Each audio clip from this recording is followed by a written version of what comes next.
Wolfsburg's M4 Hyreslandslaget, Ramadan, Tershine and Torrance in Kiel.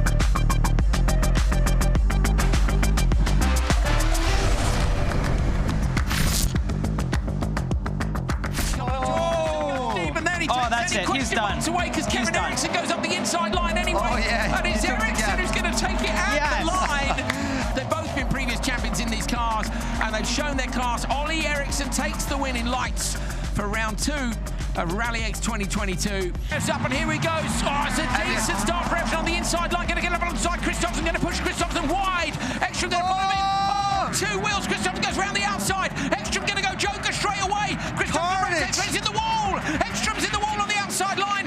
Christopherson's piling the pressure as they come down the hill. Taps the barrier on the inside line. Through the right-hander. Awesome. He's got one last corner to try and have a go. And Tom will try and cover him. No! Broken suspension. Christopherson up the inside of the final corner. Oh, the reigning champion wins in the last corner. And Marken holds on with broken suspension. Unbelievable stuff. Wow. Oh my God. Get it launched down to turn 1. Good start by Christopherson on the inside line. Ekstrom going to move across, try and cover off Brinderson behind. Brinderson looks to the inside. Can't get there. He's the reigning Rallyx champion. To be fair to Ekstrom, he's been out of a rally crosscar for 2 years. He's put on a hell of a show here, and it's been great to have him back. But it is Johan Christopherson who's going to take his 2nd win of the weekend.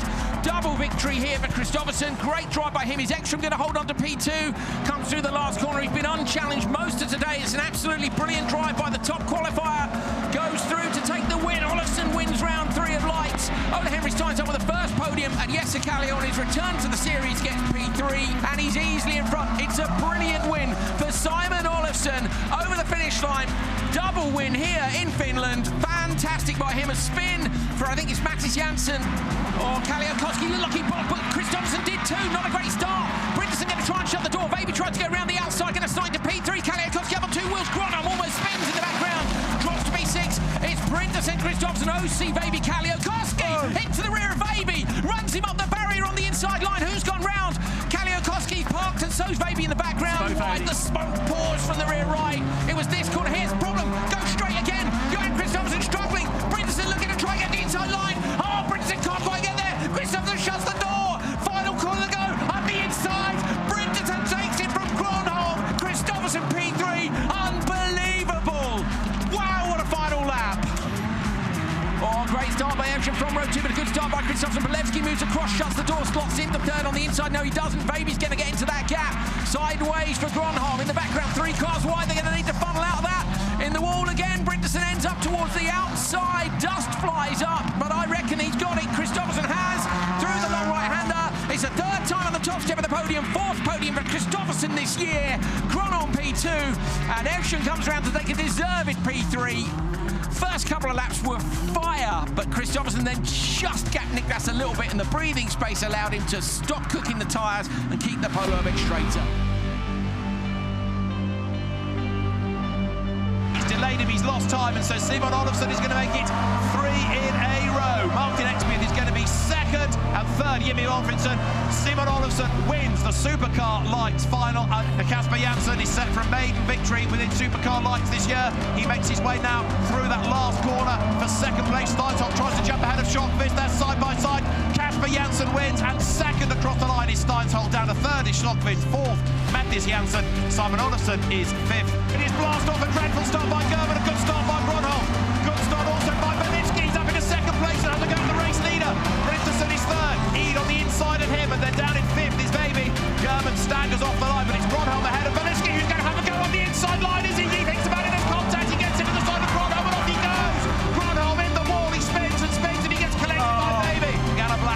lap for Yuri Belitsky. I assume he's been told about that from his spotters. Here comes Brinderson, he's going to get ahead of Enzo E, but only just up to the checkered flag.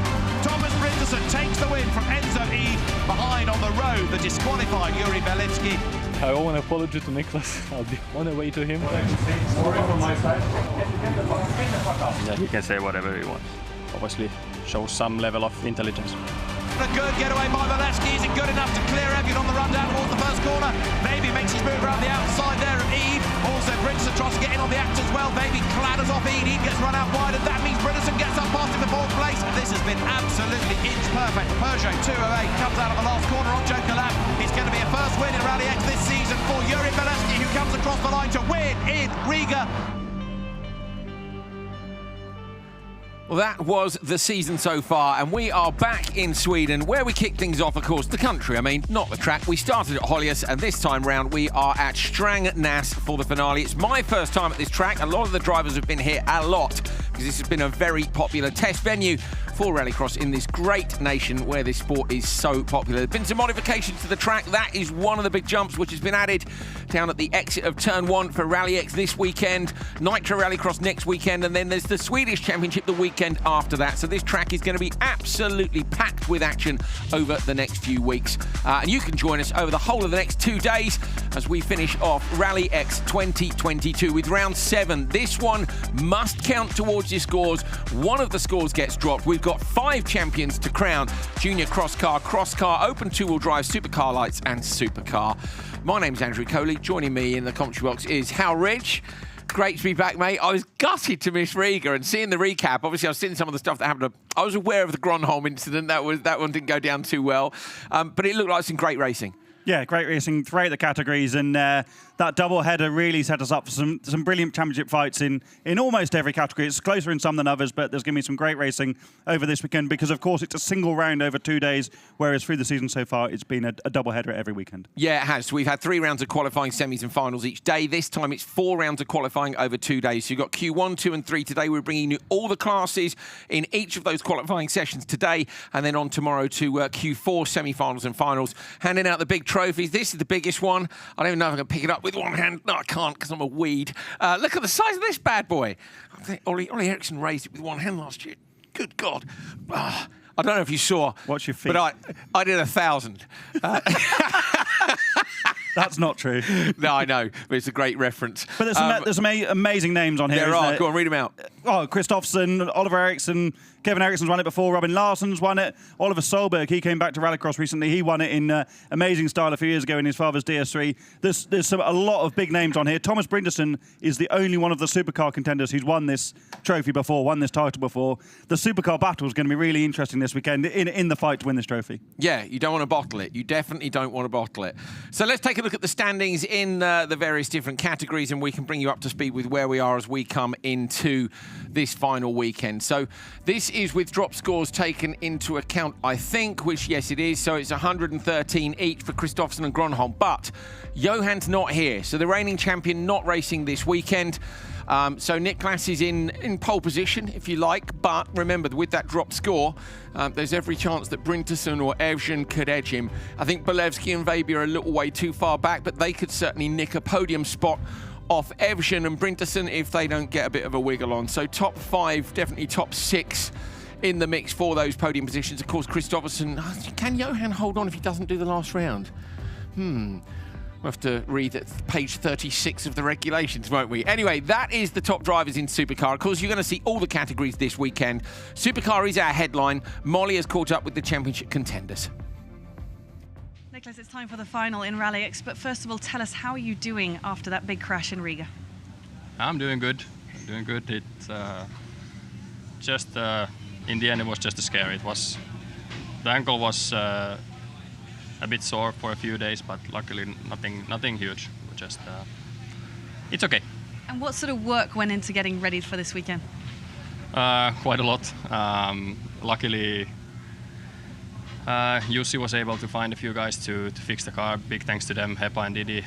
They worked super hard to get the car ready. And obviously also Nico, my dad, and Jussi had a lot of work. Yeah, for us to be here. It's a lot of work going on, not only with Rallyx, with the World RX cars, so it wasn't easy. But yeah, the guys squeezed, and yeah, we finally made it. And what sort of experience do you have from this track, and do you like it? Not so much experience. I drove the Rallyx race in 2015. Since then I've done maybe a few tests, but not so much.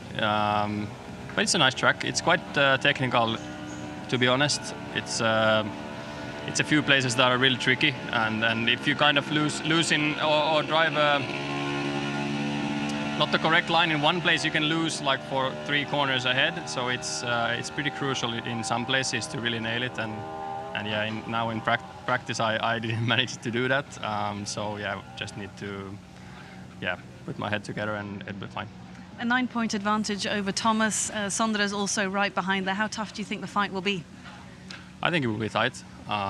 We've seen Thomas is very quick. I think he's been surprisingly quick. I've personally had to really dig deep in some races to find the speed, and yeah, it's gonna be tight.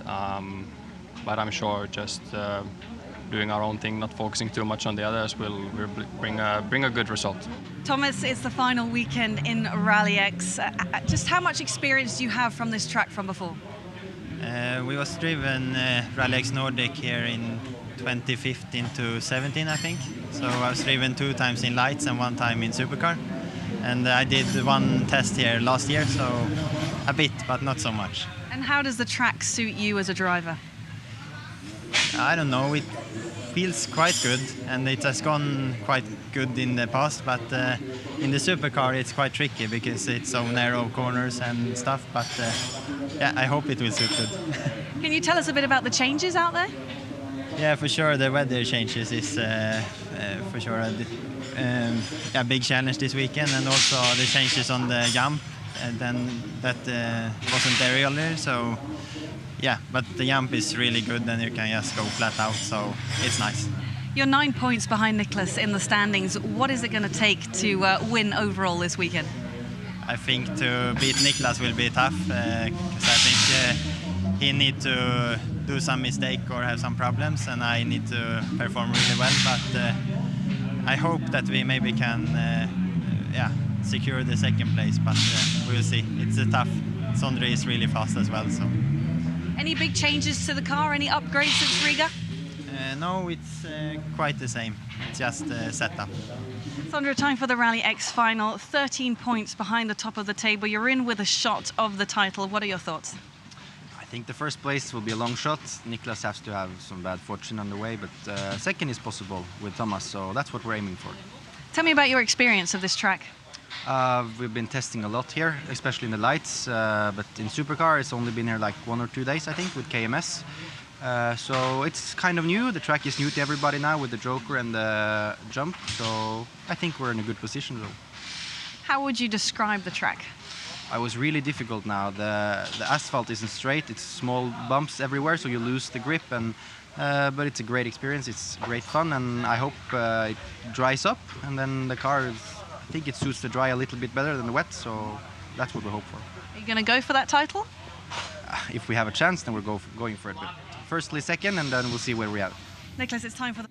OK, so he said if we have a chance, we're going to go for it. I suspect that's going to be a sentiment which is going to be shared around the paddock this weekend, and that's what I like to see. If there's a chance, going to go for it. Looking forward to it? Yeah, this is the track for that as well, isn't it? There's such variety of lines into a number of the corners. Some really interesting braking areas where the surface changes. Like several of the guys there, especially Sondre mentioned, they've been here a lot in testing, but the track's quite different now. They know various aspects of it. The track's evolved a lot over the years. You know, the jump at the end of the lap used to be gravel on the landing, now it's tarmac. There's a lot going on, and I think this is a really good track to see a championship finale at.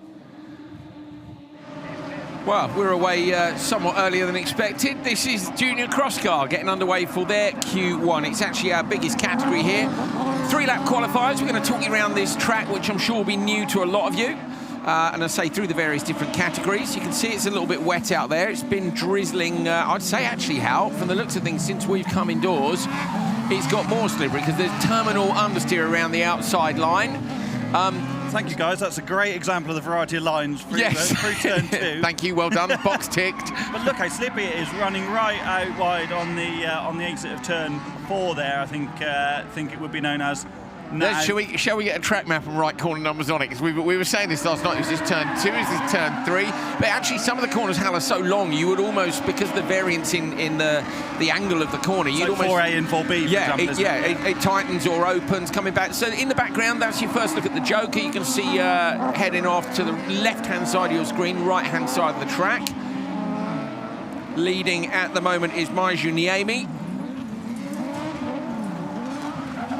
So junior cross car, drivers as young as 11 years old. I think you have to be in your 12th year. It has to be your 12th birthday, the season at which you take part. And we have had Oliver Solly in the comms box earlier this year when, if you remember, Matthias Ekstrom offered him a test drive in the Supercar before they realised he couldn't reach the pedals. So it gives you a good idea of just how young and vertically challenged some of these kids are.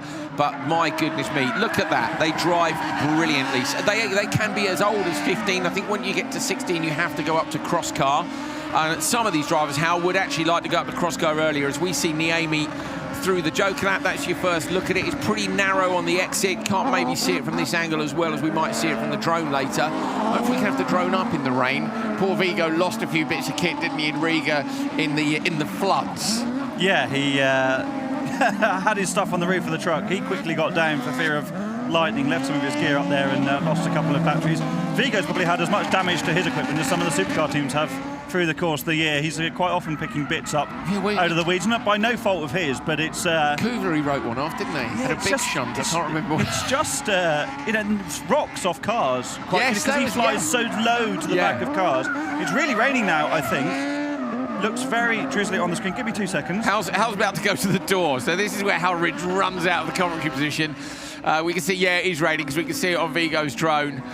We've got water droplets on there. Hal Ridge is now running back to the commentary position. He's strolling, actually, to be fair. Doesn't want to come back on air all puffed out. It's Atterblad who wins the first one. Remember, only 3 laps in qualifying. 4 qualifying sessions. Yeah, points in each of those, which add up. And you can see the driver there in P3, Campi, I think it is, who maybe thought that there were 4 laps. Another look at the start.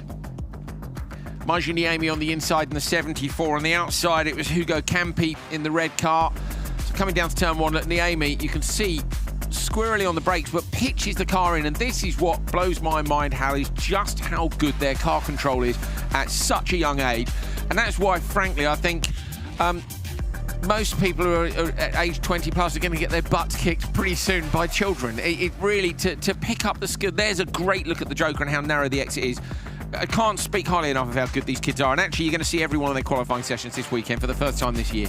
Yeah, I'm blown away by the progress of someone like Niemi. You know, she's still a kid. Yeah. She did this at finish level, decided she didn't really enjoy it, so stopped. She comes from a strong rallycross heritage family, then realised she missed her mates in the rallycross paddock and wanted to drive again, so she did that again. And the improvement she's made since coming back in the last couple of years, remember at Julius a couple of years ago, she was miles off the pace. Yeah. But the rate of improvement from some of these kids is just...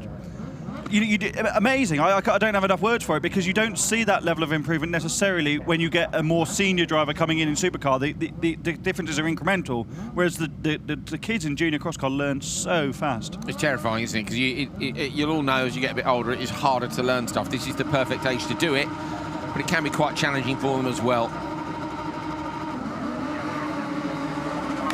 Great start from Anton Soderholm in the 323.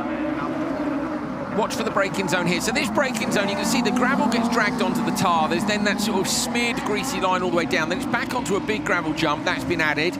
All the drivers are saying they like that. It's got a good takeoff and a good landing. That's I know there's been some assistance from our American friends in the angling of that. Look at the line here. They know how that it's a bit more slippery. As we see Vigo come through in P3, but 6 feet off the floor. They've had that little heads up, haven't they, that it's just a bit greasy out there and just to go steady, and immediately they're all bang on the line. And that's one of the big benefits of the live stream for the paddock, because it always blows me away a little bit that everybody's watching. So, you can learn so much by having... These guys don't have spotters. The junior cross cars don't have spotters, but they could well have someone in pre-grid with them, watching on their phone, looking at what happens in the first couple of corners and relaying that information to their driver just before they go to the grid. It's a really interesting condition. I would describe it as mizzle outside at the moment. It's quite damp in the air, but not that damp on the ground, but obviously damp enough to affect the track in some places. But there's still dust in areas as well. It's a little bit like the condition we had in parts of the weekend in Riga. Look how slippery it is there on the entry to the corner, but there's actually dust on the gravel on the way in. So it's just a really, really horrible phase as a driver where you can't really see where the grip is. It's not like it's wet and shiny underneath. You can't really see where it is until you've been around one time. It's just feeling your way around. You can hear the tyre squeal. Yeah. It's not that wet. Yeah, I don't envy anyone having to drive in these conditions. And then, of course, it could stop raining. It's going to dry up very, very quickly, and there's nothing you can do about your time because you're just stuck in the worst of the conditions. Of course, it could get worse as well. It could rain a lot more, and you could have been in the higher grip scenario. As well, later in the day, of course, we've got the situation with Rallyx where fastest go first, so sometimes they're on a drying track. That can help the drivers later in the session. But mixed weather, the forecast, it was strange, wasn't it? The first one was like, no, well, it was 34 degrees Celsius here on Thursday. Me and Hal arrived yesterday. I didn't even bring a coat, which was incredibly stupid of me. Flip-flops for the evening, much to everyone's hilarity last night. We've now got very muddy shoes, which I wasn't expecting, having with the weather that's been across the majority of Europe in the last few days, maybe even the last couple of weeks. Maybe when you get a bit more experienced at coming to Rallycross events, I know, to be more prepared. Nearly a decade in, I might have an idea that it could rain in Sweden, wouldn't you? Like, really? Is it going to rain? It is also a hand luggage only situation, Hal Ridge, isn't it? Because the airport's a carnage at the minute. So I thought, well, what should I not bring? I know, a coat. What a stupid man. So Soderholm takes this one. Naomi's time is a 2:38.2, and Soderholm does a 2:33.8. In fact, everybody except one of the cars in this heat was faster than Maju Niemi. Now, how we are going, I think, slowest first in this session, up to a point. The last two are a mixture, aren't they, of the fastest 10. But that could be track conditions, it could be experience and speed, hard to tell. I mean, it's really mixed up, isn't it? Because Oliver Solly, who finished fourth in this race, is well up there in the championship standings. I think being in the final pretty much every round. I think he's fifth or sixth in the order. So, you know, they're significantly further up than some of the guys in the previous race, but the track conditions have changed, like you said. I love this shot, actually, coming down to the first corner where you can see the Joker merge. That's actually really gives you a great idea as to how this track layout works, but also how that gravel, like you say, Andrew, you know, migrates itself into the first corner. I think it's going to be really interesting how that evolves through the course of the day. Yeah, getting dragged out across. And with Supercar, certainly, we were watching in free practice, and their braking zone from, like, fifth gear starts on the loose. So they're backing it in on the loose. They're putting rotation in the car as they come onto the tarmac, and it looks spectacular. So I'm excited to see that. The first corner as well, you can see how wide the grid is here. Some of the grids, the cars look a bit squashed in. You could get 6 across the grid, but further down into turn 1, it is still that wide. It's like motorway width the whole way in and through the right-hander. This would be a great track for my dream of running a 30-car, 30-lap supercar race. 30-car, 30-lap supercar race. Imagine. It would be amazing, but I'm assuming there's a refuel stop in there somewhere, Hal, as well. I'm liking this idea. You'd be in for tyres and fuel, wouldn't you, as fast as you could? Why not into the pre-grid? Wheels off and away. We can but dream. As we see a dream start for Alexi Suono in the 95. Came across to take the whole shot from the outside. Gets 2 bits of contact. Just about holds on. Suono will get down to turn 2 after this jump in the lead. Just got to nail it into that inside line. Don't let anybody through as they all feel for the grip on this first lap. P2 is Joachim Lundelander in the number 10. Spin in the background. How good is Viggo Koch? Sorry, that's Pontus Oskarsson who's facing the wrong way in turn 2. Might be stuck, gets it up over those huge curbs. The curbs, by the way, one of the curbs is concrete strips. One of them is tree trunks buried in concrete, painted yellow and black, which I love. But yeah, in turn 2 there, Viggo, watching the car, sees the spin, turns to look at the spin, and then goes back to the front. Yeah, we need a trophy for Viggo. We've always said it, but we really do. He had quite a big crash in Riga, which director Robert then played out on the replays, and Viggo was so disappointed that anyone might have highlighted that he'd made any sort of mistake, because it's so rare that he does make any error. It was a very minor incident where he hit a wire, But well, it's pretty hard to avoid. I mean, the speed of it as well is he is phenomenally good. Yeah, you know, amazing. Many things I think, I could probably do that, but I'm not sure I could do that at all. You know, a lot of you will know I'm a bit of a geek. I race radio controlled cars. It's how I originally got into motorsport, and I love it. And I use a stick handset, which is the same as you would use with a drone, and I'm pretty decent at it. I tried the drone and I sucked so badly. I launched the drone at Hollius up over the cafe. Vigo went to grab the controller. It fell out the sky into a tree and narrowly avoided a woman, and I had to sort of sheepishly walk around the front of the cafe and go, sorry, that was me. It's really hard. It is really hard. But then he was World Championship level, wasn't he? We are getting somewhat sidetracked here as there's a cross-car race going on, and we're telling you about our World Championship level drone pilot. But sometimes, yeah, we've got 3 of these sessions. Sometimes, Vigo, thanks for all your hard work this year, mate. Same for the rest of the TV team. We really hope you guys have enjoyed watching at home. 7 rounds. Me and Hal have missed 1 each. Hal missed Hollius, I missed Riga. I was gutted because Riga, apart from some great racing, was the biggest night out of the season, apparently. Although we had quite a big one in Finland as well. But yeah, we've enjoyed ourselves bringing you this fantastic series, and we hope you guys have enjoyed it at home as well. We're on the 3rd and final lap. Over the line goes Suono. Time is a 2:28.7, which is 5 seconds quicker again. Yeah, the times are tumbling, aren't they? I think despite Alexei having had the windscreen wipers on for most of that race, the conditions are improving clearly. Look at the dry line through turn 1. They were so lucky to get away with that in the opening corner, weren't they, that they all stayed out of trouble. This is the drone shot you were talking about into 2. Little tap there from Oskarsson. Just gets that bit rotated. Those curbs look huge in a junior cross car, don't they, compared to some of the vehicles we'll see later on, the cars especially. And here's that Joker merge at the end of the lap. The sensible thing to do, or the fastest thing to do, would be to take the Joker on the final tour, because you have the shortest run to the line and your run to turn 1 isn't compromised. There are the times. Swearing out with a 2:28.753, which is the fastest time of the session so far, with a couple of races to go. And now we're seeing the big hitters in the Junior Crosscar Championship on the grid. Get towards the sharp end. Lucas Andersson, Hampus Hagström, Eric Nilsson, Lauri Hallinen and Uniten Julalami.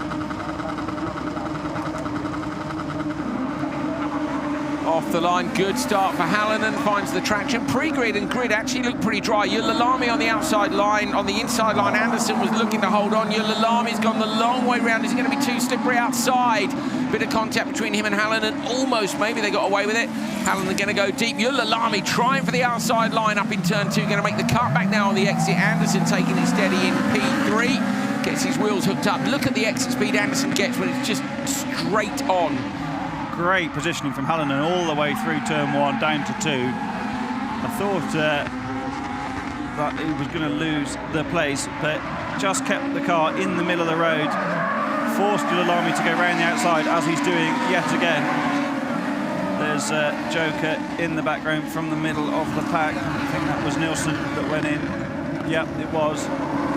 That is a look at the Joker from the drone. I actually really like the Joker. Yeah, so do I. The tyre stack on the outside of the exit is your limiting factor, isn't it, in terms of throttle? Because if you stick it in the wall there, it's a little bit like sticking it in the wall at Hollius. You can imagine coming out too hot, hit it, and end up with a spin to the inside. But when we walked it yesterday, I didn't think you'd be able to carry so much speed through the latter part. The exit's quite open, isn't it? So you've got to rotate it early, though, haven't you, to get that done? Yes, but you've got to get the rotation done on the way in as well. Yeah. You know, it's like the old Joker. We'll see that through the next couple of laps. The old Joker was at the exit of turn 1. This is the Joker now, as Hallinen gets the cross cart rotated to get in. It's very dry in there, isn't it? And this is the exit, which is much more open than it looks. Okay, you've got it tight to the barrier on the exit there on the inside. I think we could see some drama in there this weekend. Yes, so do I. I think there's potential to see somebody spin and not block the exit completely, but cost you a lot of time. You know, you're maybe not going to want to follow somebody in there on the last lap. Now, that section there, Hal, at the trees up at turn 2, is still very greasy on the way in. But if you look at the rest of the track now, literally in the space of the 20 minutes we've been on air and racing already, it's drying up big time. So if you listen, you've got a lot more tyre screech, which is a good indicator grip levels are up. If you look here, watch the inputs. Drivers are being much more aggressive. Listen through here on the throttle early. And now on the exit, if you look at the colour of the dirt on the right-hand side, you can see getting a little bit of roost coming up, and it's not as damp as it was, definitely. Yeah. So times we should expect to tumble, shouldn't we? Yeah, they should. That's a great run from Hallinan. That early joker absolutely working out. 3.3 seconds quicker, 2:25.4. Fastest lap of the session, or that race at least, was to Eric Nielsen on a 44.3. Just shows the level in the latter stage of these cross-car. There's very little to choose between these cross-car juniors at the sharp end. Hallinan always makes good starts, doesn't he? Every time he's in the right at the sharp end in the run to the first corner. But look at this. Yulalami sends it around the outside. I thought he got it done on that stage. Bit too much oversteer on the exits. That's compromising his exit speed. But Hallinan just stayed on the inside, very composed. There's Yulalami desperately trying to set up the buggy for a bit of rotation around the outside, but Hallinan just had the line covered. And you could see the dampness in that corner, Hal, that turn two. Admittedly, that was 3 laps ago, but that's the one part of the track which to me is taking longer to dry. Potentially, I guess, because it's got a bit like the braking zone into turn 1. It's dirt smeared over the top of the tarmac. And this is the joker merge. Yulalami carrying the speed. You look at the line through the middle of the track there. We could easily see some contact later in the weekend, I think, where you run out very, very wide. It's like the Silverstone exit in Dirt Rally. You know, when you play, you can always fire your mate into the wall on the outside, can't you? Because that's where the line goes. And I think it's not as extreme here because those bollards that are in the middle, there's a time penalty associated with hitting those. But you know, come the final, you can definitely see people running right out to the outside to try and cover the line. Definitely. Definitely. How aggressive will they get? We will see. That's a look at the jump over at the back, and here's the result of Heat 4 from Q1 for Junior Crosscar. Hallinan 2:25.4, Yulalami, Anderson, Nilsson and Hagström 2:28.7. Trying to think who was at the top of the table prior to that. I think they've all gone a bit quicker again. So at the moment, the track is definitely getting faster. There is a tipping point where it gets slower normally, but I don't think the track was wet enough for us to see that this time round. It's just getting quicker. Sometimes when it's wet, it's quick. Then it goes greasy wet and it goes slow, and then it starts to dry and it gets quicker again. Hal Ridge has gone out for the weather report. He'll be back in any moment now. Fans up on the banking. Doggos allowed here. Quite a few doggos in the paddock. I love how enthusiastic the juniors are on the throttle. You know, it's like, it's ever so tempting just to give it a little blip, but now they'll get the ready to race and it will just be limiter the whole way. Final heat then, Nordstrand, Nason, Persson, Uito and Peterson. Absolutely brilliant start from Michael Uito. Goes deep on the brakes as well. Understeer though on the exit, that's causing everyone problems and everyone gets done from the inside. Brilliant move, I think it's Rasmus Persson. It is. So Persson straight up the inside of everybody, Hal. I mean, the right thing for Uito to get the whole shot. You can obviously see we're going to get edged, so went deep on the brakes, but unfortunately ran so wide it really compromised their exit. His start actually hurt everybody, didn't it? Because he had the line covered on the way in, and then him getting a bit of understeer mid-corner. It looked like more understeer than oversteer. It was brilliant for Persson, who was able to cut back from that outside position. This is a big weekend for Uito, though. It's hard to be the class of the field when it's been so close, but he certainly won the most races, been on the podium most consistently through the year so far, and has a reasonable advantage in the points. I think it's just under 20 points from memory, 18 points I think his margin is at the head of the order. So it's quite a difficult situation to drive in that, isn't it? Because you've got to be careful, but you also know you need to get the job done. So it's like driving in a rally when you know you just need to finish 6th or something. I always remember Tommy Macklin trying to finish 6th on the 97 RAC to beat McRae to the title. You're driving within yourself, but that's when maybe you make more mistakes. So Uito has a big task, you know, to try and deliver just what he needs. Whereas Nicholas Gonheim, for example, in Supercar, really needs to go at it and just try and get the maximum points. Here it's managing it a little bit, and that's hard, and especially you know, with the experience of these junior cross-car drivers, that's a really hard thing to do, I think. I absolutely agree, Hal. Yeah, there's nothing worse than just trying to get a finish. You know, even if you know you're a minute ahead or in rally, whatever it is, you know, it's awful because you're just not on it. The focus isn't there. You know, in a situation like this, you're side by side. You don't really want to turn in. Whereas if it was just a normal race, you just go for it. Yeah. You'd slam the door in his face. You not try and have him off, but you him or her off. You'd be like, I'm having this. I'll go for the gap. Wary of damaging the car or spinning or losing too much time. And then you listen for everything, and then you double. You know, do I take a risk on the tyres? Basically, you double question every single thing that you do, and that comes down to decisions in the paddock and split-second decisions on do I pitch it in here or do I take it smooth, and yeah, it does your head in. So there is a job, as you say, for Ito to do. Ito has only not been on the podium once this year when he retired in the final in Hollius. Nordstrand takes this 227.5, and is that enough? No, it's not. So it's Hallinan who wins the session, 225.4. So they weren't actually quite as quick in that last race as they were in the previous one. Whether that's a tiny bit true. What's going on there, Hal? Waving his hands about, not happy. Was that last lap where they were side by side? Maybe so. This is So this is back to the start. Yeah. So this is Yuito making a great start, actually. But deep here. Yeah, so got a bit of oversteer, and then look at the understeer. The front axle's pushing on. There's look at Person just saying thank you very much and popping up the inside. Miles clear of all of that contact. Well, there wasn't really contact, was there? But they all got bunched up on the exit. There is Person. And look at that. I love that. You see the brake, the nose goes down, and then immediately back on the hot pedal, light it up, and they just look great. Okay, oh no, we're not going to see. I don't think, is this at the line? Is that is at the line, but nothing untoward there at all. You're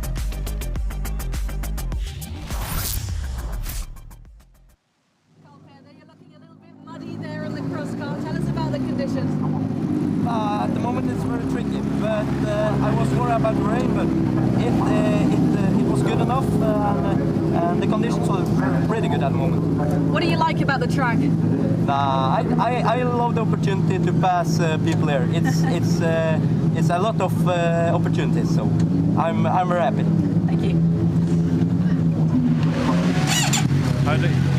He had a great run at Riga last time out, and another good run for Nordstrand in the last race of the session.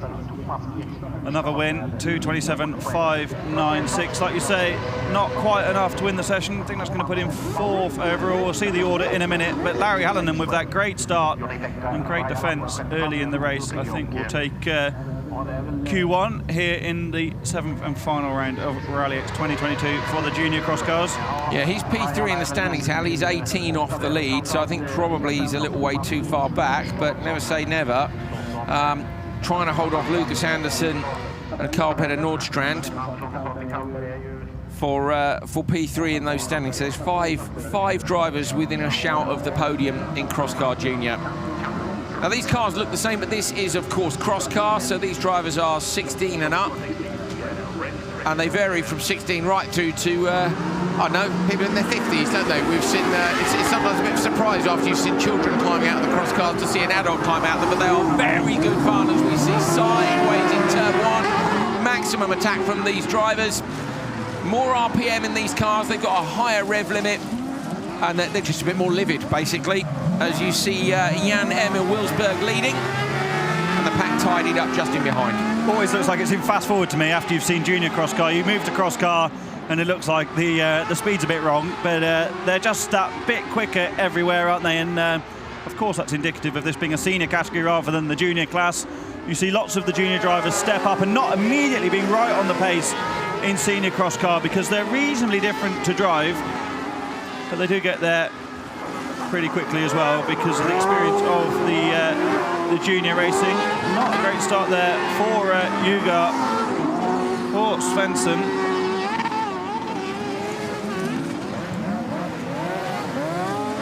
Variety of different cars in this. Sindre Treuterud in P2 is in a Semog cross car. You've got a YMS Extreme out in front. Those are the boxy shaped cars. You've got the Speed Car and the Speed Car Wonder. They're various different chassis.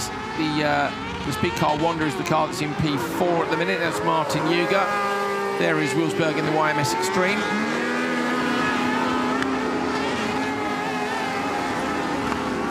And using much more track width. Here's what we were saying as well about that high-speed braking zone. If you watch coming down on the dirt into the tar, Crosscar you don't see it quite so much as you do with Supercar because these buggies are so light. The thing which blows your mind when you drive them and you try to get a lap time is just how late you have to brake to get that lap time. Whenever I've raced them in the UK, I'm like, oh God, I've got to brake another 30 metres later. And it gets to the point where you really have to tell yourself it will stop because you are braking horrendously late. And it's a big mental shift, isn't it? It is. And so Elias Svensson, who's currently 4th in this race, is also racing in Supercar this weekend. And that is a massive mental shift. We often get excited about Joni-Pekka Räilä racing in Crosscar, who we'll see in a minute, and open two-wheel drive. But the cars are of a similar philosophy, as we see for Svensson take the win there in the 1:33 machine. Now he's got to go back to the paddock, jump in his Hedstrom Motorsport Volkswagen Polo for his debut in the Supercar category. He was nothing but wild yesterday in his first free practice run because these are pretty different machines. Braking distance is massively different. The whole concept of the chassis is different. Now, it's going to be really interesting to see how he gets on this weekend. Yeah, I can't wait. Double driving is not always the easiest thing. We're actually seeing a number of drivers do it as well, aren't we now? We're doing things like driving an electric car in one and an IC car in another category, and just the various different driving styles. But Hal explained it brilliantly as always. It's going to be a big ask for him, but Svensson is rapid in Crosscar. Was brilliant earlier on this season. Unlucky, of course, to have that first win taken away in Hollius. Treuterud was brave over the jump there on the for the first time of asking. It's going to be interesting when we see all of the pace much closer together from Q2 onwards. Q1's always a bit oddball, isn't it, with the pace mixed up that little bit, but when we see the fast guys all together in Q2, it's going to be really interesting to see how that first corner and jump really affects the racing. Here's your benchmark time then for Crosscar. Elias Svensson with a 2:16.3.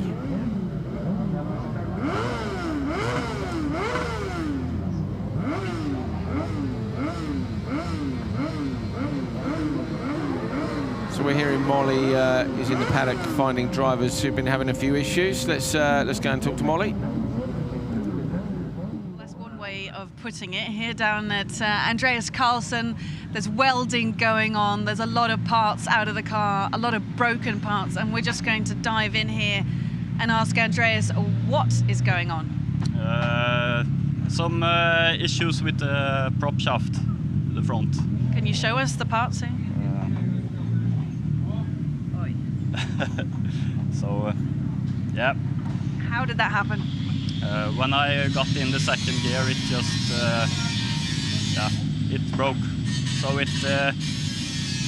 there is protection, but that broke also. So it has been waving around. So it has taken the clutch and the down pipe and some transmission part. So some welding to do. You have enough parts to fix everything? Or? Yeah, we repair it. And how expensive is all this? Very, as usual. So yeah. You've been quite unlucky. Yeah. Yesterday the belt to the oil pump went, so we still don't know how much damage that has taken. So. But you probably won't get out for Q1, or? No, I don't think so. Maybe Q2, maybe Q3. Okay. We will see. That's a big shame. Good luck with everything here. Yeah, thank you. He's gutted, Hal. You can sense the disappointment and also the bill that's coming his way. Yeah, so the problem they had yesterday, there is the unique transmission. You can see the hole in the top of the bell housing there where the prop has broken and flapped around. That is not a nice experience when the prop breaks and then breaks free from... It's got a ring around it that's reinforced to stop it moving. So if the prop does break, it's supposed to stay inside its housing because, of course, you don't want it causing this sort of damage, but you also don't want it coming through the transmission funnel into the car. Yeah, we're talking about, so when you say you can't see torque, and then that you see something twisted off as badly as the end of the prop was, and it's like, yes, you can see torque, but yeah, as Hal says, for that to get through the protection. And you can see the plates down there that they're planning on putting a bit of work in. There is a lot of work to do there. And then with the added stress of not knowing about how much damage the belt drive to the oil pump did yesterday, Yeah. So what he's talking about there is the pump, there are external oil pumps on these supercar engines, and the belt's broken, so the pump's not being driven. The belt's driven off the engine belt, the cam belt ostensibly. So the engine's had not enough oil, so they don't know how bad that damage is going to be without the oil being pumped around the engine. Exactly. Good start from out in P4 for Merstad, putting a squeeze on Osterberg. Osterberg holding on as going up the inside, passing Penttinen. Penttinen runs a bit deep. Net result of all that is Merstad is out in the lead in the 110. Oh, sideways and almost a move in turn 2. Bit too sideways, might lose out, just holds the inside line. That's Nikolai Haldaman. I think it's somebody new for us, isn't it, Hal? I don't remember seeing them in Riga or not. No, so new driver here. Good to see people still joining us late in the season. This championship's grown in popularity. Yes, Haldeman, you are welcome. If you're going to drive like that, welcome to the series. And if I had a full cent medal, it'd be winging its way down the paddock. And again, okay, so we're 888 Nikolai Haldeman, the Norwegian in the YMS chassis. That's what we like to see. Maximum attack. This is going better for there it is. Merstad than it did in Riga. He just, of course, he went there, but through that whole weekend, he couldn't get his head around the track. They couldn't make the setup of the car work. He went there as a championship leader. He's now third, some way off in the points. He's got 97 points to 115 before drop scores were taken into account. It was a really tough weekend for him, and I think he was really looking forward. As you see the lovely rotation to get into the Joker lap, he looks really back on top of the Crosscar now. So it's just so interesting how this is a really technical circuit as he runs so close to those tyres on the outside at the Joker exit. Interesting how some tracks really suit a driver, and he was so looking forward to coming back to a proper Scandinavian venue like this.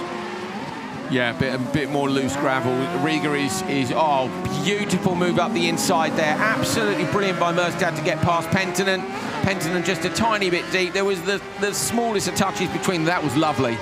Penttinen, of course, famed for his small incident with Rainis Nitis. Yeah, another one I missed. I feel like I missed all the beef. In Riga.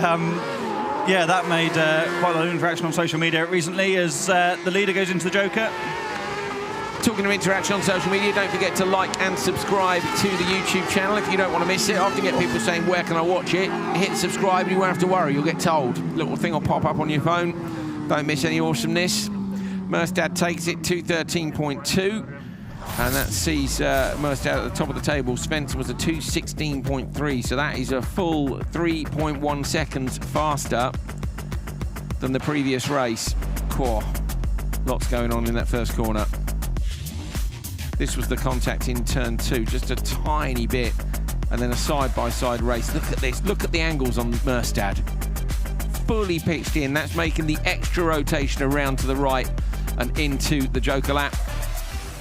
And there's the exit. I think you could, that was mint. Just popped a wheel over the base of the marker on the inside. You won't get a penalty for that. And then ran it out to within an inch of the tyres on the outside. That is a great Joker lap.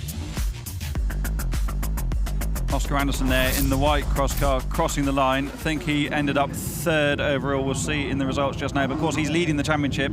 Just like for Michael Uito in Junior Crosscar, this is a tough weekend to have that little bit of a margin and not wanting to do the wrong thing.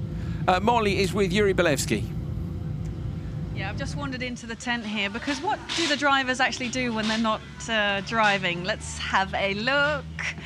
And here is Yuri. And it looks pretty complicated what you've got on the screen there. What are you up to? This is a V-Box, the circuit tools. Just looking at some data from the FP1 and FP2, trying to see where we can find those few missing tenths to be in the front. And where can you find those few missing tenths? I'm sure in a corner 4 and corner 5, that little section, I'm a bit under pushing, can do a much better job there. Corner 1. Braking point, that's for sure quite tricky, with the wet gravel, but I think for me those 2 points are quite important. Now yesterday you were 1.2 seconds faster in practice than anyone else, but I think we did realise that you were one of the only ones on slicks, yeah? Yeah, seems so. I didn't really check what others were driving because I arrived to the pre-grid quite late. Yes, I was with the slicks, and as I said, I was very surprised I was so quick because I even lifted before the finish line, and then I knew I had a few mistakes, and then I told to Kenneth, our team principal on the radio, you know, I didn't have a good run there, really. So maybe I'm like, I don't know, P5, P6. And I said, mate, you're 1.2 seconds ahead. I was like, wow, you know, I mean, that cannot be true, but yeah, probably it's a difference between the slick and the wet tire. Yeah. And today, I think even the track got a bit worse. We can see the times improving quite a bit, you know. And you've been having a little look at the points, yeah? Yes, I was looking at the points to see what we can realistically fight for. I think we're 11 points behind P4 and then like 15 points behind P3. So I think given that there are quite little cars and I mean, they are very quick guys, you know, in front, it will be quite tough to fight for that. So yeah, that's the goal. I think it's just to enjoy the weekend, you know, to get used to the track, still get more experience with the car, and really, as I said, I think at the end of the day, if you have P4, P5 or P6, it doesn't make a big difference for me personally, but I think we will need that experience later on. Yeah, thank you. We'll let you get back to work. Thank you guys. Nice to see the amount of effort going into trying to get a little bit quicker in the background. Here's your lineup for Heat 3. Joni-Pekka Raila on the inside. Alex Gustafsson, Patrick Hallberg, Isak Egensen and Eric Anderson. Hallberg's had some mega starts this year. We've seen wheelies from that car in the middle of the grid. And another great start again. Hallberg just seems to find the traction off the line, like Hallinan in the similar chassis in Junior, gets down to turn 1, doesn't suffer from understeer on the exits. We see two cars riding up and almost off the side of the jump in the background. But it is Hallberg who gets the whole shot.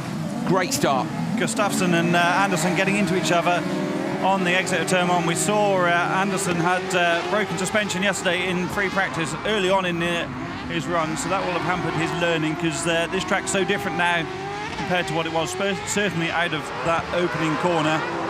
Hallberg is so on top of this guy. It's like Alex Gustafsson's JC teammate who's now doing a bit of rallying. Isaac Rios, remember seeing him in his Crosscar? He just looked so at one with it and eventually won the title, didn't he, against Hallberg in that three-way fight at the end of the season last year. And Hallberg has that same sort of composure about him. Just watch him now coming into turn 2, all the oversteer on the way in, but oh so composed. I really enjoy watching someone that at one with a car. Yeah, there's a few drivers, aren't there, in this category who are really on top of it, and they're always spectacular to watch, and we'll see them all in the same races in the next session, which that's when I really love it, you know, when there's 5 drivers who literally, they make one mistake and they'll go 2 places back. It's just that close between them. Nailed onto the inside line. Raila behind is applying the pressure to Egensen. Egensen goes joker, that releases Raila. Little green light on the right-hand side of your graphics there shows you at the ladder up at the top whether or not a driver has been through that joker lap. They have to do it once, remember, in each race. The number of laps varies according to what session we're in. It's 3 for qualifying. Finals are 5, I think, aren't they? Look at the gap that Hallberg's got, 2.6 seconds up the road. I wonder if Raila was held up or not by Egensen.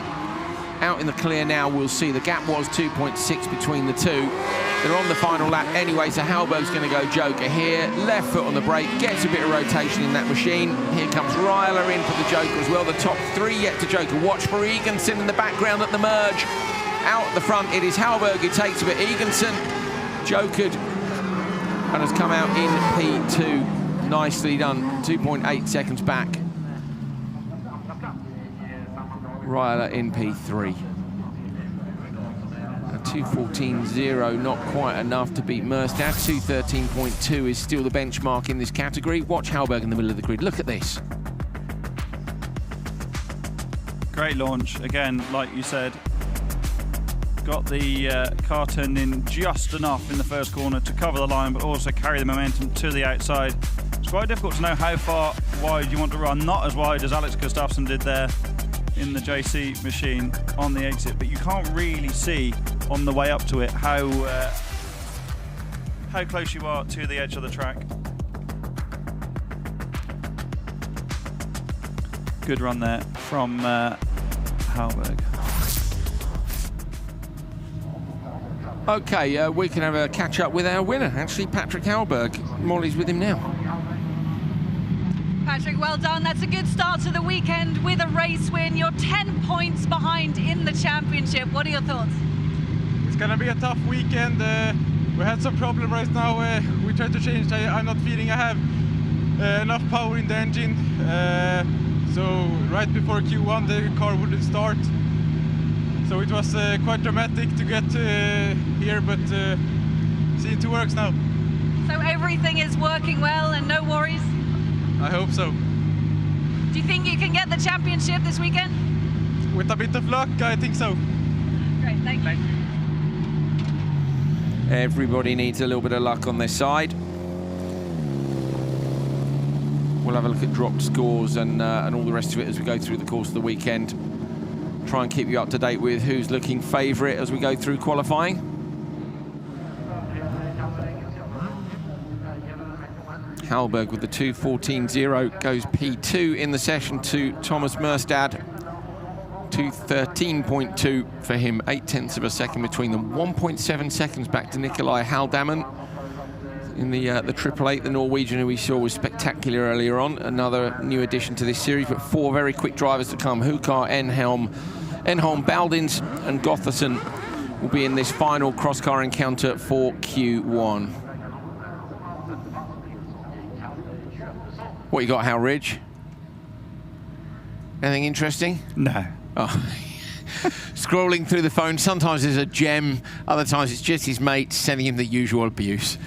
Well, gems don't need to be released all the time, do they? We have to drip them out, otherwise run out of things to say. Yeah, got to keep the gems back for the books. We'll talk about books in a minute. Hukar inside, Enholm, Baldins, Gotherson.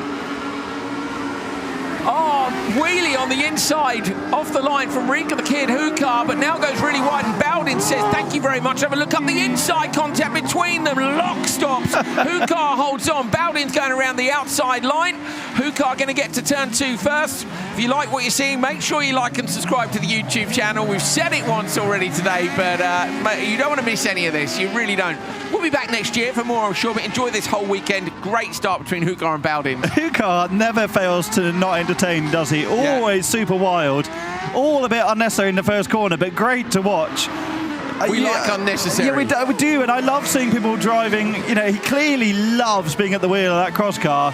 Probably not the fastest way all the time, but clearly has the amazing ability. Baldins went Joker, Hal, but it didn't look like he got the buggy turned into me. He's Joker from P2 and he had understeer. He jumped it on the left foot on the brakes. So we see a pass in the background, I think Gotherson and Enholm. But Baldins couldn't quite get it turned in, so it'd be interesting to see if he loses all these positions on this lap of the 2 in front Joker. I really want to go in a well set up proper cross car, because driven the RX150s quite a lot in the UK, they have a differential in the rear, so it's quite a different way of being driven. The weight's a bit different as well, and a different engine, so the concept is similar but not the same. But the way you have to drive these on the rear axle is very interesting, but you get those situations like you did there with Baldins last time around, where you get the understeer and there's just nothing you can do about it. You may as well just kiss goodbye to the entire corner, because you can't resolve that problem. Yeah, and Enholm had the same problem. They're not pitching it in quite hard enough, and that just... But you don't want to go too hard and get over-rotated, do you? So the margins are so small. That's what we're saying about the drivers who are really on top of the car when you see them, and they're absolutely mint through the whole thing. And I suspect, having seen what we've seen in the first couple of corners, I don't think Mørstad's time's going to get beaten here, but we'll see. If Hukar's on an absolute mission out front, maybe. Yeah, his best lap's a 42.1. The best lap in the previous session from Hallberg was a 41.1, so he's a second behind an ultimate lap time, and that's not going to get beaten because he's in the Joker for the final time of asking. Coming out onto the start-finish straight now, you're seeing the P2. Baldin's almost made it up to P1. Look, tries to come to the outside line. Hukar with a 2:17.6. He's actually a fair way off the pace. That's going to be down in P9, I think. But too much, a little... We like unnecessary, the timesheets don't, is your answer there. All good. Baldins with the rear mudguard hanging off his buggy after a bit of contact in the first corner. Let's take a look back at that start. So Hukar always has a bit of a wheelie as well, loves a wheelie. That's a little bit to do with the setup. Runs really wide, gets back in the throttle, picks up the inside front wheel, shuts the door on Baldins, gets over-rotated by that contact. Baldins is heading for the outside of the track with some horrible understeer. This is down into 2 later on. This is Hukar getting a bit too sideways in the middle phase of the corner. Baldin's been nice and tidy on the inside. But Supercar carried so much mid-corner speed that was able to sneak ahead. And this is the Joker entry you're talking about. That was Bowden's on the inside. What I hadn't spotted was the change of decision in the background. So Enholm and Gotherson, there was a change of mind, wasn't there? I think Enholm was going to go in, saw Bowden's, went in, changed their mind, and then we ended up with those two actually losing time. So although Bowden's didn't get it turned in, it didn't cost him. It's quite a difficult decision to make, that, isn't it? Because we've seen lots of people change their mind late and lose more time than you would have done by just following in by your, doing your intended route in the first place. And you're going to lose a hell of a lot of time here because it's followed by the longest straight on the circuit. Yeah. So you change your mind on the way into the Joker here, and you've basically just, you've hung your lap times out to dry. Supercar 217.6, Bowden's just 0.3 of a second behind, but a little bit too much excitement down in turn 1 sees those drivers slotting down around P9 in the standings for this session. So that's Q1 done for Crosscar and Crosscar Junior. We've got open two-wheel drive, got a new car in open two-wheel drive, which we're both quite excited about because we're massive geeks. And then we've got Supercar Lights and Supercar coming up just after that. We're going to have a chat with Molly, I think. Where's Molly? Yeah, I'm down here in the paddock with the Supercar Lights here at OMSC and Ollie Eriksson. A bit tired today, aren't you? Yeah, a bit. It was a long night, but I'm glad to be back in a race car and drive this morning. Why was it a long night? Yeah, I had some personal issues at home to take care of with my new house, so it's what it is, and deal with it. Well, the adrenaline always kicks in anyway, right? Yeah, it does. So in the car is no problem, but of course I feel it now. But yeah, it's just fun to be back in a car. I really enjoy this, so let's go out to the heat now. How many laps have you had on this track total? Yeah, I don't think anyone counted. It's pretty much the closest rallycross track we have to home. I just live an hour from here, so it's been a few, so maybe that's a bit cheating. Maybe it is. But how do you find it now, the changes that have been made? Yeah, I love it. Everything they've done to the jump, but also just painting fences, just a thing like that. You can't recognize the place really. It's really fun what they've done. Big credit to the guys. They put in the work. I think everything looks fantastic, and we're up for a great Rallyx weekend. And what's crucial on this track? Yeah, I think the mid part. Yeah, obviously turn 2 start, but the left-hander and the tight right before the jump. Obviously there it's where you all the momentum, the speed you gain there, you carry for a long bit. And obviously the new Joker, I've only tried it in a folk race car myself before, so it was really fun going in there the first time. You proper send it in there, and you still have to be neat in the exit, so it's good fun. That must be a pretty big difference from folk race car to Supercar Lights. Yeah, a bit more suspension in this, some more power as well. So yeah, but it's fun. It's great to be here, and I hope everyone will enjoy it. Good luck. Thank you so much. Good to hear from Ollie Eriksson. When Molly asked me how many laps, he's like, nobody's counted. That means 1,000. It will be a lot. Crosscar standings after Q1. Thomas Mørstad at the top of the table from Patrick Hauberg, Nikolai Haldeman, Oscar Anderson and Elias Svensson. Looking down at the standings coming here, Oscar Anderson, that is, led from Hauberg and Mørstad. So they are all in the mix. Remember, there's drop scores and stuff to take into account in terms of exactly where their overall points are, and we'll bring you up to speed with that later on in the weekend. But at the minute, the championship front runners are very much in the mix. Elias Svensson as well. So the top 4 are within the top 5 after Q1. Great stuff.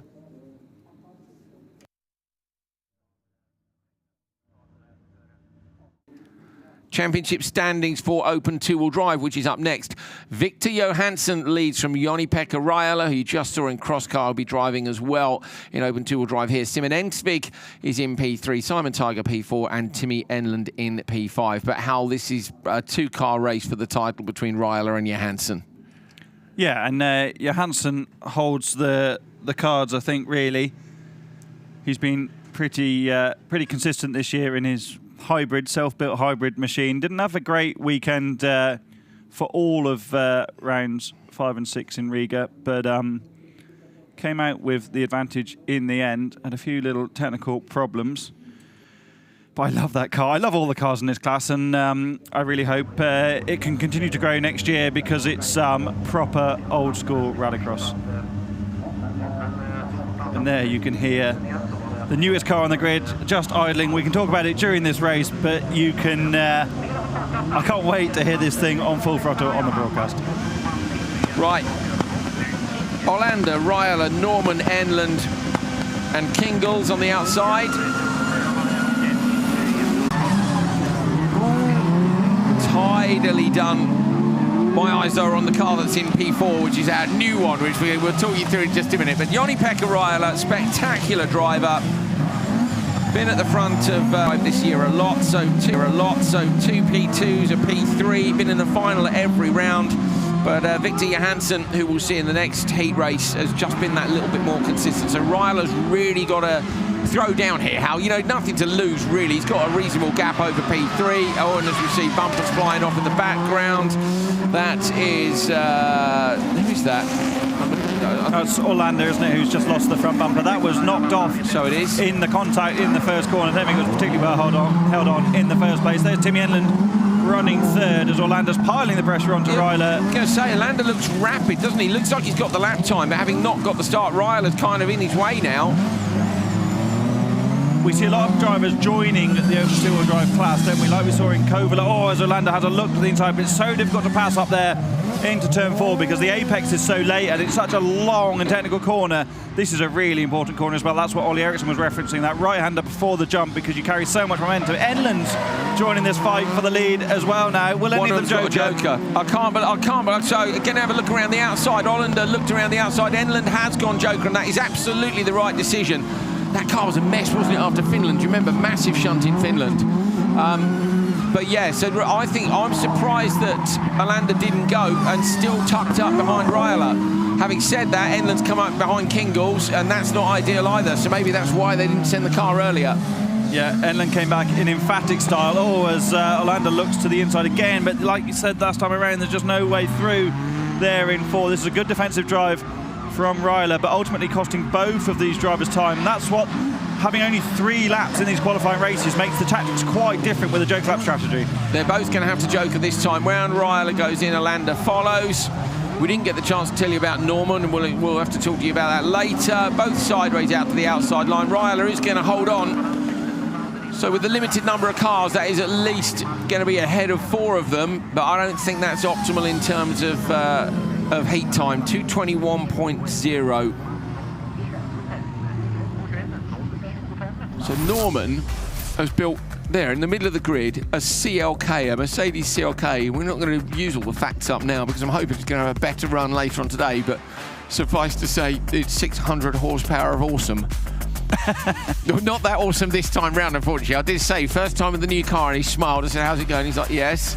So built by Simon Tiger's team, but a little bit of work to do. So we'll talk about that when we see it later. Yeah, but I think you can't expect new cars to be amazing out of the box, can you? There's so much work and engineering goes into these open two-wheel drive machines. That's one thing that David Addison, who deputised for you in Riga, mentioned, was how amazing it is as a non-rallycross person to come into this paddock and see the engineering behind these open two-wheel drive cars. It was really interesting for someone who's not part of this sport to come and look at it and just be blown away by how much engineering and ingenuity is in the cars. And I think sometimes we take that a little bit for granted. And yeah, we do. We're here all the while, aren't we? We see it, and we love it, and we kind of we not dismiss it, but they're so different. And so to build a new car like Marcus Norman has, the Simon Tiger run team, Frederick's father, is really experienced. We've still got to make all those pieces work in harmony, haven't you? And it's as big an engineering exercise, although to a lesser extent, as it is building a new supercar as a works team, because you've still got to make the car work to the best of its ability in all scenarios.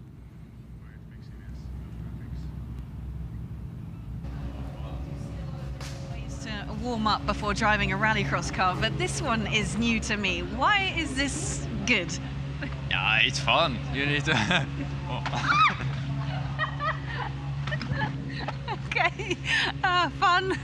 I'm going to have to get him back for that, but does it help the concentration or? No, it's just something different from the racing. But Casper, you had a fantastic race in Riga last out. What are your hopes for this weekend? I hope it's minimum last week, in Riga. So we hope for good weekend. Is it a track you like? Yeah, it's fun. It's fun now with the jump, but it's fun. Yeah. Good luck. Thank you.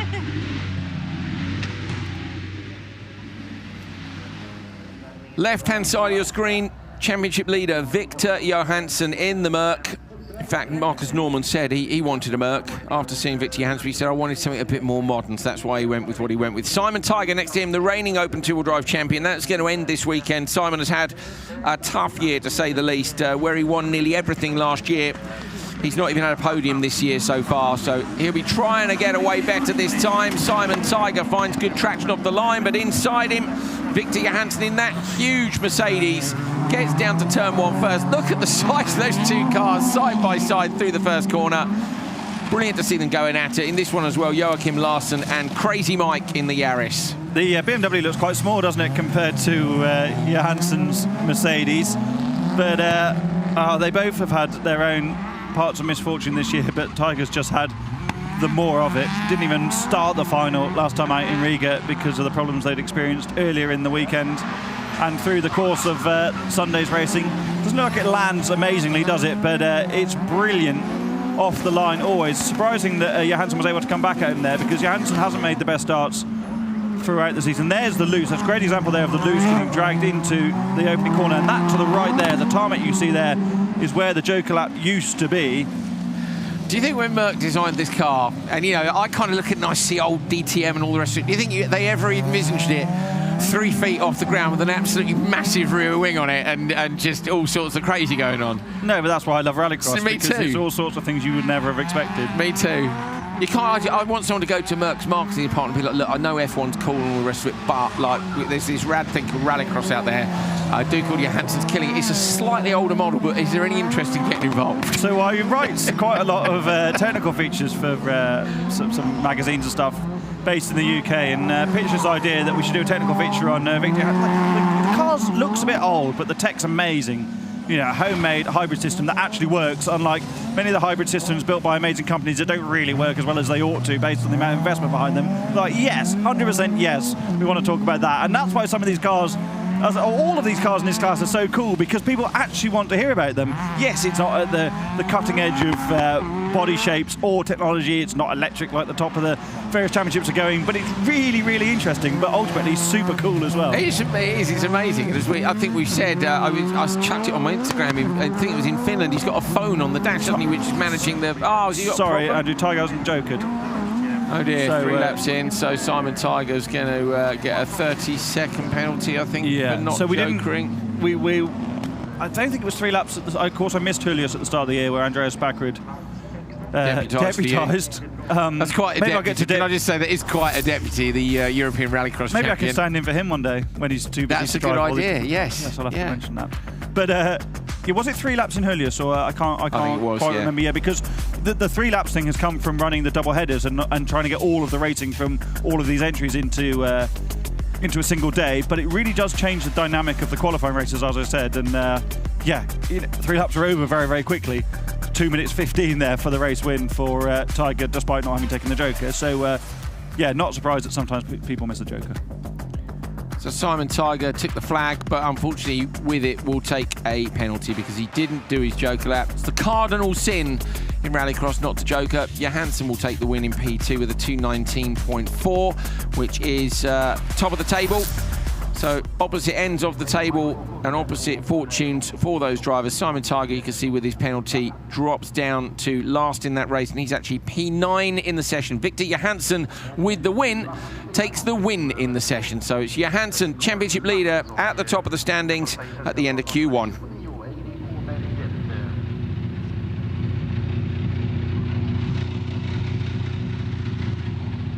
Victor, thanks for stepping out of the car. That was a race win and also a quickest time as well. Feeling pretty pumped up for this final weekend? Yeah, for sure. I'm really pumped up and hope for a great time here in Strängnäs. It's a lot of pressure on me being in the lead, but I try just to keep it as a simple race and get as many points as I can. Do you have quite a bit of experience from here? Yeah, of course, I have driven here since I started in 2012 on this track, but it's awesome now with a mega jump, and it's really fun. Do you have a lot of support with you this weekend? Yeah, some people I've seen, but everyone loved the big Mercedes. Thank you. Thank you. I think you might be feeling the pressure a little bit, Hal. It would be a big title, wouldn't it? It would, yeah, against some big opposition. It would be great to see Tiger fight back from that little indiscretion there with the number 1 on his door and fight at the front of the order this weekend, just to reassert his position in open two-wheel drive. But the pace, I know we've banged on throughout the entire session about how cool the cars are, but the pace is high. The drivers are good and the cars are very good. So yeah, it would be a big show. Without Engsvig here this weekend, it's actually possible for Simon Tiger or Timmy Enlund to get that P3 in the standings, I think, once we see drop scores. But it is Johansson and Raiola leading the standings after Q1, and it's Johansson and Raiola who are P1 and P2 in the championship. I do like a championship showdown. You know, it's shaping up already, isn't it? We're seeing the top drivers up there in the mix. It'll be interesting to see what Raiola can do in Q2, because clearly under pressure. His best lap was some 7.5 tenths slower than Victor Johansson's, but of course he was in that fight for the lead, wasn't he? So it'll be interesting to see how that plays out when they're running in clearer air in Q2. On then to Supercar Lights, the 4th of our 5 categories. Simon Olofsson leads on 131 points from Martin Enlund, Ola Henry, Steinsholt, Mastis, Janssen and Casper Janssen. Even Martin Jonsson. So I would say that from P4, do you know what, actually from P3, yeah, I suppose P2. But it's tight between 6 and 3. 1 and 2, I think, and between 2 and 3. But between 1 and 2, Olofsson's got a massive lead. It's easy for me to say, isn't it? Yeah. Basically, Olofsson's the favourite. That's the short version.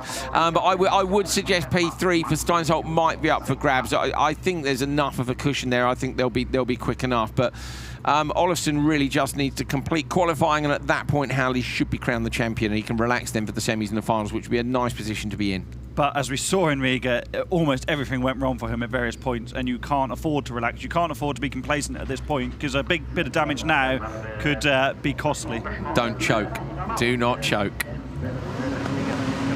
Birgit, Haug, Tornholt, Peterson and Expeth. Good start in the middle of the grid for Tornholt, but on the outside, Expeth's got the best start from slot 5. Yes, they can. I was about to ask the question, can they get across for the whole shot? Martin Expeth with a brilliant start, just swiped the door closed across everybody's face and tidally into the lead. Great job. Well, running deep up at turn 2. Around the outside line, getting a bit too sideways for Natalie Peterson, might get eaten up and does. So 1 car past, 2 cars past, and manages to drop from 2nd down into, well, maybe 3rd down into 5th. Not ideal. Haug running wide through 4 in the orange and white machine. There's Expeth, who's checking out a bit up front. Expeth came alive in Riga last time out, displayed the sort of pace that we just haven't seen from him at any point in his Supercar Lights career so far. Former Super National driver.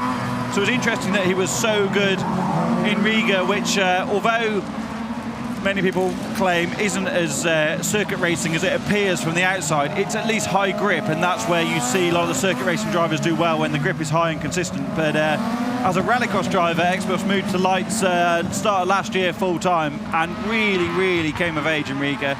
Was unlucky not to win on the first of the 2 days, and on the second day was right in the fight again. I think from memory was leading in the final, then had a technical issue, but was brilliant, and I really wondered whether he could continue that form here.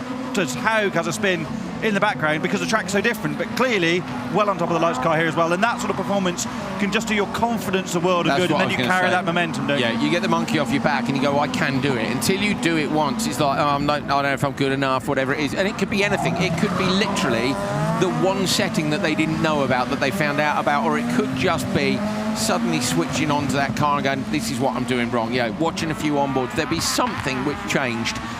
Even just a change in mindset. But yeah, can Expeth continue the pace here? At the minute, 2.4 seconds up the road from everybody else. Through the long right-hander, there's the early crest. Just after the jump, it goes dip crest, and that crest, you can actually set up the rotation potentially through the whole of that right-hander. But final lap, Expeth with a nice joker. Oh dear, Birgit's clattered one of those markers on the inside. That may well be a penalty. Expeth takes the win with a 2:18.3. Now, how do we know with the penalties? Is it warning them penalty or straight to penalty? We're not sure. We had dinner last night with race director Krista Jonsson, and we didn't talk about it. We were quizzing him about all sorts of other bits of rallycross regulations, but that we didn't. off the line on the outside. Look at Experth, good start, and then with these cars it's just a case of pulling the gear at exactly the right moment. If you hit the limiter, you've lost time. If you don't go to the limiter, you've lost time. And that's what the Ericssons did so well in Hollius at the start of this year. They would always get a great start. Ollie Ericsson got a whole shot from row 2, I think, in the semis, but Experth there killed it off the line. No disrespect to anybody else in this field, but they don't often feature at the front of the order in the fight for the podium, so it was important for Experth there to get the start, to get around the outside. Could be a critical point of his entire weekend. Doesn't necessarily mean that he's going to be at the front of this order in Q1, but you got out of that fight. You get stuck in that fight in turn 1, and then your whole weekend can unfold, can't it? This is so close on the Joker exit. That tyre wall is going to see some action through the course of the weekend, I'm sure. Is it going to claim somebody? Is that Tornholt, I think, getting a toe in the background? Yeah, Ida Tornholt getting dragged back. Experth to 18.3. FTD so far in Supercar Lights. That's because there's only been one race.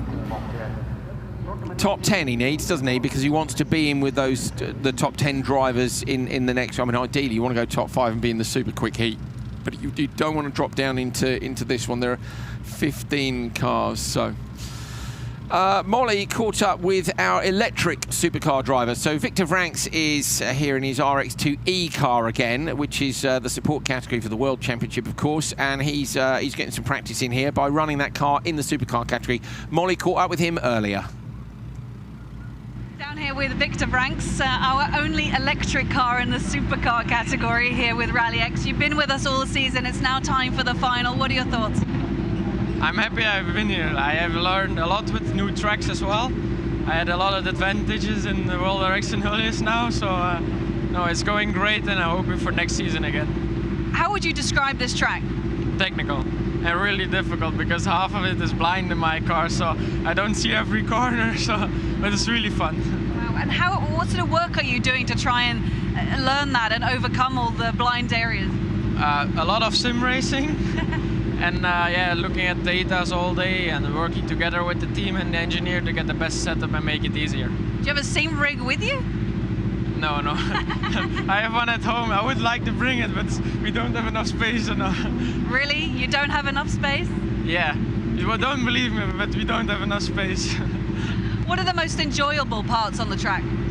I would say the big jump. Yeah. And after turn 1, it's like so high and so long, but so soft in the landing. It's really fun. Are there any areas where your car perhaps is a little bit better than the supercars?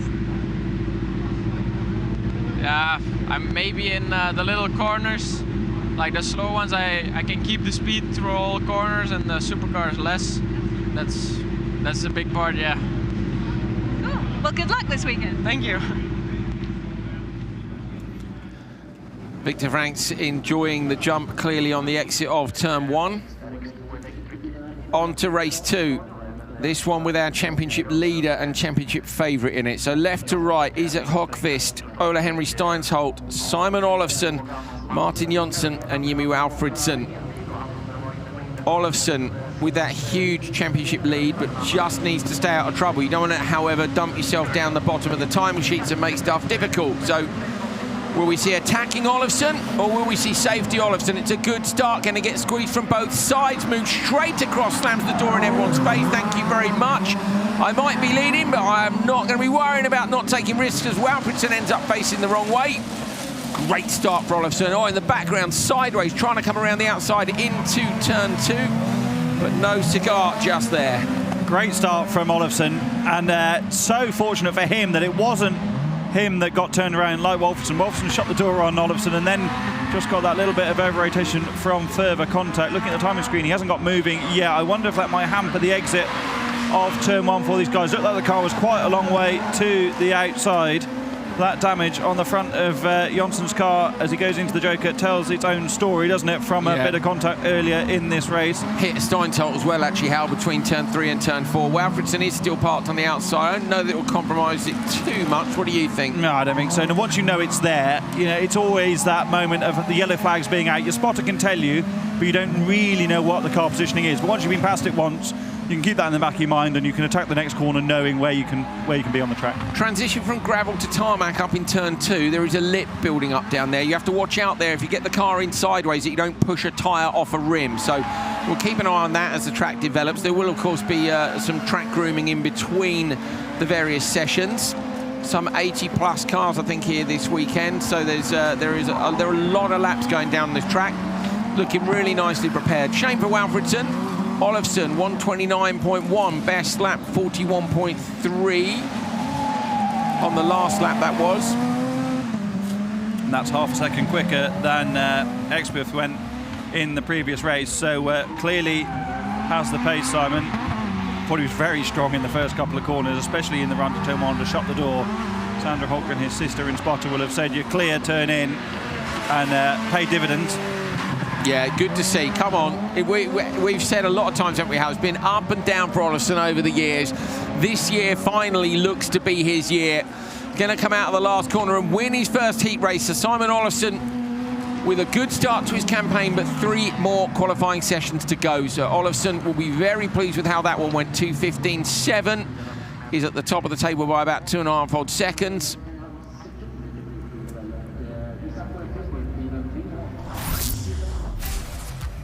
Here is that start from Olofsson. Just made a little bit of a better launch from Steinsholt and then shut the door. I don't think Sandra really could have had too much of a hand in that, actually, because the car was moving to the inside anyway. There's Walfridsson, so unlucky to get forced out wide, and then there's that wheel-on-wheel contact. I guess that's broken the steering. There's that initial contact with Walfridsson. There's Jonsson, who has a nibble at the front, and then it's broken the steering, hasn't it? So the wheel's been exposed from the bodywork, and it's just been... He got a second clatter, didn't he, from the car at the back of the pack? That should be Jonsson, I think it was. Yeah, but that'll be a quick and easy fix for the JC team, relatively speaking.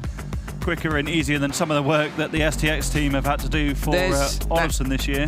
Yeah, my goodness me, yeah. I'm thinking you're referring to Nitro Rallycross at Linden Hill when Olofsson went end over end. Well, he's had a few shuns, hasn't he? Riga, they had a lot of work to do as well. Steinsholt guys in the OMC squad have had a bit of work to do as well. But these cars are so easy to repair because the parts, they're almost like a single-seater, so you can replace corners quite easily. So I've no doubt that he'll be back out.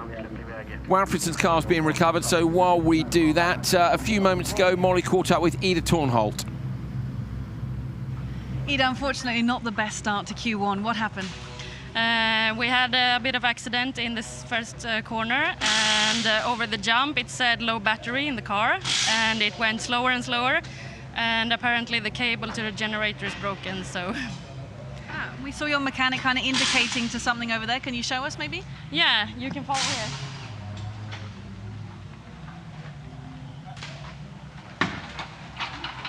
Here you have the boring link to my failure. But hopefully it's easy to fix, so... Yeah, hopefully I will have a good run in Q2. Yeah, and what do you think of this track?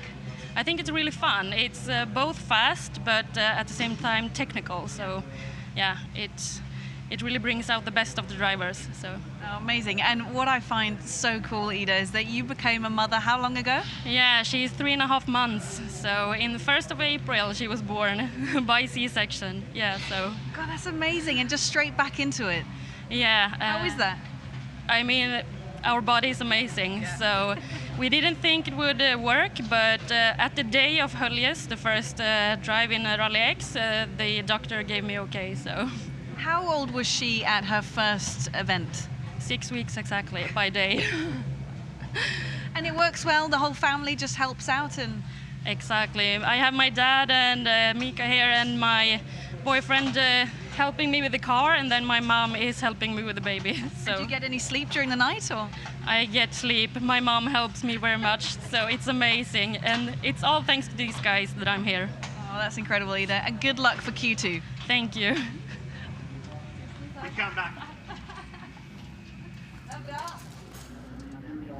Well, Walfridsson clear up taking longer than expected. I think, Hal, they did send the scoop over there a minute ago to pick it up, but now they seem to have sent the strap.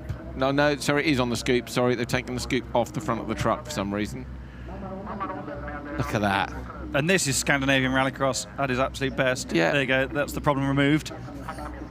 this is, F1's got a thing or two to learn, you know? Just stick a scoop under it, get it away. But there's never any damage caused. That's the astounding thing. It looks very agricultural, but it's actually a very delicate process. Molly is with Michael Uito. I certainly am. He stood here in the paddock with his cross car. You have a 17-point lead, Mikael, but are you feeling a little bit of pressure for this weekend? Oh yes, of course. Why is that?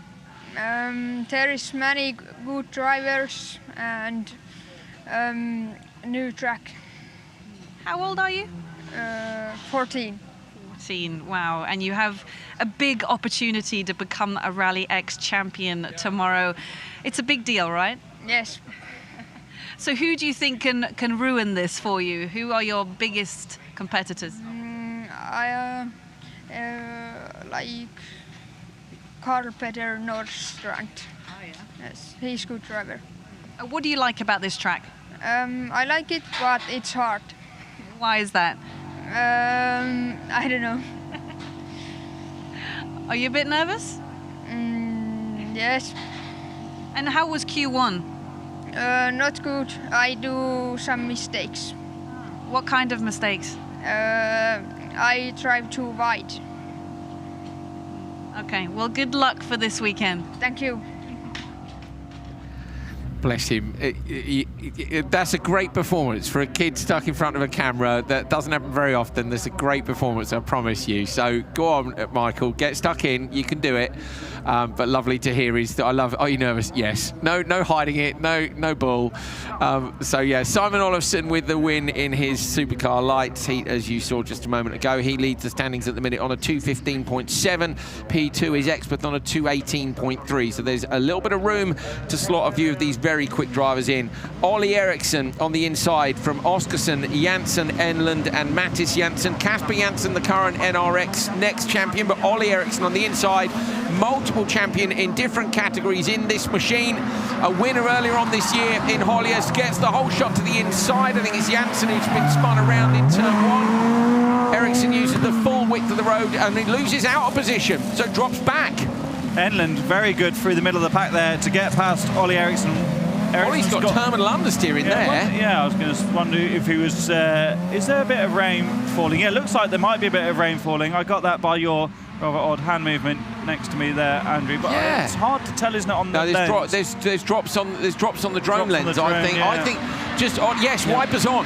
So it's rained, and that's going to kill these guys. Ollie, you know what you just saw, didn't you? The instant you saw Eriksson with terminal understeer, you know the conditions have changed. Well, I thought he had a puncture to start with because it looked that aggressive, didn't it? Now it really is raining in the first corner. Can't really take a lead on the lap times from the first lap because, of course, it's a start lap anyway. But you don't put the wipers on in the lead of a rallycross race unless you really need to, because you risk smearing the windscreen. And now they've all got the wipers going flat out. There's Martin Enlund getting a lot of understeer through turn two. Ollie Eriksson looks to the outside. He's going to look back to the inside into four, sticks the nose of the car up. That was on. That was aggressive, but on, in my opinion. Really got the car sent up the inside. So hard to know where the grip level is for Enlund at the front of the order, running sideways on the way to the jump, but no air at all. They're carrying such little momentum. That was great from Eriksson, but also just to see the car control, and Enlund bails immediately and goes Joker with Oskarsson as well. Trying not to clip those, you get a penalty if you do, and that's Casper Janssen who's come back up then into P2, so, but hasn't jokered. So Casper Janssen up to P2, all the cars behind have jokered. Look how far in front Ollie Eriksson is now, but how these lap times are miles off. So Olofsson's going to win this session. He's had an absolute result. If it wasn't for the Walfridsson car clear-up, these guys would probably got away in the dry. Yeah, so to give you an idea on the pace, Mattias Janssen's done the fastest lap of the race so far at 45.921. And the best lap so far is a 41.378 from Simon Olofsson last time out. Look at the understeer from Eriksson, but still a bit of tyre squeal. It's in that really horrible greasy phase again as he goes into the Joker for the last time. How far off is the pace going to be? Janssen goes Joker this time. Enlund is coming out onto the start-finish straight, but Eriksson takes it. The time, though, is a 2:26. They are 11 seconds, off the pace here of the session leader. Where are they going in? So Natalie Britson was the slowest of the drivers to have completed a run with a 2:27. And 0.2. Ericsson's just done a 2:26.9, so just sneaks in to 8th overall, I think.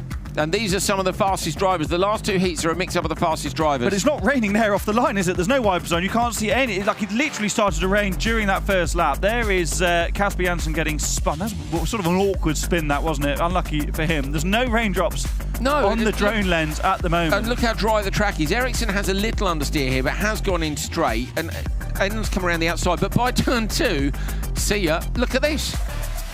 I really thought he had a puncture there, because just like it just wasn't turning in at all, was it? There's still dust on the track there through 2, and then you can really see the rain there.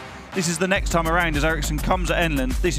That is all of his experience and the championships that he won, the races he's competed at all over the world, to bail out, because he knows, and the thousands of laps of testing, he knows you can't get outside there, so bail and go for the inside. Great move that from But Ericsson. to bail from that far back outside and still get inside is outrageous. There was Enland clipping the marker on the way in, so a likely penalty for that. I think you're being generous. He drove over it, really, didn't he? Yeah, it's true. Yeah, clip, drove over, annihilated. Choose one of the 3 above, A, B, or C. Either way, it's 3 seconds, isn't it? I think so. Maybe there should be a different penalty as to whether it's a judge that you clipped it or annihilated it. But Ericsson takes it with a 2:26.9, but because of the rain, that is only good enough for P8. So your top 5 are Olofsson, Exberth, Högqvist, Steinsholt, and Martin Jonsson. You might be able to hear in the background. I don't know if you can hear it or not, but I mean, basically the pre-grid is about 5 meters to our right. Unfortunately, we can't see it because we've got no windows. That's something I want fixed for next year. I want a window in the studio.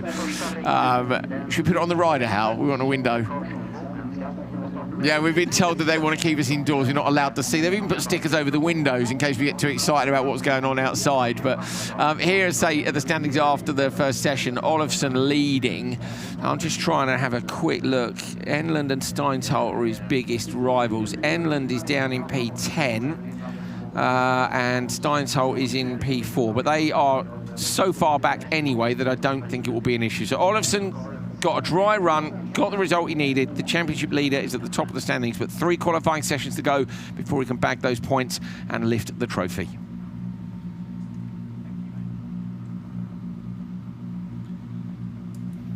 Championship standings for Supercar coming into the 7th and final round of Rallyx 2022. Johan Kristoffersson and Niklas Gronholm tied on points at the top of the table, but the current champion with the number 1 on the car is not here. So it's Gronholm's for the taking, but Brinterson and Evsham will do everything they can to try and stop him. And behind them, Belevsky and Vejby will desperately try to nick a podium spot. It's just rained, the track is damp, 4-wheel drive, 600 horsepower, anti-lag, bad boys coming up. Here we go.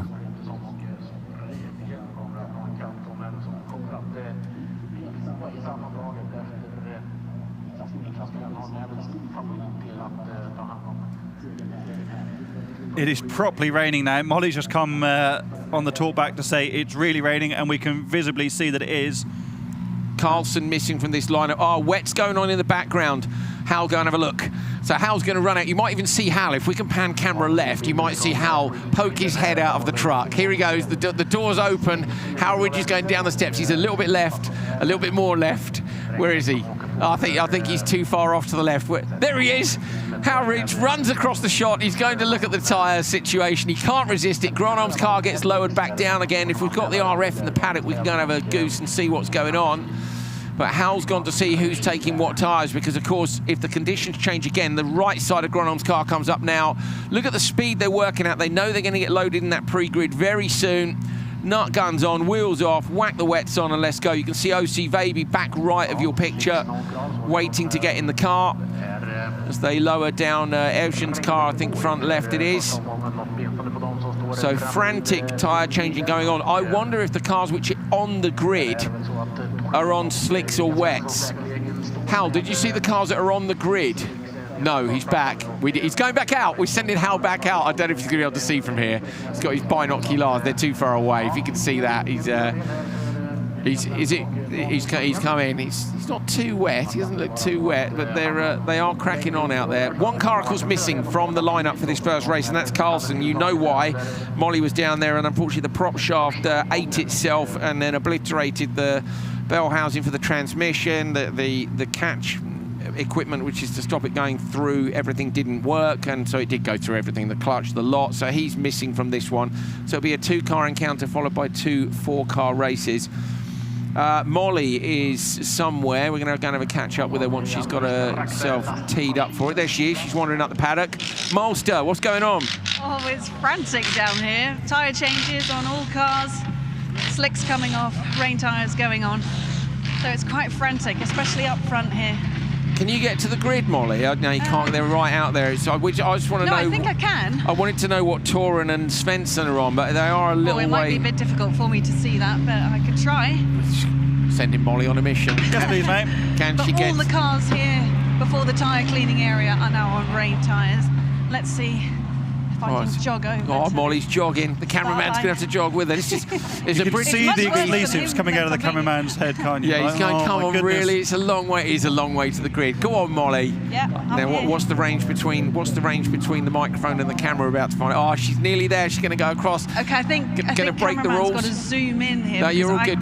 Can't see. Molly, can you go out there? Go on, break the rules. Can I go out there? Go on, you go out there. You're going at the back. Come on. I think they're on slick. Just say television. Television. Just run out there. Go on. All right, go on, Molly. Cheeky. Right, Molly's going to go across the back of the grid. Paddock, mate. That doesn't matter. Come on. Yes, there goes Molly, breaking all the rules. Mr. Yes, I don't Molly. wear wristbands. Slicks. Slicks. Yes, Molly Pettit. That's the best piece of pit reporting you will ever see. And Molly has managed to get out there and tell us what. Molly, you're a superstar. Thanks, mate. Give us a wave. You're at the back of the grid. We're down at turn 1 with our camera. Can you see us? Turn around, Mole. She's running off. So give us a wave. Where are you? No, turn right. We're right down at turn 1. That's the camera we're on. Right at turn 1. You're at the back of the picture. Love it. Well done, mate. Right, Molly's about to get her ears blasted out. She's there with her cameraman, who's hoping not to get smashed in the face by loads of dirt. Carlson's missing, but Toren and Svensson going to go out and do battle on slick tyres in wet conditions. Toren straight into the side of Svensson, gets some on the way to the first corner. What do you reckon? Are they on the right tyres or the wrong tyres? Imagine if they got the gamble, and it's like, no, actually, slicks are faster. I don't think they will be. So this is a strange scenario where I actually think the slick would probably be just as quick as the... Oh, look how slippery it is down in 2 for Toren and Svensson, who has already sampled this track in this session so far, but in a rear-wheel drive cross car in the dry. He was quite early, wasn't he? He was quite greasy as well, so maybe this is playing to Elias's hands.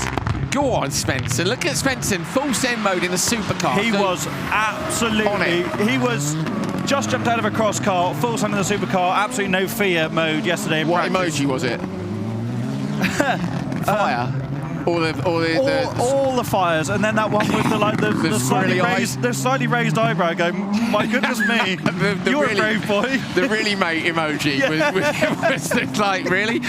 Yeah, which was probably the one that his team had the raised eyebrows going, oh my goodness me, what spares have we bought with us? But Spencer's out there, brilliant cross-car drivers, taken a couple of victories this year. I think it was 1 in Sweden and then 1 in Latvia. He lost the first win in Sweden, didn't he, with that technical irregularity. Yeah. We were talking about that last night, those small technical issues that cost big, but you could talk all day about those, couldn't you? But amazing to jump into a supercar. Done a tiny bit of driving before coming here, but to jump into a car of this level, goes Joker this time. A little bit low on the RPM. There's so much to learn, and they're so different to a high-revving cross-car engine that getting on top of one of these cars is no mean achievement, and he looks well on top of it already. I was going to say, what I'm impressed by how patient he is, and we'd expect that coming from the cross-car bracket. If you look, he's waiting and he's feeling for the grip levels. Don't forget, 3.3 back Carlson, the DNS, with loads of work going on that car. I think we'll be lucky to see Carlson in Q2, but they have got another hour now for lunch break where they'll go and try and do that. Just want to give a shout to Daniel Toren as well. He was at the point of never driving a supercar again. I remember last year. Really hurt his back in a testing crash, actually, with the Volkswagen Polo that Gustav Bergstrom's now driving with the KMS team. But has really worked hard on his own fitness and working hard with the Eklund team to come back, and he loves his rallycross. It's fantastic to see such a big supporter of the sport here competing. Svensson going to take his first ever heat victory in supercar. Yeah, there's only 2 cars out there, but it was wet and it was tricky. And as Hal said, great to see Daniel Toren back. And getting himself up to speed in that supercar with Eklund. I think he's quite enjoying the Beetle, isn't he? From what I've spoken to him about it, he loves it. Yeah, he just like me, he absolutely loves Per Eklund and really enjoys his weekends away. He likes being with a team. He feels really comfortable in that car, and he likes getting stuck into other cars on the run to the first corner. Clearly built by Per Eklund, because absolutely no 600 horsepower 4-wheel drive is, yeah, it's amazing. It's a big weekend for you, huh? Yeah.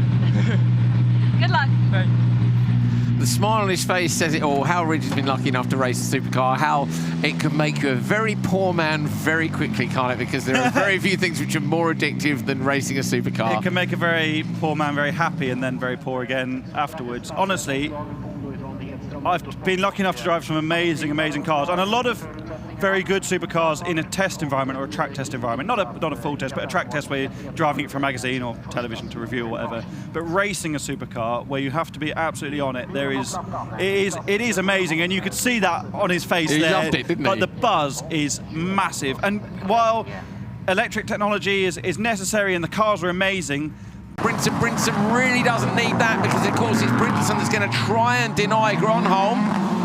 Up and over the jump, Hyundai takes that easy. Brinson inside now on Ostring, but clips one of the markers on the inside line. That might be a penalty, and that's looking a little bit haggard there to me from Brinson. Yeah, all the title contenders in this race, but it's Ostring who's got himself in the middle of it with that good start. When we see the replay of the first corner, look back at the inputs Nicholas Gronholm made on the way in, just feeling his way through the steering racket, just where the grip was in the first corner before he made the big commitment to turn in. But he's well on top of the car, isn't he?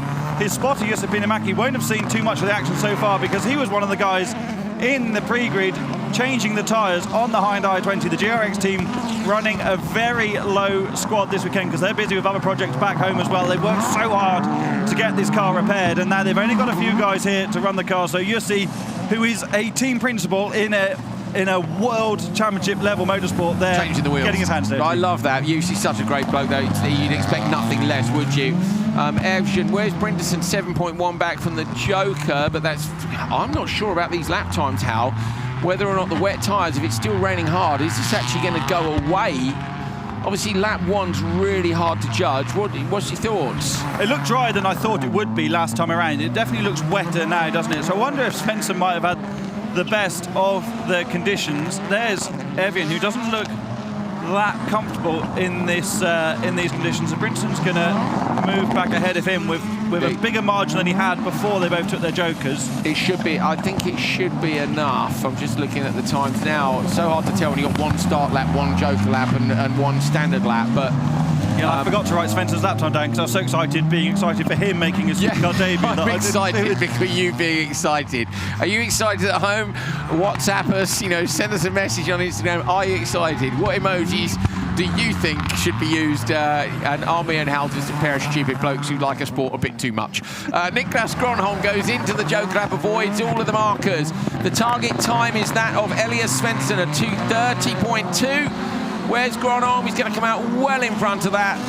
So it's a 2:23.2. He goes 7 seconds quicker. Brinderson does make it up to P2.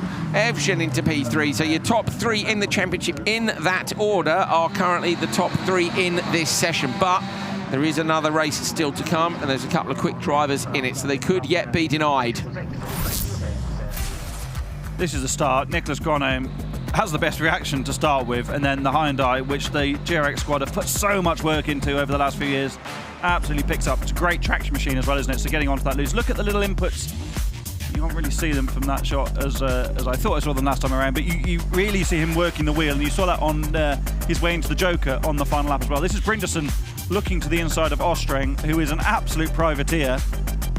And did a good job, to be fair, in P2 there. Demolished that marker, didn't he? So I think there could be at least a warning for what was it we said earlier? It wasn't obliterated, was it? It was something else. Annihilated. You like that word? Yeah, it's annihilated. That might well be I haven't actually seen any penalties given out, which might mean they're going with the old warning first, followed by penalty. We'll check that in between these two sessions for you. Gronholm sliding the machine that he's so familiar with for the last couple of years in the World Championship across the line and going into the lead. 2:23.2 in the wet conditions, but on wet tyres, crucially, which of course Elias Svensson was not. So Hans-Joran Ostring beat Svensson as well. All of those times are quicker than Svensson went. That won't take the smile off his face, and he won't be disheartened by it either, because he knows he was unlucky to be out on that grid on those slick tyres. The low rumble of a supercar ticking over in the background. 4 supercars, in fact. There they are. Philip German on the inside. Ola Christian Baby next to him. Yuri Belevsky and Victor Franks which won't be making any noise ticking over because it's an RX2E car. They chopped the bottom off the bumper of that last night. We'll have a look at the rear of it in a minute. Literally hacked it off with an electric saw. We'll tell you why. Oh, German gets too much wheel spin straight away. Vaby looks like it's got a good start, but German comes back at him now. Victor Franks with the best start all around the outside. The RX2E car needs to light the throttle up here and try and hold on. Loads of wheel spin backwards into turn 1. 10 out of 10 for effort, but unfortunately doesn't get the result he deserved from that. And it is out front. Evgen who leads from German. Vaby who leads from German, yeah, and in P3 Bolevsky. Frank's back onto the back of them already. Yeah, great start that from Frank's. Vaby and Evgen's cars look so similar from the JC2. Yeah, they do, yes. Should be made illegal. An easy mistake to make. At least German's got a totally different livery on his Audi. You can see where Frank's is just losing out a little bit as he gets the throttle down, because all of that torque is delivered very quickly. Bolevsky Joker's on this opening lap. Will he catch Frank's?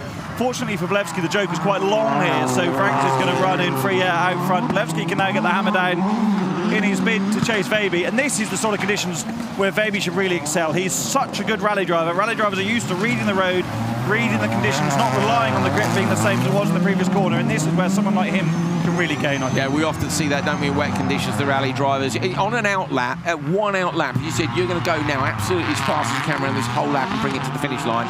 I would bet on a rally driver every single time.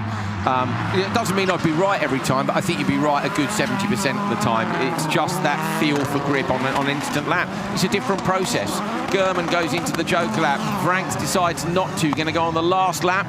Bolevsky's already been in. Where's German going to come out and watch for Bolevsky in the background? German gets Bolevsky. Conditions are miserable, aren't they? Vaby's best lap, a couple of temps off Gronholm's so far, but it's very hard for us to read the track conditions from here. It definitely looks a bit wetter to me now, and sometimes that can help, can't it? Because it helps the wet tyre to work that bit better, but it also sometimes doesn't work quite so well either. Frank's yet to Joker. He's not really going to hold up German. I thought German's Joker entry was a little clumsy, but actually worked out quite well for him in his fight with Bolevsky. Let's see Vaby's entry to it now in. Look, just wait, get the nose turned in, on the gas now, flick it the other way, maybe a little nick on the bar, chuck it in on the gas, run it out to the tyres, and then full throttle down to the line. Easy win for Vaby. Not enough to win the session though.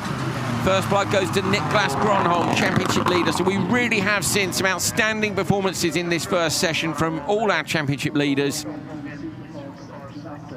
Pretty much going with the form book across the categories. Bolevsky popped in there with a best lap just a tenth slower than Gronholm, so the pace is there. Made a poor start, Bolevsky, didn't he? We saw him make a poor start in his pre-start for practice early on. This is Frank sending it around the outside, shuts the door. Did he get a nudge? He maybe turned in too early. I don't think, I think he turned in across. He might have taken a small nudge there from Vaby, but there was nothing untoward about it. But I also think he had a lot of momentum going the wrong way, didn't he? It was quite hard to get back. I think they put the back bumper back on it. So last night, because they felt the rear bumper was digging in on one of the jump landings, they were like, I'm just going to chop it off. I said to his dad, you know, is that quite a nice bumper? He said, nah, he said, we've smashed that one up in Hollius already. So they were quite happy to cut the bottom off it and see if it would work or not. We're not going to see German's Joker there. Vaby really, really fast through the Joker. He won a lot of that through the Joker lap because German had got the rotation done, but then not enough. So then had to nip the bar, got the rear to step out. You just lose that bit of momentum. So, yeah, Vaby's been quick, but maybe a little bit inconsistent this year, and that was a really, really good run. It was indeed. I've got a message from Johan Kristoffersson. He says, enjoy Strängnäs. Me and Colin are enjoying Barcelona. So that's why he's not here. He's away with his son and I assume his lovely other half as well. So, Johan, hello, mate. Great to hear from you. It's raining here. It looks like you made the best choice for weather. Molly has caught up with somebody else. Let's find out who she was with. Thomas, that's Q1 finished. What happened in the start there? Yeah, the start wasn't quite good from the start line, but I managed to come beside Hasse on the jump, but then he closed the door, so we lost a little bit of time there, but still an okay run, I think, but it was slippery. It was frantic in the moments before with the rain coming down. There wasn't even rain scheduled for today, was there? No, so I think it was a big surprise for us, everyone, but yeah, Niklas handled it well, so good job, Jane. Obviously, you can change the tyres quickly, but can you do any other very quick changes before heading out there?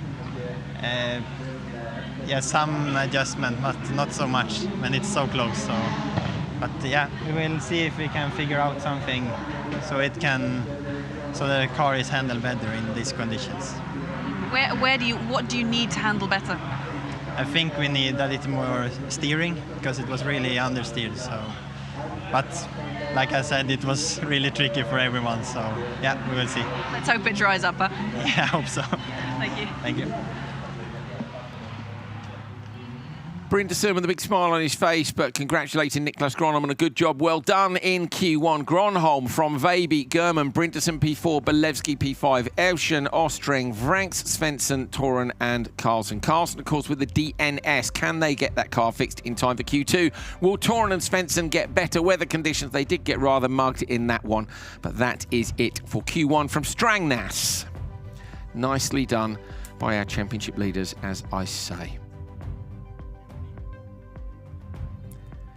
So good stuff from all our categories here at the final round of Rallyx 2022.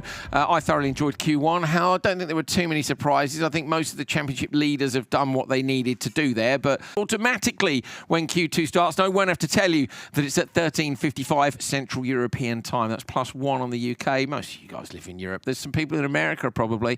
Let us know if you're up at crazy o'clock to watch Rallycross, because we think you're awesome if you are. But 13:55 CET for Q2. See you then.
Welcome back to Strängnäs in Sweden for round 7 of Rallyx 2022. I'm Andrew Coley. This is Hal Ridge alongside me.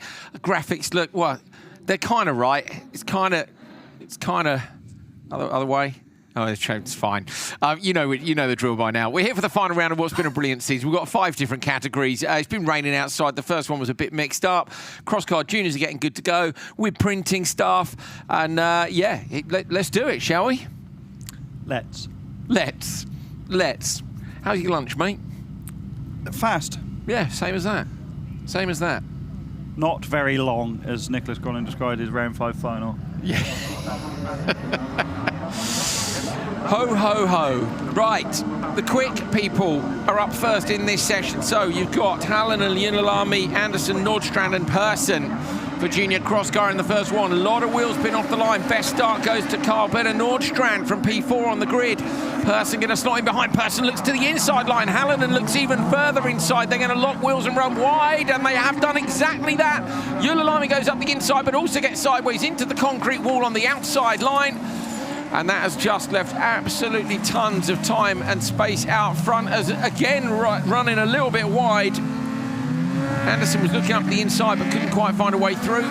Tricky. Nordstrand was all out of shape there into turn 2. Great last time out in Riga at Nordstrand, and Michael Uito referenced him in that interview with Molly earlier on as being the big threat for this weekend. At the moment, though, the threat is the track conditions, because what a mess it is for these guys in the first couple of corners. It's changed a lot since these Crosscar Juniors were out in the first race of Q1.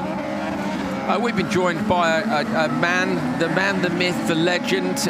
It is Kevin Eriksson who's joined us. And Kevin, a lot of you won't have seen, of course, in the last few weeks, because he did a disappearing act just before round 1 of Nitro Rallycross. Kevin, first of all, how are you, mate? Well, I'm getting better and better every day. So yeah, now it's only the broken foot that is a problem. But okay, we'll be able to have a look at the broken foot in a minute. I'm sure we can get it up on the desk somehow and get it on camera. But at the minute, we've got some junior crosscar going on out there. These conditions are super tricky for the youngsters. It's super tricky, but I'm always impressed by these young guys and girls, because this is tricky. Like you say, you even see the most experienced guys can struggle in this as well, because you never really know how much the track has changed. And now it was dry for a while, and now the water came back. But so far, I think they're all doing good. I saw the start was a little bit chaotic, but it's always the first corner of 5 cars, and slippery conditions. That is always something. And they can get the wheels hooked up too, can't they? Which makes a big difference when it's open wheel like this. And you saw Hallinan get locked in, and they ended up sliding off the side of the road. Nordstrand leads at the moment. Anderson slotting into P2. No, they're on to lap 3. Thought it was a finish for just a second. Probably the hardest conditions. It's better, isn't it, if it's full wet or full dry? But these slimy wet and dry conditions are horrible. Yeah, for sure. I myself, I'm really terrible in this. Oh, really? Yeah. Why? This is the worst condition I know, because I have never been good at it. Really? I like rain and I like dry, but this is just a nightmare for myself. I love that. One of the best rallycross drivers in the world, and he sucks at driving in these slippery conditions. At least you're honest about it, mate. Nordstrand into the Joker for the final time. Got a 7-second lead over Anderson in second, so is easily going to cross the finish line at the front of the order with a total time of 2:52.04. How are you looking at the times for Q1? We're going to have a quick look and see if we can see how quick they were. 2:50. Hallinan did a 2:25.420 last time, so 25 seconds so off much the pace. slower now. Right, so 25 seconds over 3 laps. Obviously, there's a little bit in the start lap and a little bit in the Joker lap, but basically it's gone down by a good 10 seconds a lap, hasn't it? Which is pretty crazy. Molly, where are you at? What's going on? Hello, I'm down at Yuri Bolevsky here. Graham's here, and I've just been speaking with Yuri as well. He says he needs to work on his starts. That's pretty important here, but a bit of work going on the rear of the car, Graham. Yep, try to improve the car for him a little bit, really, try to help him as much as we can. Obviously, that was quite tricky. Rain come fairly last minute. Nobody had very much time, so we was all in the same boat. Start didn't help, that's for sure, but we'll see what we can do to make him a little bit more comfortable in the car in these conditions. Trying to improve things for him, what exactly? It's tricky, supercars, a lot of power, obviously, 4-wheel drive, trying to get it on the ground. So if we can help the tyre, contact with the tarmac a little bit better, then that's what we're going to try and do. And How frantic were those minutes before heading out there for Q1? We were prepared, so that was nice. We had, what we could do in that short amount of time with us, so there was no running around. We've been in that situation before, so we learned from that. So not too bad, but obviously you can't change as much as you want to change in that short frame of time. Okay, thank you very much. Graham being all well behaved, Hal. We know much better than that, don't we? I've been for a curry with Graham, and he's an extremely funny guy. But yeah, he's in work mode. Yeah, and there's so much experience in this paddock, isn't there? It's given that Rallyx has all these guys around, it just shows the strength of the series. These are people that have won at World Championship level.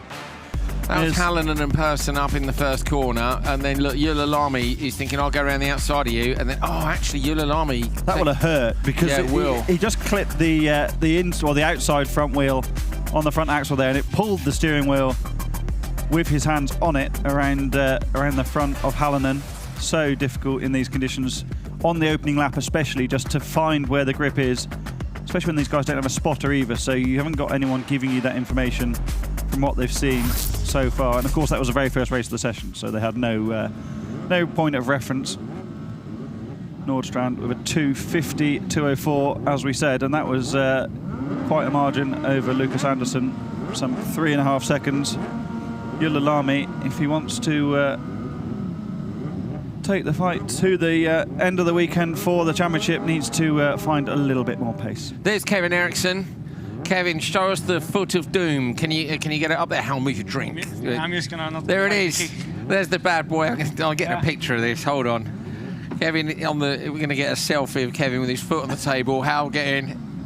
There it is. It's actually pretty cool because it's like air in it. I have a pump here in my boots. I can pump. No, you need to see this. You need to see the boot. Come back to the boot. Where are you going? No, we don't want to see the racing. We've got a boot on the table here. Oh, we're coming back after this. Oh, honestly, you can't get the staff these days. You really can't. The juniors will have to wait a minute. Kevin was showing us his Reebok pump boot, but it's fine. It's fine. We'll come back to it. Nilsson, Hagstrom, Suono, Uito, and Nason. Uito, of course, championship leader, 30 car, gets a great start. Not quite enough to just shut the door on the inside line. Suono was there, but Suono just drops back. Uito's brave and holds on as somebody else is even braver trying to go all the way around the outside. But a great start from Michael Uito. Down into turn 2. Just got to keep it tidy here with Alexis Suono right up behind. Don't want to lose a place. Uito's so patient there on the throttle on the inside of the opening corner. That was Nason in the Kazmat machine around the outside, went for the full send approach, didn't really work out. If you look at the order now, Uito gaining in experience and confidence, like we said earlier on, getting through that first qualifying race, all important. Kevin, you've fought for quite a few championships. You won the Supercar title in this series twice. When you're into a championship weekend, that first race is always a bit of pressure just to get through it. It doesn't really matter if you're fastest or not, but you just need to get that in the bag so you can at least. You've qualified then, haven't you, ostensibly, and then you can focus on the rest of the weekend. I mean, exactly. These first, the first 2 heats really is a lot of, because you maybe don't need to be fastest, but you need to be consistent and get to the semi, just like you say.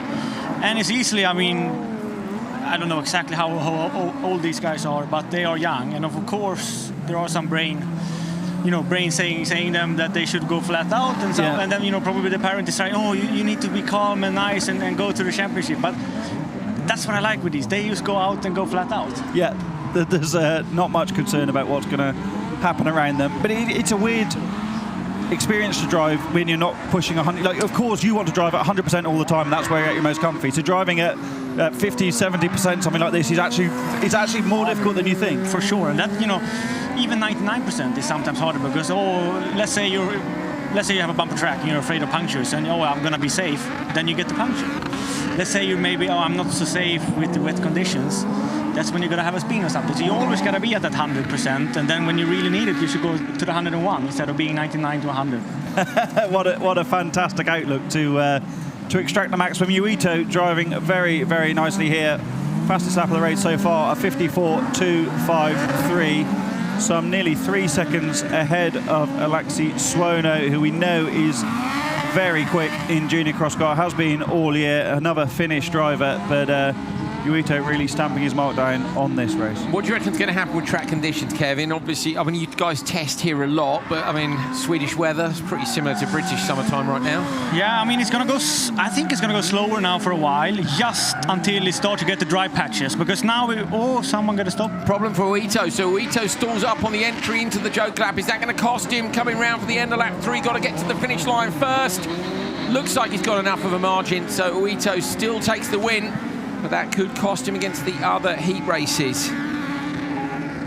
Not ideal. Yeah, significantly slower than Nordstrand in the previous race. Some 6 seconds slower, and that is... I don't think all of that was in that little mistake, Al, either. No. That's usually when you have this, mud that goes now onto the tarmac. It's not wet, it's not dry. It's just kind of like a what do you call it? Like slime. A surface of slime. Yeah. Especially on the tarmac, that's where you lose a lot of time. And until that goes away and get the dry patches, that's when the track, will be faster and faster. But for now, it will be slower and slower until we start to see those dry patches. Yeah, and this track is one of those circuits where you have a lot of loose that drags into the tarmac section, so that happens quite a lot in turn 2, in turn 1, especially after the start-finish line. Yes. Okay. So, conditions going to change throughout the session. Are we going to see any more rain today or not? Stay with us and you'll find out, of course. Good job by Uito, despite the little entry into the Joker problem. No big panic in there. Let's take a look at his times. Uito takes the win with a 2:56.6 from Suono, Nason, Nilsson and Hagström, but it won't be enough because at the minute, Carl Petter Nordstrand on a 2:50.2 is at the top of the table. Andreas, it's almost soon Q2. What is the update on the car? Yeah, I think we are getting it done. Okay. So what sort of work has been in the last hour and a half? It's been high pressure, but I have the best mechanic. So. How many people have been working on the car? What sort of work have they been doing? How many? Yeah. I think me, my father. 5, 6. And what do we see them doing right now? Now they are assembling the tube between the engine and the gearbox. So that one we have welded because a shaft hit it, so it took the clutch and the downpipe and pretty much. So.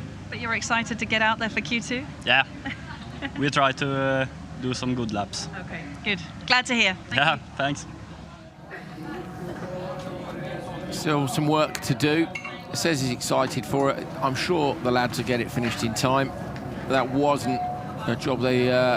was not. You don't ever want to be doing work. Ideally, you just want to fettle the car, don't you? Just little things, little setup changes. Nobody really wants to go smashing the gearbox to pieces in the middle of an event. No, but this is where rallycross teams come into their own in re-engineering things that shouldn't need to be re-engineered in the first place. I always think that a circuit race team or a rally team that can bolt parts on a homologated car is one thing, but re-engineering in the paddock is something very different, and rallycross teams are the very best at that. Certainly are. Short turnarounds, getting the cars fixed up and ready to go. Lunderlander left-hand side of your grid. Best start, though, is Loki Pettersson. Coming out wide, though, on the run to the first corner. Backs it in a little bit too sideways. Needs a taxi to the apex and instead gets picked up by a couple of cars on the inside. A little bit of contact between them. Vigo, you can see, is chasing them down with the drone as they head up into turn 2. There's that bump again. It's Isaac Hattenmar who leads, but sideways for Hattenmar as well. In the background, Joachim Lunderlander is in the 10 car. And lots of mistakes there. Just looks so frustrating as a driver, doesn't it? Because you don't really know where the grip is going to be. Bit of oversteer, bit of understeer, can't really get the power down, and you've got someone sliding into the side of you when they didn't really want to be there in the first place. Look how sideways they are through that. There's a big dip there through that corner. I remember being a passenger with Kevin Eriksson in a Supercar Lights there some 10 years ago, and I couldn't believe the amount of pace you could carry through that corner. But in these conditions, all the weight is transferring to the outside of the car, and you're sort of sliding sideways up the up ramp for the jump. Look at turn one, it's so hard to judge. They're almost on the lock stops here, but if you come off the throttle now and you hook the rear up, it will push like mad, so you've just got to keep the throttle on a bit. Kevin, it is so hard, and these kids are so impressive. Yeah, for sure. Like, I'm always impressed by watching these. I obviously was at home for Riga, and I watched everything, all the whole, you know, whatever, how many hours you guys are doing. Yeah, a lot. Yeah. But every heat, I mean, they were always, I thought they were racing the fairest of everyone. They didn't really hit each other bad. And just they race very mature at a very young age, which is impressive to see. Yeah, really, and particularly in these conditions, desperately trying to make a pass. Oh, and looks up to the inside line, bit more traction over the top of the crest, missed it, but I think it's going to happen in the background. It does indeed. Soderholm getting up the inside of Lunderlander. Nicely done, and Lunderlander responds by going joker immediately. So only Vik has jokered at the back of the pack, and they've got 1 lap to go. So a bunch of people are going to have to do it on this final lap. Soderholm 1 second back from Hattenmar. Hattenmar sideways. You'd think when they missed the apex by that much that they'd miss out, but behind, similar loss of traction and loss of time in these tricky conditions. I thought that said Metallica across the front of the car for a second. I was thinking it's a bit young to be a Metallica fan, but you just never know, do you, in Sweden? No, Swedish taste in music is interesting, yeah. Let's leave it there. Especially in Värmland, yeah? Yeah, yes, mate, yeah. Kevin knows exactly what we're talking about. Molly yesterday was driving. She goes, I've got some good dance music. I was like, oh, here we go. But actually, it was all right. Another hour of misery in that car, but it was fine. It wasn't too bad. Yeah, Norway isn't much better. It's Scandinavia. Hello to all our Scandinavian viewers. Sorry for the terrible insult. Do let us know what your favourite music is. I don't know, maybe we get it played out on the show. We can't, of course. So Hattenmar leads from Soderholm. Everybody's joking. Coming out now, going to take the checker flag. The time is 2:59, so about 8 seconds off the pace. And I didn't think Hattenmar was going badly there, but it is fastest first, of course. And if the conditions, as Kevin said, are going to get more slippery for a while, Hal, unfortunately, this is going the exact opposite way than the way sometimes Nordic likes to think it might. Well, Rallyx, sorry, now, you know, it's your dad, isn't it, Kevin, who likes the idea of the fast drivers going first in case the track conditions go in favour of the later drivers. Sometimes they do. Unfortunately, today, it's not going to go that way, is it? Or not right now. It's also quite hard for us to work out exactly where the lap time is, because you have the fastest first situation where the fastest drivers have already been. You don't know whether the track's getting slower or whether that's exactly the same conditions and just being a couple of tenths off the previous one. So it's really difficult for us to know how the track conditions are, especially when we're in this box in the paddock. Oh yeah, Kevin, we want a window next year. Can you stick a window in the side for us? Yeah, sure. Where do you want it? Some here, basically, mate. We just need approval from the Allsbury people, but... Well, let's not ask them. I think ask for forgiveness, not permission. Yes. We'll just stick a window in. We can always hide it behind these posters on the side here. And yeah, it'd be fine. Earlier on, Molly caught up with Ida Tornholt. Let's see what Ida had to say. Ida, you mentioned to us a while ago that it was a quick fix on the car, but coming back to you now, it's looking very busy. What's going on? Yeah, I went to Oliver and asked because I thought I was the first on the start lamp, but everyone just drove past me when I released. So he actually looked and he told me that the engine is not getting enough fuel. So now we have changed some things, and yeah. So it went kind of busy. It wasn't from the beginning, but yeah. But they have done an amazing job, so I think we are pretty much finished right now. Yeah, they are testing it now, so that's good news. Yeah. Always a relief to hear the car fired up after a bit of work. Some youngsters fired up down on the grid now. On the inside line, you've got Ross Malm, then it's Kinnunen, Niemi, Campi and Oliver Solli. Solli didn't have the best performance in Q1. Be looking to improve this time round. So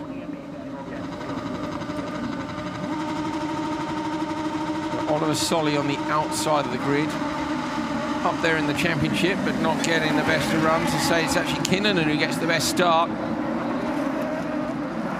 Inside line of contact again in that braking zone. It is hard to judge how much grip there is as we see somebody running all the way through the gravel trap on the outside. But Kinnunen has done a brilliant job in the 33. This is the bump here, just, you see what I mean, where it's going up onto the tarmac. That just seems to me to be developing a little bit. Gonna have to watch out you don't do anything silly with tyres through there.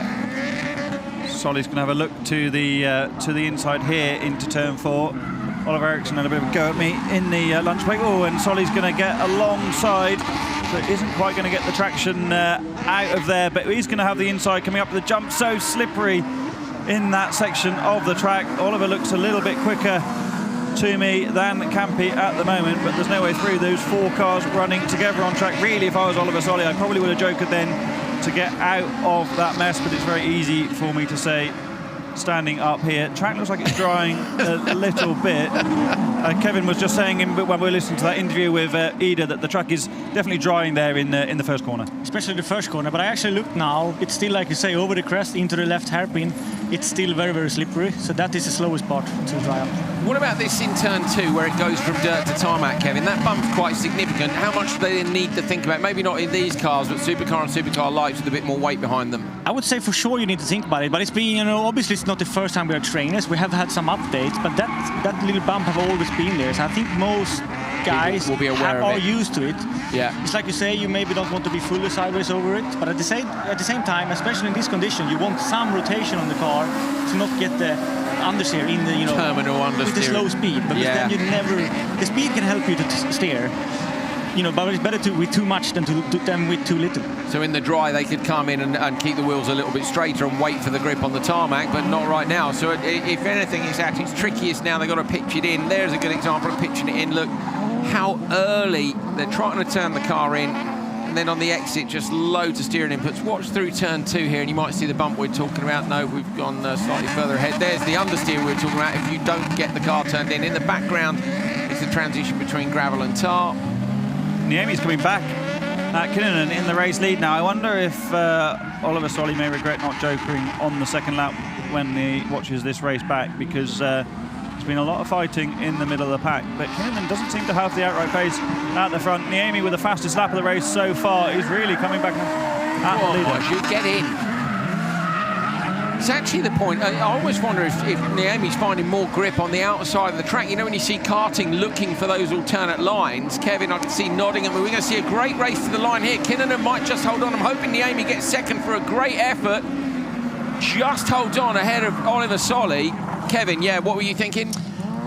I wouldn't say it's so much on this track, but for sure, like you say, sometimes you don't want to be in the rubber because the rubber is very, very slippery. You can see that always at Höljes, for example, in rain, people trying all different lines in the velodrome because it's a lot of rubber in that part of the track. Yeah. You don't really get that here at Strängnäs at the same way, but for sure, some tracks, the rubber you want to avoid when wet. Yeah, sure. Good. Well, good to see Niemi exploring the limits of the track, and she was exploring them on the first lap through the gravel trap on the outside. Solly did well actually there to fight back from a poor start. Was 5th overall at that first phase of the first corner.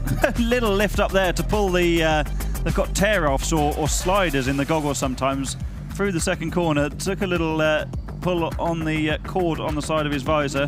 This is when I thought he might have gone, this is on the final lap, sorry. So this is Solly in the run to the line. Had he not lost that time fighting in the traffic, may well have come out just in front of Niemi and maybe even taken the race win, but nonetheless a good recovery from him. Niemi just saw Solly coming down the straight there. You could see sliding across, looking to take as much space as possible, and then was like, hang on a minute, there's somebody within a couple of hundredths of a second of me. Kinnunen takes the win.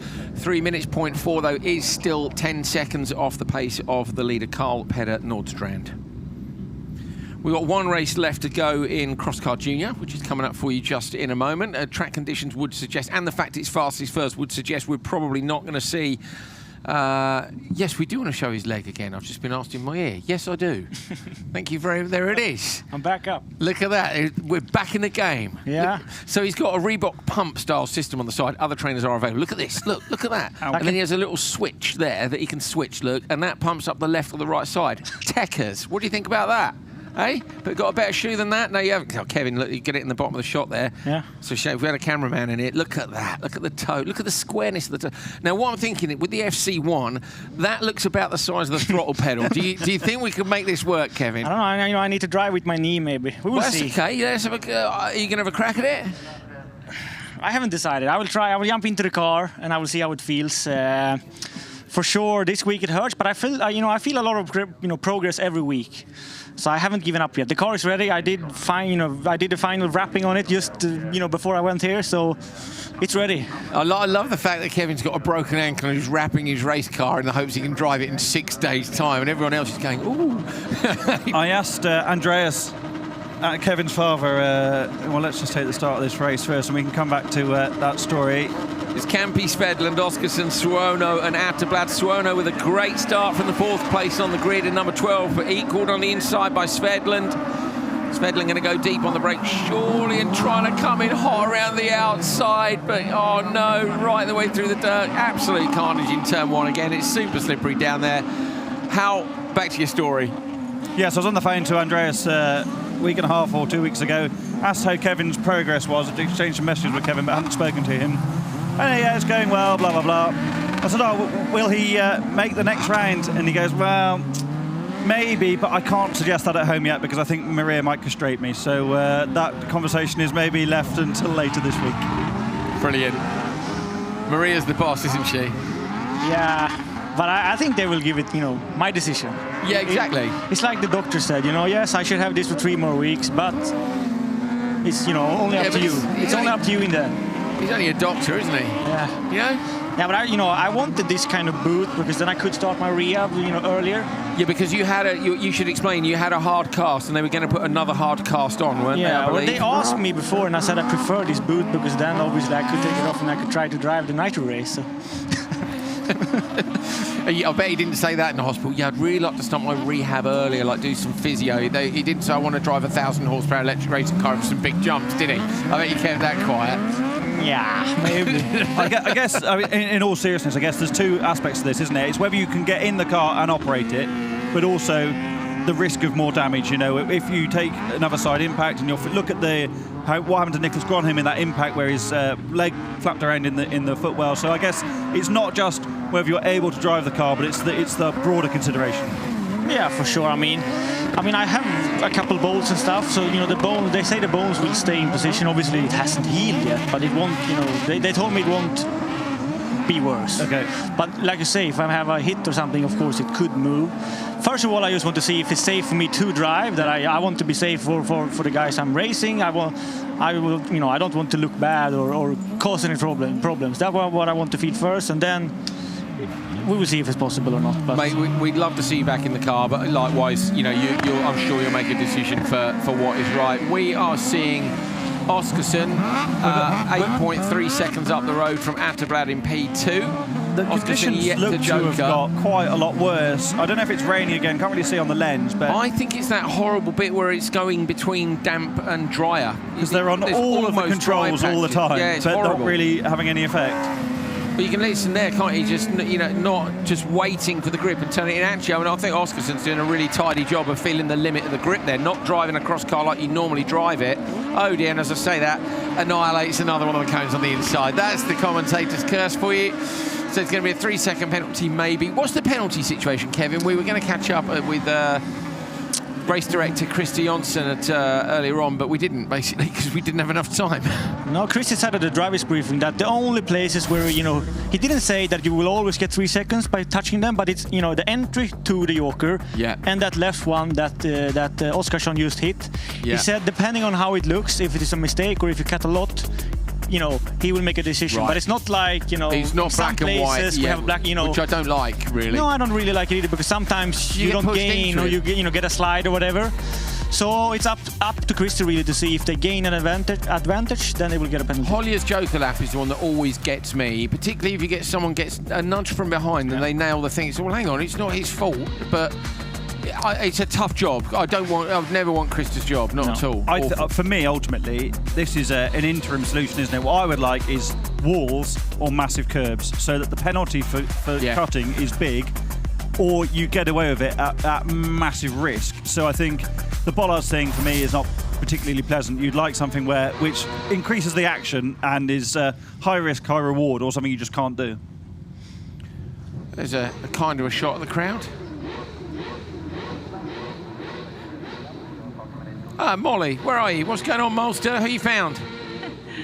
I'm here with Philip Gurman. He drives for the local motor club here. He lives not very far away, and things are going very well so far this weekend.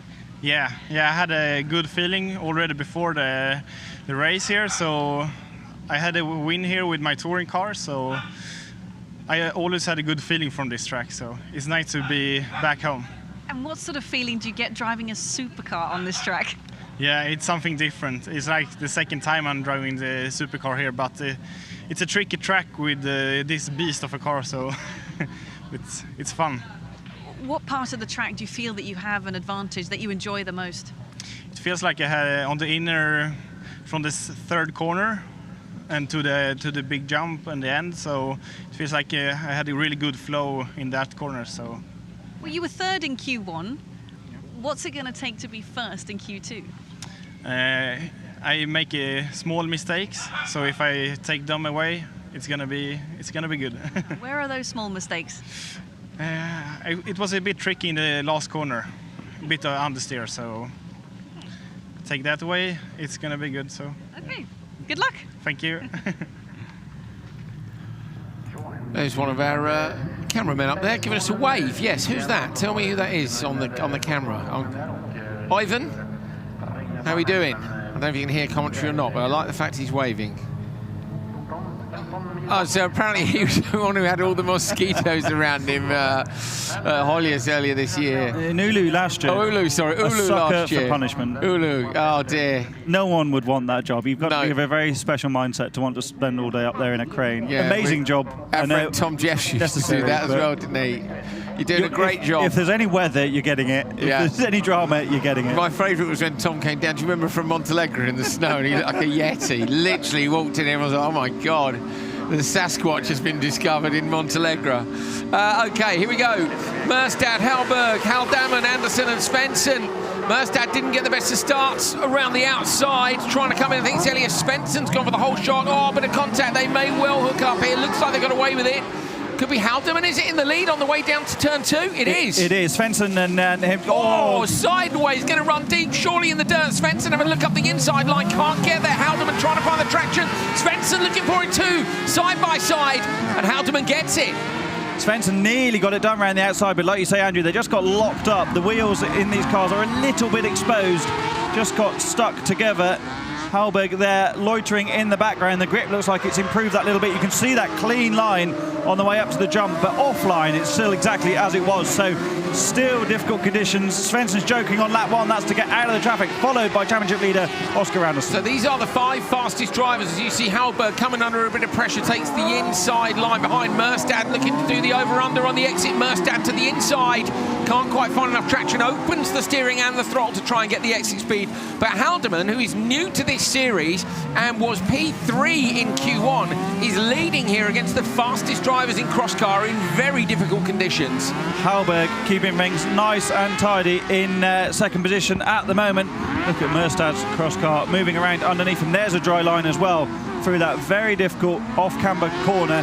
Kevin, the corners here, the cambers are the opposite through all that middle part of the lap. It's really technical, this circuit. Yes, for sure. Like you say, they are, going the wrong way, really, from maybe, what is easiest to drive. For sure, this is a very, very technical track, but not a big problem for these guys.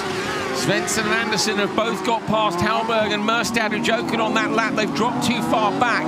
So Svensson at 3.7 off the back of Haldeman could be a risk here, because Haldeman went standard lap on that last one when both Hallberg and Merstad were close in behind. So keep an eye on that 3.7 second gap. Will it be enough or not? Kevin, is the track getting quicker yet, do you think? Yes, for sure. You start to see these white lines now. You see here in the overhead shot, you will see all the way with the right wheels is almost all completely dry now.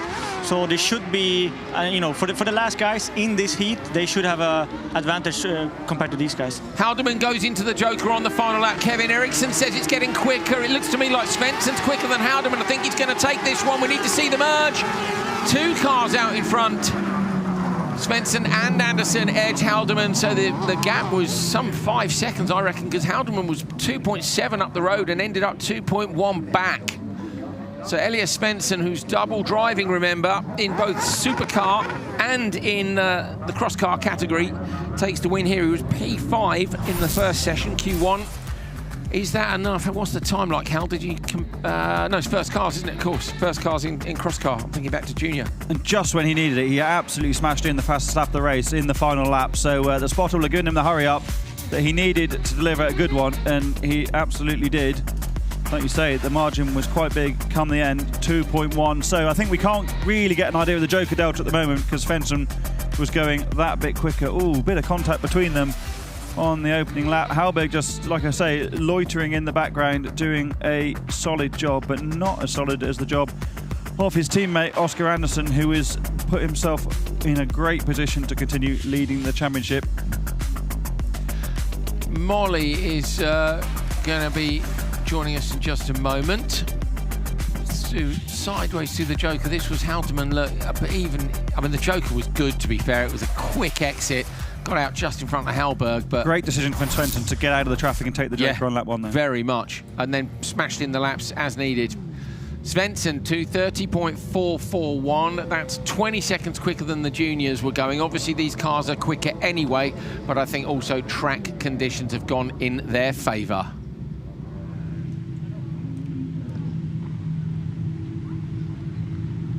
Oscar, that's Q2. Tell us about it.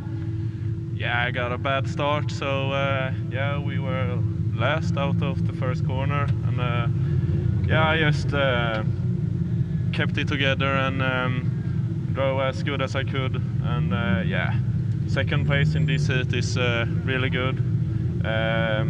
The circuit is drying up right now, so we will see some faster times, but yeah, what can we do? Feeling a bit nervous about the championship? Yeah, both no and yes, but yeah, I am happy to be here, and yes, hope it will end well. Thank you. Thank you.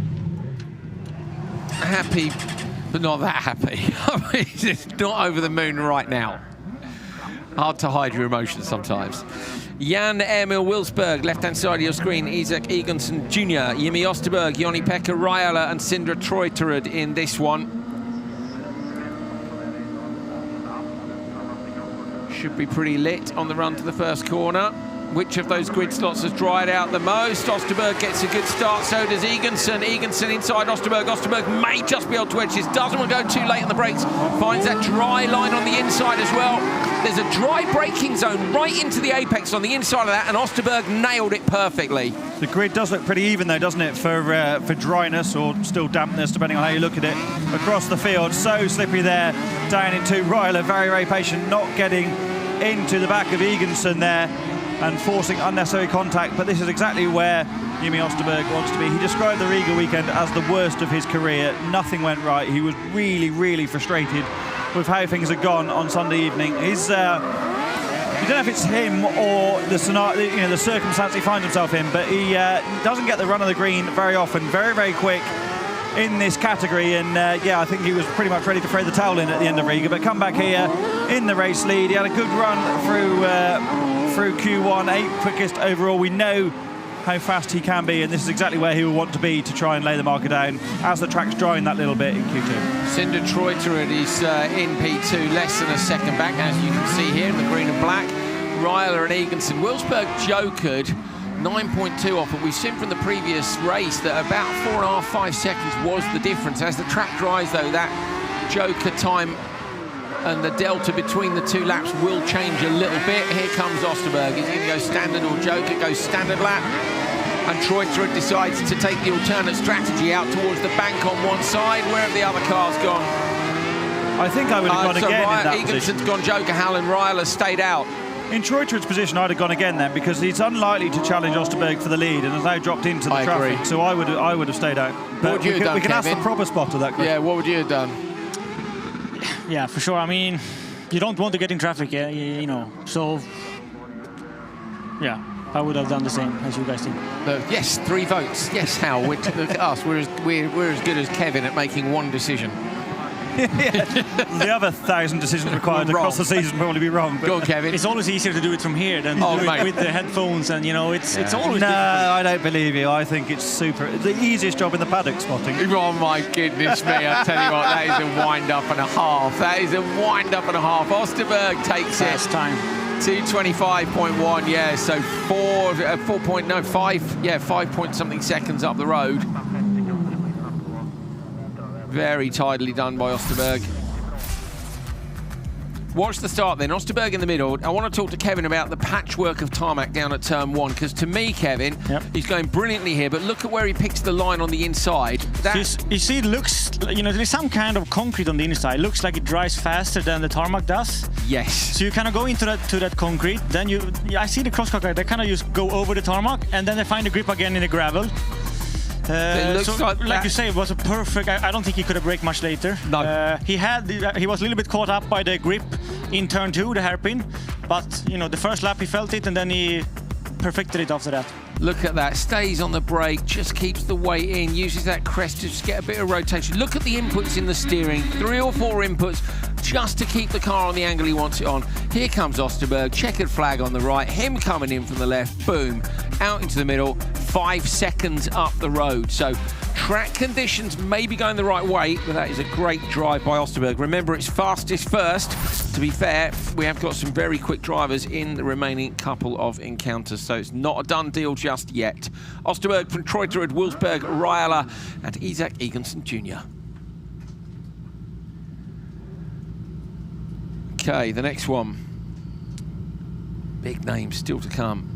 Gustafsson on the left-hand side of the grid in the 199. Riku Hukar, Marcus Agerheim, Ronalds Baldins, and Pasi Penttinen. Osterberg, remember, was in that middle slot, but we've seen the line he took on the inside. So if you can get to the inside, a slightly unconventional, tight, straight braking zone on that different surface might mean you can brake a bit later than the others, but we'll see. All very well having a plan until you get down there. Pasi Penttinen, good start outside. Riku Hukar from slot 2. Penttinen moves in across on his teammate, going to try and get to that dry braking zone. Goes a little bit quick and deep in, but finds the grip on the exit. Hukar runs deep and loses a position over the crest. Pasi Penttinen going to get the whole shot. Who's it got P2? Was it Baldins who got up into P2? No. Everybody, I think. We cut to that shot from the background, didn't we? And there was 4 wide over the jump. It is Baldins who is third. Yeah, it's Agerheim, sorry, P2. It's Agerheim, yeah, sorry. Yeah, it was a nice move by Agerheim. It was actually, letting off the brake a little bit more in the first corner, and then he got the inside over the jump. Very nice. You see Kevin spotting the stuff that we don't see in quite the same way. That's what we'd expect from Kevin round the outside. Ericsson, we're looking forward to seeing him pull those kind of moves up again soon. Oh no! Baldins and Hukar. Baldins wanted to go Joker. Hukar didn't, was going to go straight on. Now they've hooked themselves up. Baldins is looking at him, probably saying, stick it in reverse, mate. We're hooked up. We need to get out of here. Needs a lot of revs then, doesn't it, to dump the clutch to drag yourself out from that scenario. Penttinen really came from the outside and got to the apex and beautifully carried the speed through that opening corner. There's that dry line Kevin was talking about through the middle part of the lap, where you can really lean on the outside of the car now, because the grip is more there on the outside than it is on the inside, and then that changes based on the direction of the corner through the right-hander before the jump. Agerheim just 1.1 off. Is either of them going to Joker this time? Yes, maybe a last-second change there, but if it was a very good one.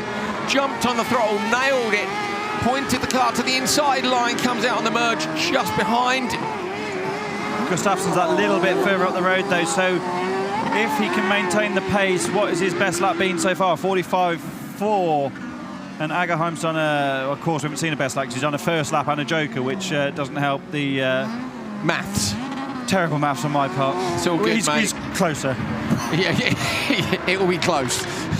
Pasi Penttinen, 4.9. Gap coming down to Gustafsson, but it's Agerheim that Penttinen needs to watch out for, because when Gustafsson goes, Agerheim's going to get there anyway.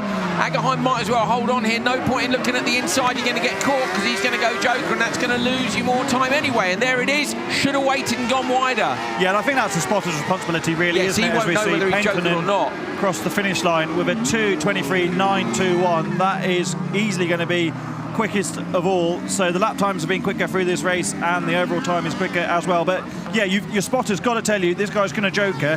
don't hang on to the inside. I was going to say, the trouble is that Agerheim maybe comes out the Joker and thinks he has Jokered. I've got a chance to take him here. So you understand the aggression. He's wanting to make up a place, but actually, yeah, Gustafsson was still yet to Joker. So if he'd been told that, could have held on to a slightly wider line. Look, little nudge there. Penton, though, right in, and look at the speed he carries through the apex, and then as Kevin mentioned earlier, look, it just hooks up the dirt. You see the roost come up as he nails it and just finds the traction. And meanwhile, in the background, everybody's swapping places. A little bit of contact there between Hukar and Baldins. This is Hukar getting into the rear of Baldins at the Joker entry. Unlucky for them just to get hooked up. Nightmare. There. Look at that. And then you've got the front of the Crosscar just sitting on the rear wheel. And Hukar has barely got the rear right on the ground, so even if he chucked it into reverse, it would have been tricky to get the traction to drag that car off the back of Baldin's machine. This is the move from Agerheim, trying to find a way past Gustafsson. So Gustafsson's going to go Joker, and right now Agerheim wants to open the car up and let it run wide, but he doesn't know that Gustafsson's going to brake to go to the Joker. I don't think it would have been the difference between taking the win. I think Penton had that either way, but it would have been a hell of a lot closer.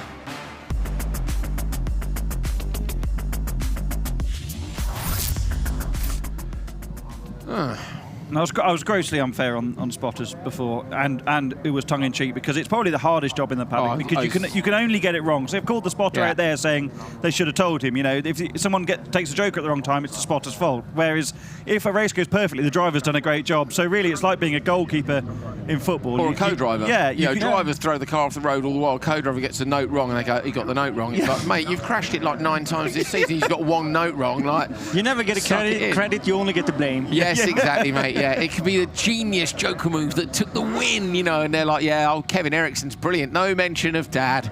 Does your dad spot for you? Or have you fired him? No, but he's been so busy with so much other stuff, so he actually kind of let other guys do it here for a while. But he wants to do it, but obviously he has 100 million things going on at the same time, so sometimes it's too much. So actually, last year I had my, the engineer guy from OMC, he was my spotter, so it worked good. What I was going to say, let me do the start, and then we'll go. So you got Anderson, Gotherson, and Frida Enholm on the outside.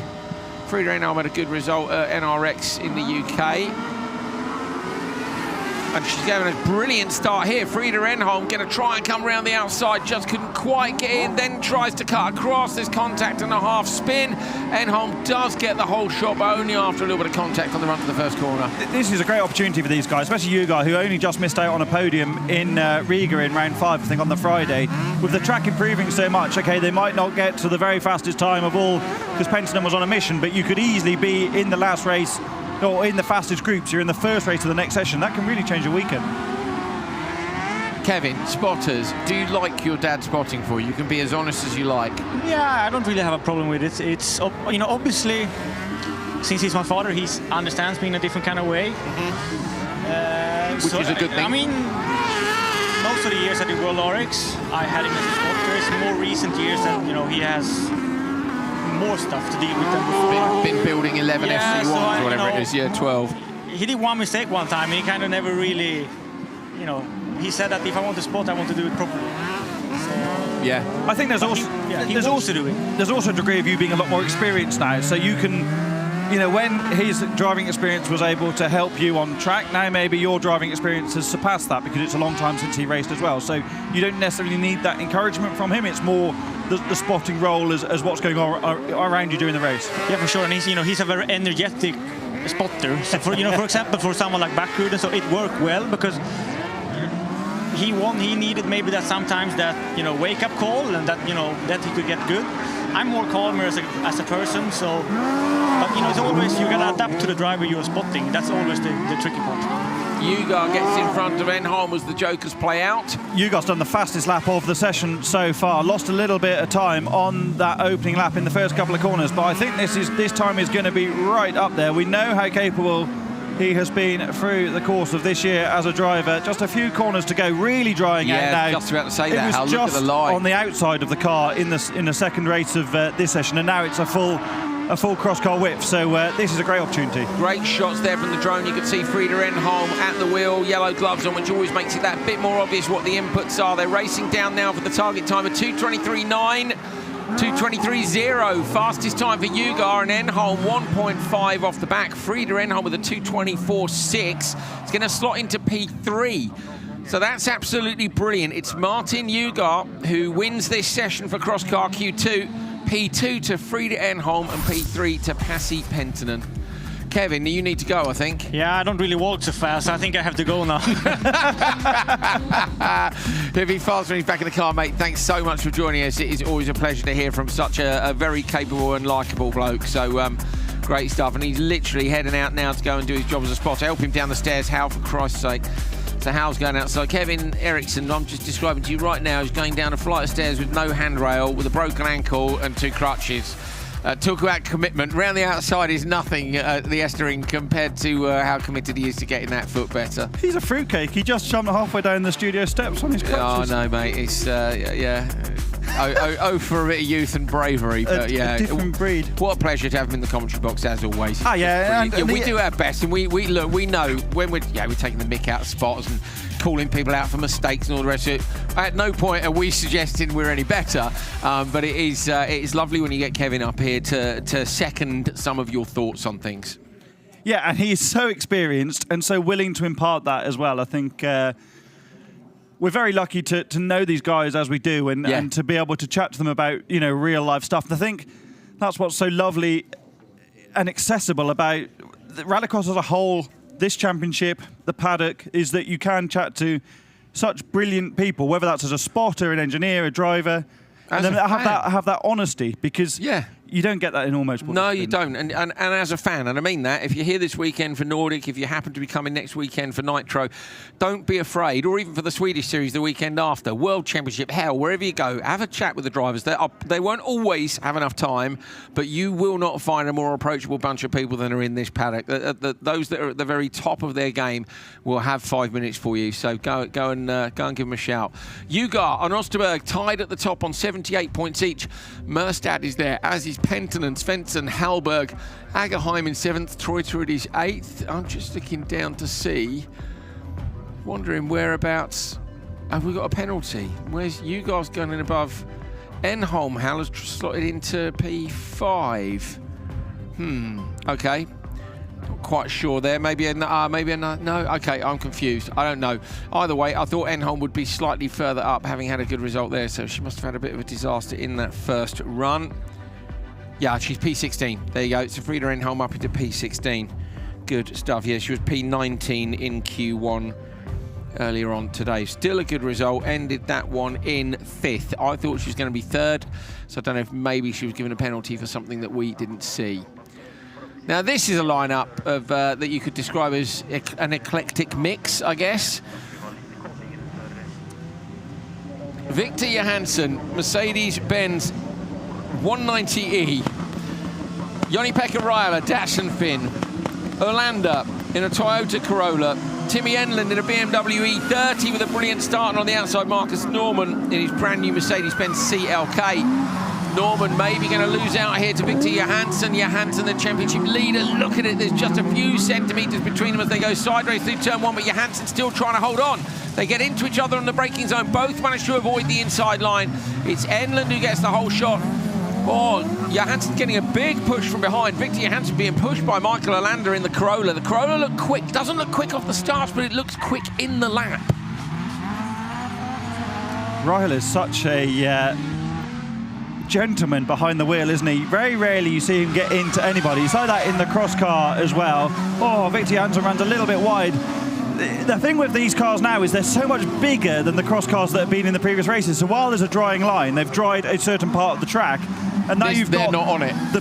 So you've gone from the smallest cars to the biggest cars, because that Mercedes, you can't get away from the fact that Mercedes is enormous. They're giant. And it's just not. It'd be like driving an R2 car in the same stage as a WRC car. It just doesn't fit in the same ruts. Okay, there's no ruts here, but the dry line needs to get much bigger very quickly. I think it will, with these guys laying down trying to lay down some 600 horsepower. Here's the CLK. So Norman CLK, Hal, brand new build, Mazda rotary Wankel engine in it with a ludicrous amount of power. I said to him, why can I smell two-stroke oil? And him and Simon Tiger were both like, you have to mix the two-stroke in with the E85 to help with the lubrication of the engine. 600 horsepower from a supercharged Mazda engine. not known for their reliability, are they, Wankel engines? So No. stressing them in a rallycross car doesn't do them any favours at all. But he drove that car as a road car up to... Orlando versus, sorry, Hal saw me pull a face there. Orlando was so close to the concrete wall on the outside of turn 1, it was unbelievable. I love seeing these guys on they're on the ragged edge in a very different way to the cross cars, aren't they? But they're well on top of their machines. Orlando's in front of Johansson, Ryler down in P5, so we're looking at Norman 3.3 off. It's whether or not Enlund can hold on in BMW M3. Into the joker lap now. Enlund's going to come through, going to flick it to the left-hand side as you see Norman go in. Enlund might just get there in front of Orlando, slides the car right the way across the road, side by side in the background. Orlando and Johansson were 0.03 of a second apart behind. Absolutely brilliant. Great tactics as well by Enlund, sliding the car right across their line and making them go to the right-hand side. Couldn't have been closer. There was 0.02 of a second covering the top 3. 0.2. 200ths covering the P2 to P3. Brilliant stuff. It's just so mixed up, this field, isn't it? And Timmy Enlund doing a great job. Still hard conditions, aren't they? You can see it's dry on the inside there. I know we've been talking about the track evolution a lot, but that's been such a big part of this session so far. I think by the time we get to the end of the lights and the supercars, then it's going to be totally dry.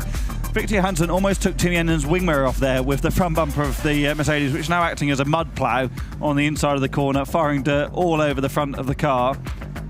Look at the ride height. When he's got it turned in, you can always lie underneath it on that side while it's pitched up on the suspension, but the car looks like it just works so nicely in that scenario. The Merc E190 with the hybrid drivetrain, I mean, just like, it's bonkers, isn't it? Here's look at this for a finish. This. Have some of that, and then they go, well, we'll go inside then, and literally, by the time they're in the braking zone, Enlund's in 3rd. So if there'd been another lap, he'd have been in trouble. Timmy Enlund, 2:26.7 is the target time for the remaining 4 cars in Heat 2. Orlando Johansson, who won the first session, leads the championship, is P3 at the moment. Bearing in mind there's just 0.2 of a second between that top 3. You're going to need to do a good time to get into the top 3 in this session. Oliver, tyres at the moment is a bit interesting down here because we have quite a few Supercar Lights cars that have gone out with rain tyres. You have slicks on your car. What's the story? Yeah, I think I looked at the track, it looks dry. The line is really dry. I think the start line is dry as well. But the only question is if it comes more. I heard some radar said 3 o'clock, which is in the middle of our heat session, so it's a gamble. Starts to look a bit weird now again. I saw some two-wheel drive, they went slick front, wet back, and yeah, it's a mess. But I heard from someone that a lot of the track, the gravel parts are still damp. Yeah, damp is no worries. It's like a watered gravel. It's more if the asphalt is dry enough, because yeah, obviously the rain tire is a bit bigger. We don't lose so much on the asphalt compared to the slick, but you might burn it towards the end of the session. So it's also slick is better for the start. So I will go slick and hope it pays out. Let's see. Yeah, I guess. I think he's right, Hal, personally. What do you think? You told me off last time I said anything about him, so I'm not going to say anything. So just heard from Molly that Olafsson's going on rain tyres. Oh, really? Yeah.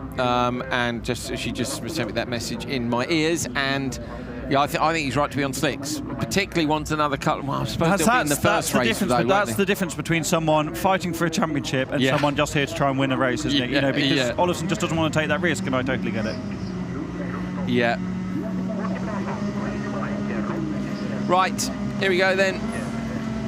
Larson, Crazy Mike, Kingles and Simon Tiger. Simon Tiger needs a good start here, but Kingles on the inside of him. He's done a good job in the Seat Toledo until Simon Tiger engages 10 million horsepower and blows him away to the first corner. Yeah, job done from the BMW. Do you want some geek stuff, Hal? I know you'll like this. I was talking to Simon this morning. His dad mixed up that orange paint with 2 separate paints, and he said it's basically it's expensive and really hard to make, but it's the only car with that colour, so it is a unique paint code on their car. And I said, oh, I thought you painted the same, Marcus Norman's new car, the same colour.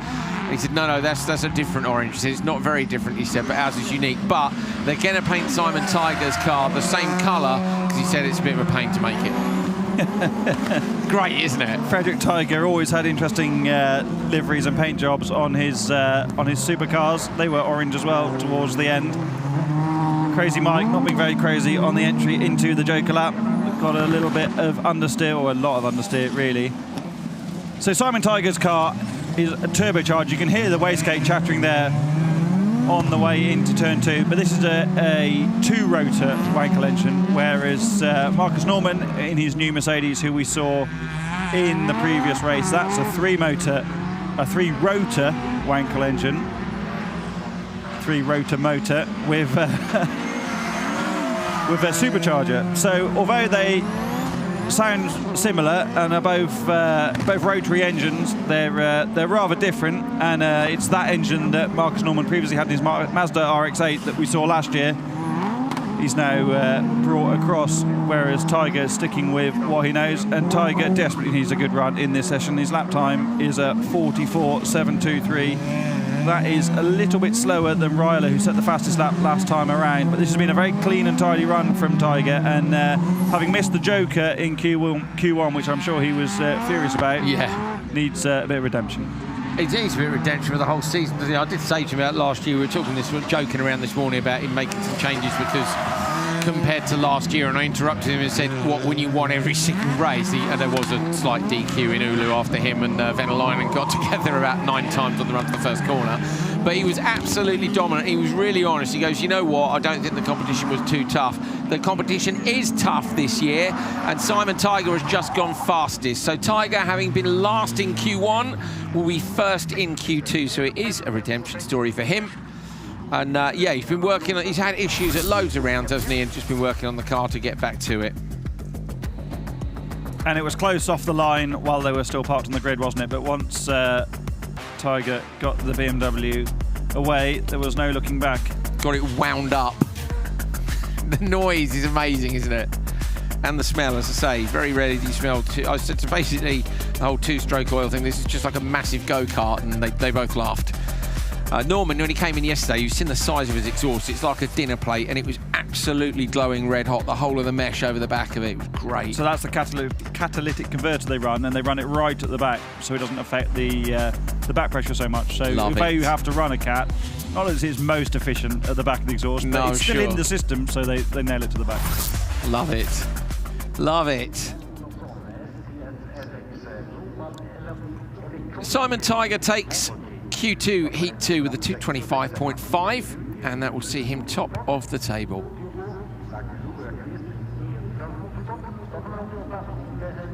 Intermediate standings after Q2 for open 2-wheel drive. Victor Johansson, the championship leader, leads from Simon Tiger, who was last after that first one. Just goes to show you what a session win does, just that gap when you get the 50 points compared to the lower position. So Tiger moves up to P2, equal with Enlund, but he gets it because his latest result is better. Alander, Ryler, Larson, Norman, Kingles, and Crazy Mike. One more qualifying session today. Remember, tomorrow you'll see Q4 semi-finals and final. On to Supercar lights. So spec machines, 4-wheel drive, sequential gearbox, 2.4 litre Cosworth engine, no turbocharger, no supercharger. Power output, how, Ridge? Mount tune engine. Yeah, it is. Oh, they'll be very upset with you. Oh, really? Sacked. You know what I mean. Never be allowed to drive one again now, mate. I don't think I'll be allowed to drive one anyway. They've only just fixed chassis one. It's on display, actually, isn't it? Yeah. Here we go. Olofsson on the inside line. The only car in this race on slicks is Steinsholt, who's in slot number 4, going to try and go around the outside. So Steinsholt's not gone on slicks. Everyone else has gone for safety on wets. Olofsson leads on those wets. Steinsholt going to try and get into P2, but gets a bit of contact on the inside. Going to get pushed off wide by Expert. Steinsholt, I reckon the slicks have got more grip. How you can just see it in that car straight away. Yeah, but Expert really sent up the inside there, didn't he? Really feeling on top of this car, I think, from what we can see from the outside. Lee Schuckvist, this is another new track for him in the lights machine, and just having to do that little bit of learning. But what a field to learn from, because these guys are amongst the quickest in the entire field. Simon Olofsson, though. Oh, Martin Jonsson gets a little bit over-rotated on the way into the Joker lap, but Simon Olofsson, I don't want to curse him, but this is exactly where he needs to be. It's going reasonably well for him at the moment. Hal backs out of the commentator's curse at the last second. He was going to go, it's absolutely brilliant. He goes, yeah, it's going reasonably well. So, bless you, Hal. I'm sure Simon will appreciate the efforts you put into not cursing him, but much more important for him will be the fact that he is leading out front, 0.8 of a second up. The tricky thing here is fastest first. This track is still developing, and I don't think it's going to be a shocker either way, but he does need to smash in a good one because the track's going to get faster, and it's not like we haven't got quick drivers later in the session. You've got Enland, Casper Janssen, Jimmy Walfridsson all in that last race. Yeah, he has to get the job done, doesn't he? You're completely right, Andrew. Still a little bit annoyed at Simon Olofsson for not getting the job done in Riga after he did all sorts of maths while we were on air during the semi-finals and finals. Would he have done, though? Because if you've got to drop a score and take this one into account... but if you're 30 points ahead, if you're more than 30 points ahead, and you've also got to count this, you come here very comfortable, don't you? Yeah, whereas now he still needs to get a job done. So, yes, you're right, but he would have done enough mathematically to come here with that safety margin. I look forward to going through the championship connotations tonight with drop scores and all the rest of it over a beer. And that is my massive sarcasm voice. I don't like drop scores, just putting it out there. I've never seen you be sarcastic. No, I know. I don't like drop scores. What do you think? I get it. I'm not sure. There we go. Howridge with the least committed session of commentary. No, sorry, I was a bit distracted by Exmouth running around the outside of Steinsholt and just getting him at the line. But yeah, terrible commentary. Just shut up. But I do see a massive benefit to drop scores. I get it when you've had one bad event. It's quite cool from that point of view. You know, your championship's not over for it. Maybe I don't like it because it's so hard for us to figure out what the hell's going on the telly. It should be a lot easier with having to count the last round. So it is a lot easier with having to count the last round. So by tonight we will be able to work that out. I'll lean on you to do that. Look at this, Martin Jonsson cut back from the outside to the inside. I'd really like seeing. Oh, and there's the water splash. He lucked out there with a bit of contact, didn't he, and got stuck to the inside. But this was a great little fight throughout the race between Exmouth and Steinsholt. It seems borderline maybe then between slicks and wets. I expected Steinsholt maybe to have a bit more. There is Sandra Holmgren on the talkback to Simon Olofsson. There he is, championship leader. Is he going to be championship winner? Won this title in 2016, I think it was. But the level, I would say, although there were some quick guys in it, the level now is up there with the highest it's been. Yeah. And you need to know every trick in the book. The thing with these Supercar lights now being in their almost 10th anniversary is that these teams, especially Simon Olofsson's team, have learned so much over the years. So whereas before the level was high from a driver's point of view, now the teams know so much as well. So winning is all the harder because it's all about the tiny margins, what you do with the setup, when the track's changeable like this, when you go for slicks, when you go for dries. They'll have done it all before, and now it's all about implementing exactly the right thing at exactly the right time. Next lineup ready for you. Birgit on the inside, Haug, Eriksson, Pettersson and Janssen. Peterson, sorry, we've got a Pettersson as well, but this one's Peterson, Natalie Peterson. Ollie Eriksson in the middle of the grid. We know what a great starter he is. Got slicks on the car. Got to try and get away in front of everyone. Gets off the line well. Not quite enough just to shut the door yet. Manages to move into slot number 2. Now gets to that inside line, but then gets a little bit mugged and run a bit deep.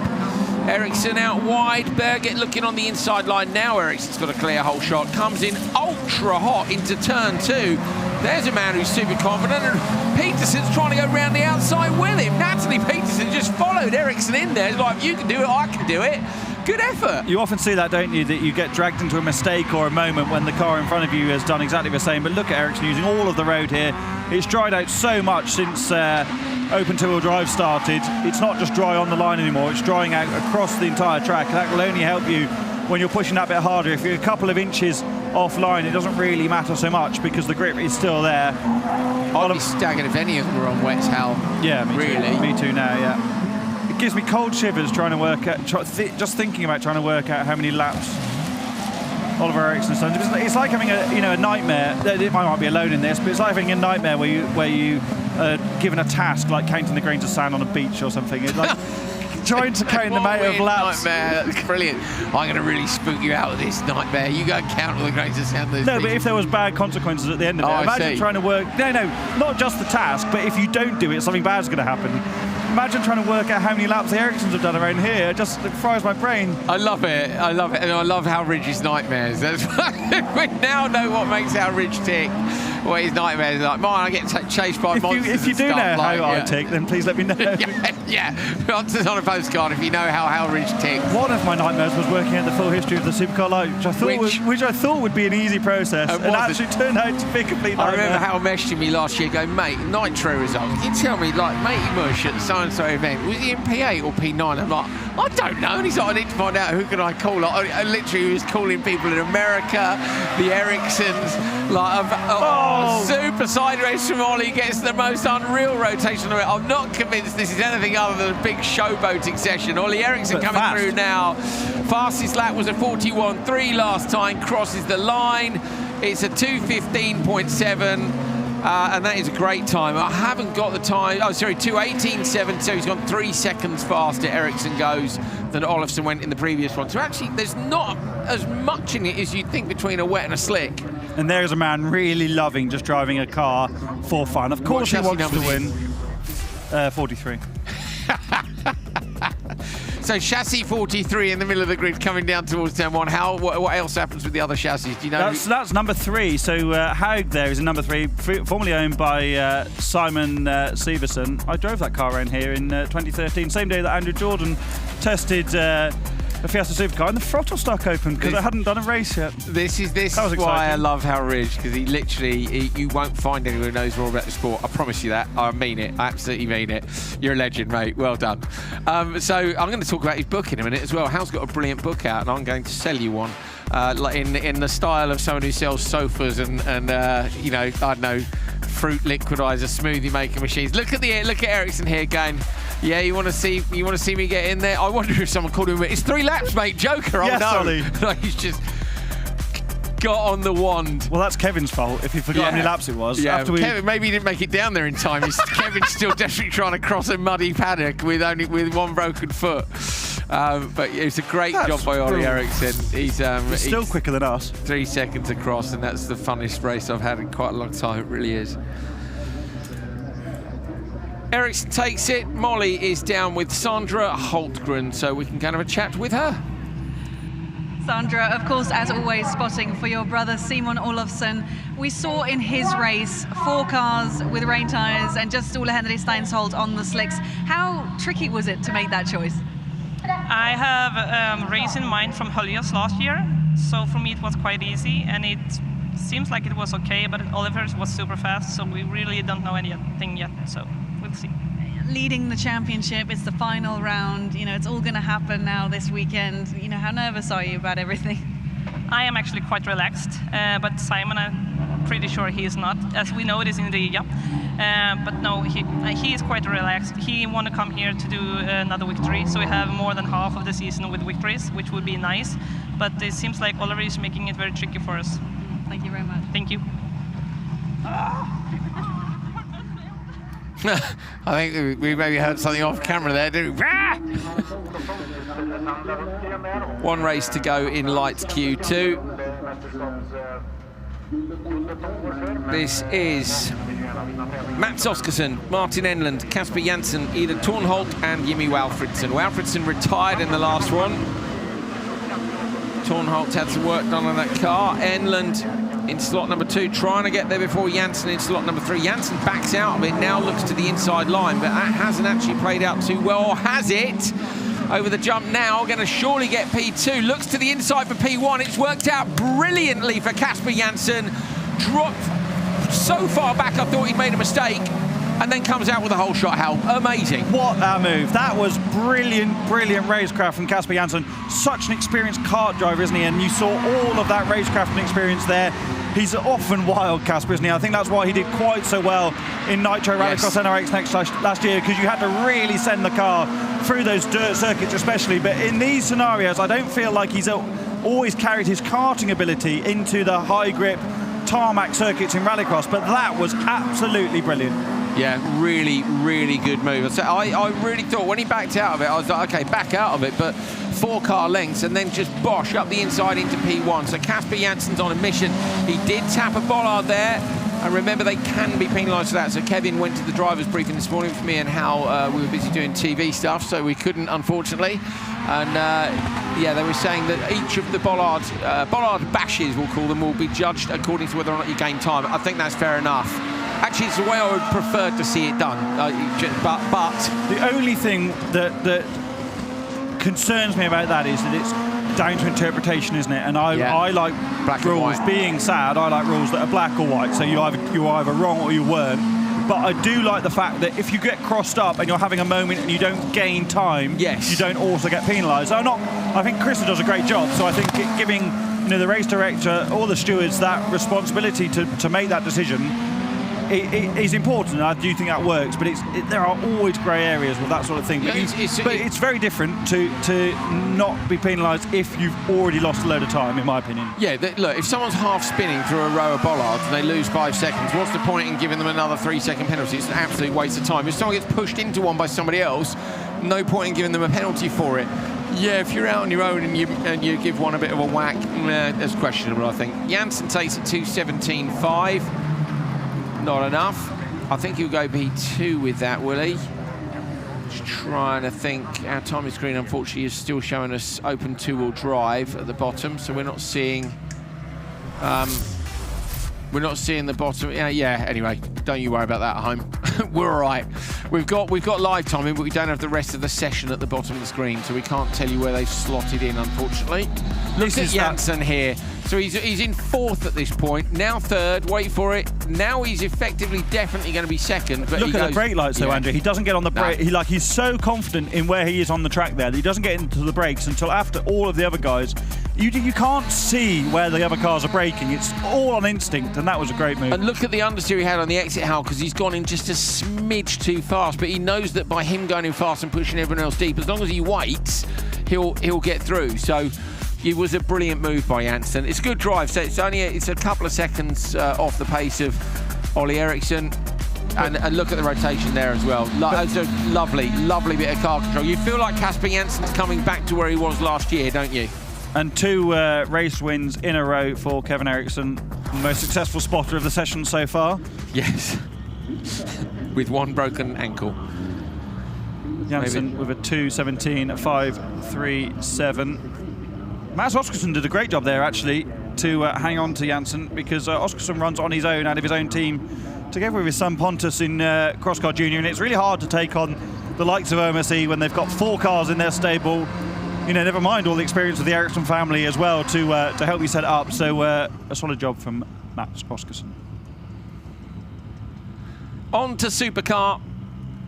Supercar lights finishes for Q2. Olofsson ahead of Oliver Eriksson, then Expeth, Steinsholt, Casper Janssen, Bergert, Hogfist, etc. But Simon Olofsson leads, the championship leader, the hot favourite for the title, leads after Q2. We've got Chip Pankow from Nitro Rallycross is here this weekend, getting himself ready along with me for next weekend, and they're piling up dirt, making big jumps and things, and Molly is with him now. Yes, I am. Chip's enjoying himself up in the grandstands here. Thoughts on what you've seen so far today, Chip? Yeah, I'm just watching the action. Great racing as always, and from a Nitro Rallycross standpoint, it's like a great warm-up for next weekend. How excited are you about next weekend? Super stoked. It's taken a lot of work to get us here, and I can't wait just to have cars on the grid and racing. And what can fans and viewers expect? They can expect a slightly reconfigured Strängnäs. They can expect a gap jump. So all the things that are Nitro, and of course 1,000 horsepower electric FC1Xs. We have an amazing field. We have a very big surprise announcement coming out tomorrow about another driver in the field. I think a lot of people will be really happy, particularly the Swedish crowd. Oh, that was a hint there, wasn't it? A little bit of a hint. My social team's probably mad at me now. And then throw in a little bit of late July Swedish weather. Yeah, exactly. Now, I've been watching the weather carefully for next weekend, and it looks perfect. And I know the weather forecast is always dead on here. And do you love Sweden? I do love Sweden. It's great. That's why I'm here for 2 weeks. Yeah, I came here. I'm just a tourist this weekend. Perfect. All right, let's see some supercars. Good to see Chip all fired up about things. Is that Ollie Eriksson jumping up and sitting? Is that his girlfriend's lap? I think up in the. Felicia Walfridson, and he's driving the lights car owned by her father, Stecker, this weekend. So all in the I'm family. sure she was chuffed for him to come and plonk himself up there. She's trying to watch the racing. Get out of the way, off, Ollie. Out of the way. She's an accomplished cross-car driver herself. Maybe it's time she made a comeback with the let's get her back in Helmia the team. car. Let's get her back in the car. Okay, supercar time. Ready to race light comes on. Gronholm, Veiby, German and Brindersen.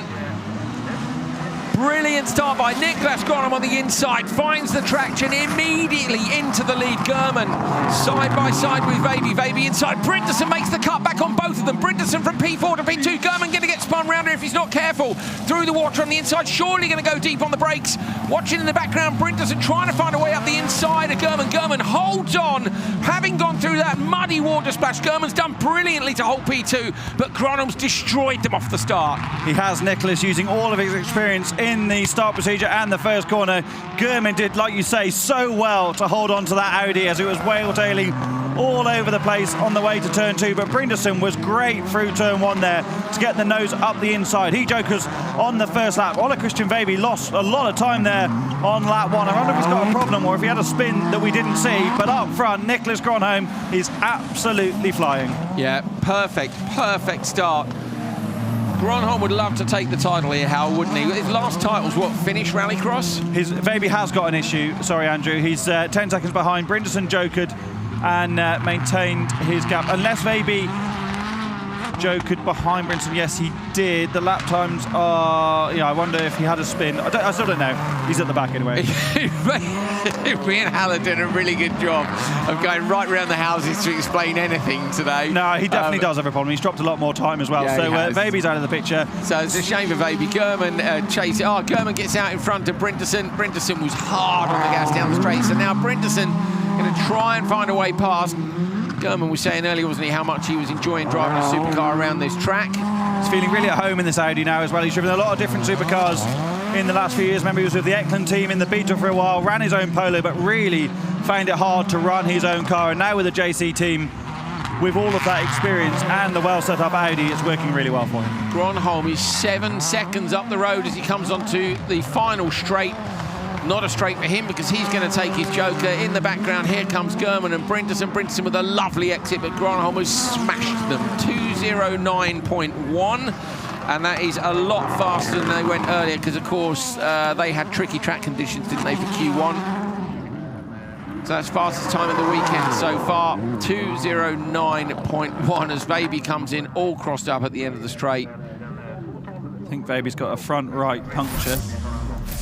Molly was saying from standing trackside, I wonder if he picked that up with those bits of contact, but look at Gronholm off the line. He's on another planet, really, at the moment with those starts. He was great off the line as well in Riga before it all unfolded for him. Let's have a look at the contact here.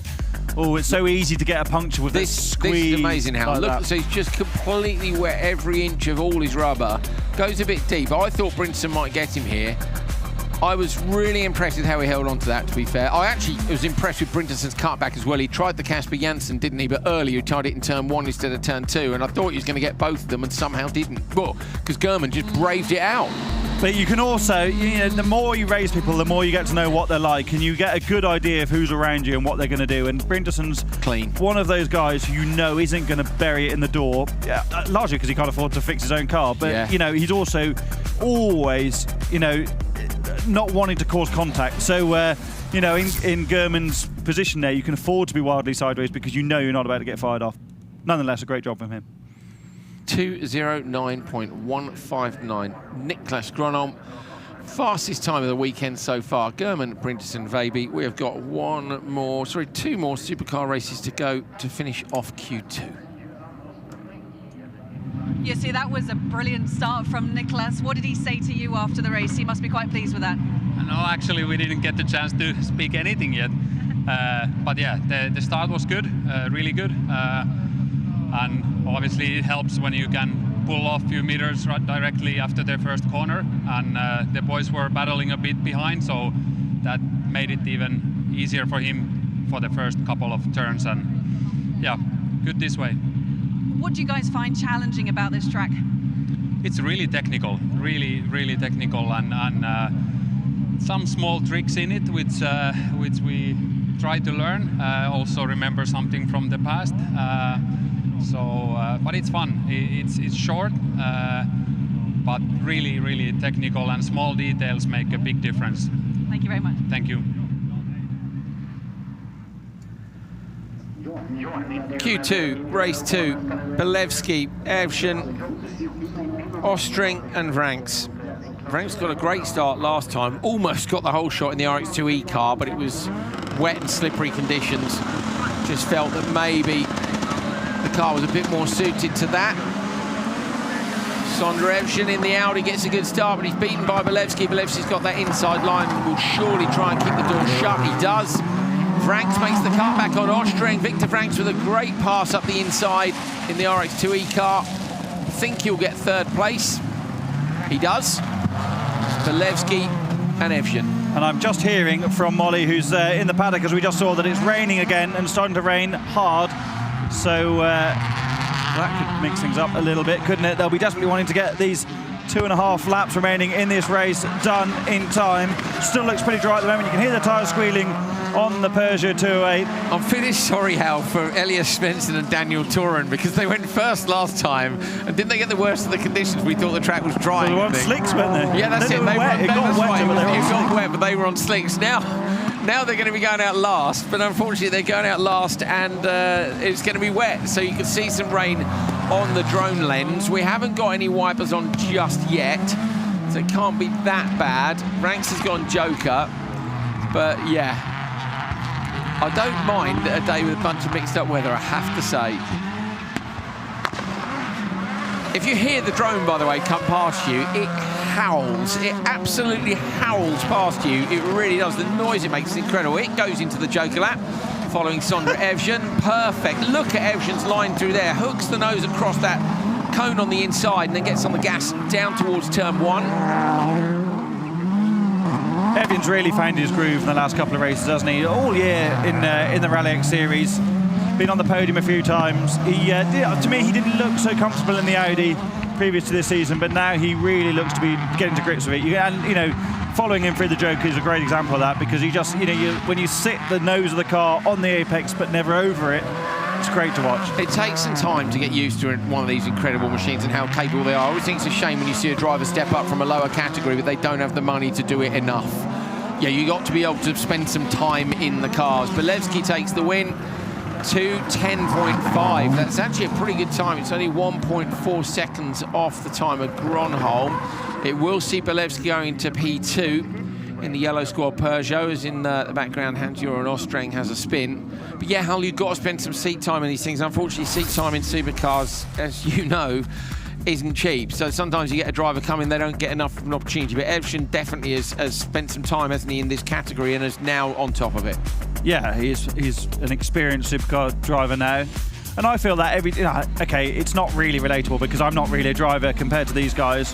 But every time I get in a supercar, you get up to speed that little bit more quickly than the last time you did. And when you're in it every weekend and you're a semi-professional driver like Sondre is, then of course it's about the tiny details. It's about finding those final thousandths. And yeah, he's in that realm now where the tenths and thousandths make such a big difference, and it's it's all about those fine margins, and he's right on top of it. Belevsky, meanwhile, he has learned fast this year, hasn't he? He's been really good in the Peugeot, and it's interesting to see him do so well here again on a very different track to Riga last time out, because I would say in Julius and Kovler early in the year he was struggling a bit.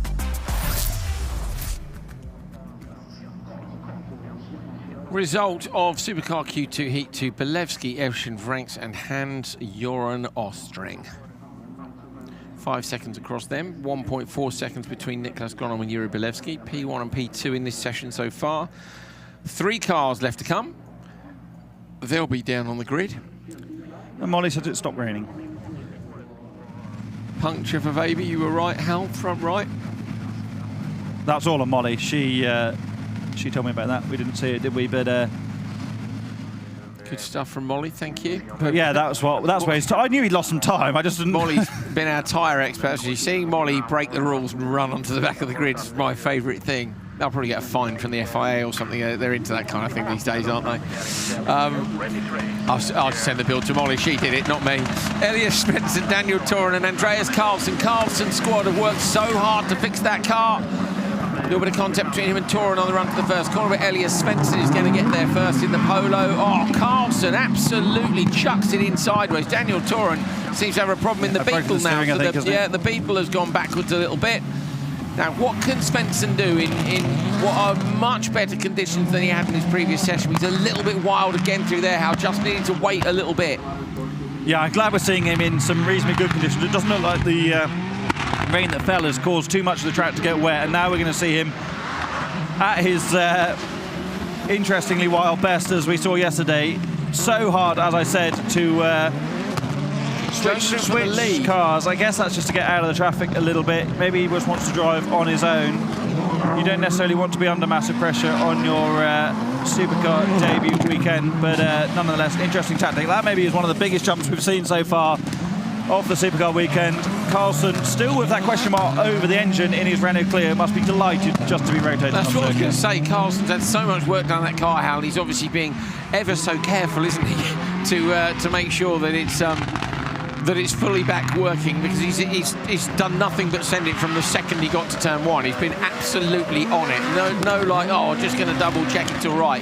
He's smashing the laps in. Yeah, not too worried about the oil pressure at the moment, is he? No. Sitting off the limiter on the final corner. Watch him into this corner here. So he backed it in last time out, and then he's hard on the gas, and a huge jump last time. We're going to see it from the drone this time. Okay, nicely done. Such a shame it hasn't got the 5-cylinder engine in it anymore. Maybe. Oh, I loved the noise of that. It was like a Renault Clio with an Audi engine in it. It just sounded incredible. Svensson, by the way, has shut the gap by 0.3 of a second on that last one, but in the background looks to have made a little mistake. Was 4.1, came down to 3.8. Toren, we know, is retired. Good to see them at least get a dry run in. Karlsson going to go Joker this time round. Target time 2:09, not going to get to that, you can see that. Watch for Svensson, try and see the merge here. Svensson coming out on the standard lap. Over on the right-hand side, it's Karlsson going to be really close between them. Elias Svensson gets it by nearly 0.3 of a second. So Svensson takes a second heat win, this time fought for in the dry. Nicholas Gronholm as well in the first race had a slow puncture, Molly saying, from the paddock. So all the better for the Finnish championship leader. What do you reckon happened to Toren, Hal? Well, he just opened the steering, hasn't he, and then had a slap in the wheel and it's broken the track rod end or something. It wasn't the biggest hit, was it? Yeah, I see there. You see that so often, don't you, that the smallest hit in the wrong way, because the suspension's designed to work up and down, and look at all the mud falling in the puddle. You really get an idea how much dirt these supercars throw up in that sort of instance.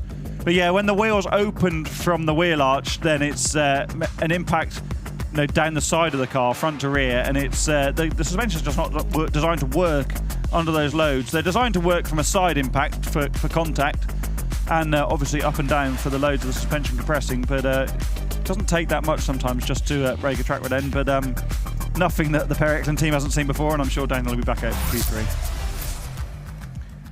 So Toren's car going to get scooped up and brought back to the paddock. There we go. Slide that bad boy under there, get it back. Bosh, bosh, bosh, back out again in not very much time at all. Svensson with a 2:13.4. That's a pretty decent time. It's going to put him, I think, 6th. He's quicker than Victor Vranckx, but those with a bit more supercar experience are ahead of him. Intermediate standings for Supercar after Q2. Niklas Gronholm with 2 wins from 2 sessions at the top of the table. It's Yuri Belevsky in second, then German, Evgen, Brintersen. Of course, it's Evgen and Brintersen who are in P3 and P4 in the standings coming here. But with Kristoffersson not here, they're up for trying to find themselves a podium. Can they get it done? You'll have to find out later on today in Q3.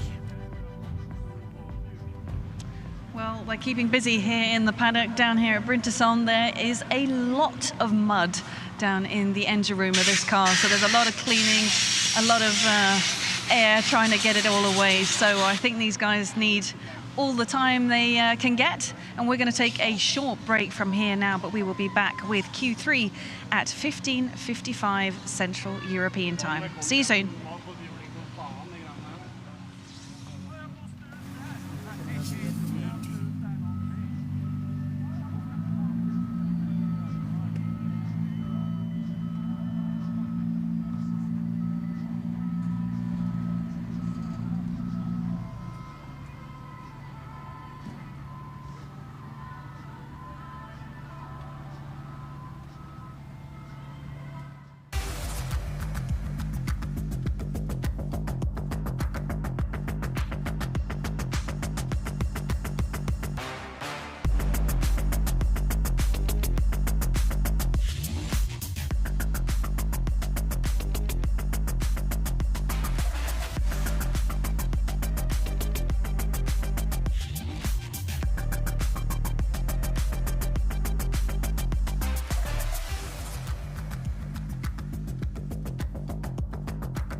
Welcome back, everyone, to Strängnäs. We're almost ready for Q3, and believe it or not, it started raining again. The schedule, which we all checked this morning, said it was going to be cloud all day, and it has been rain dry, making these guys' job incredibly difficult because it's not just tyres that need to be changed, it's setup as well, isn't it, Nicholas?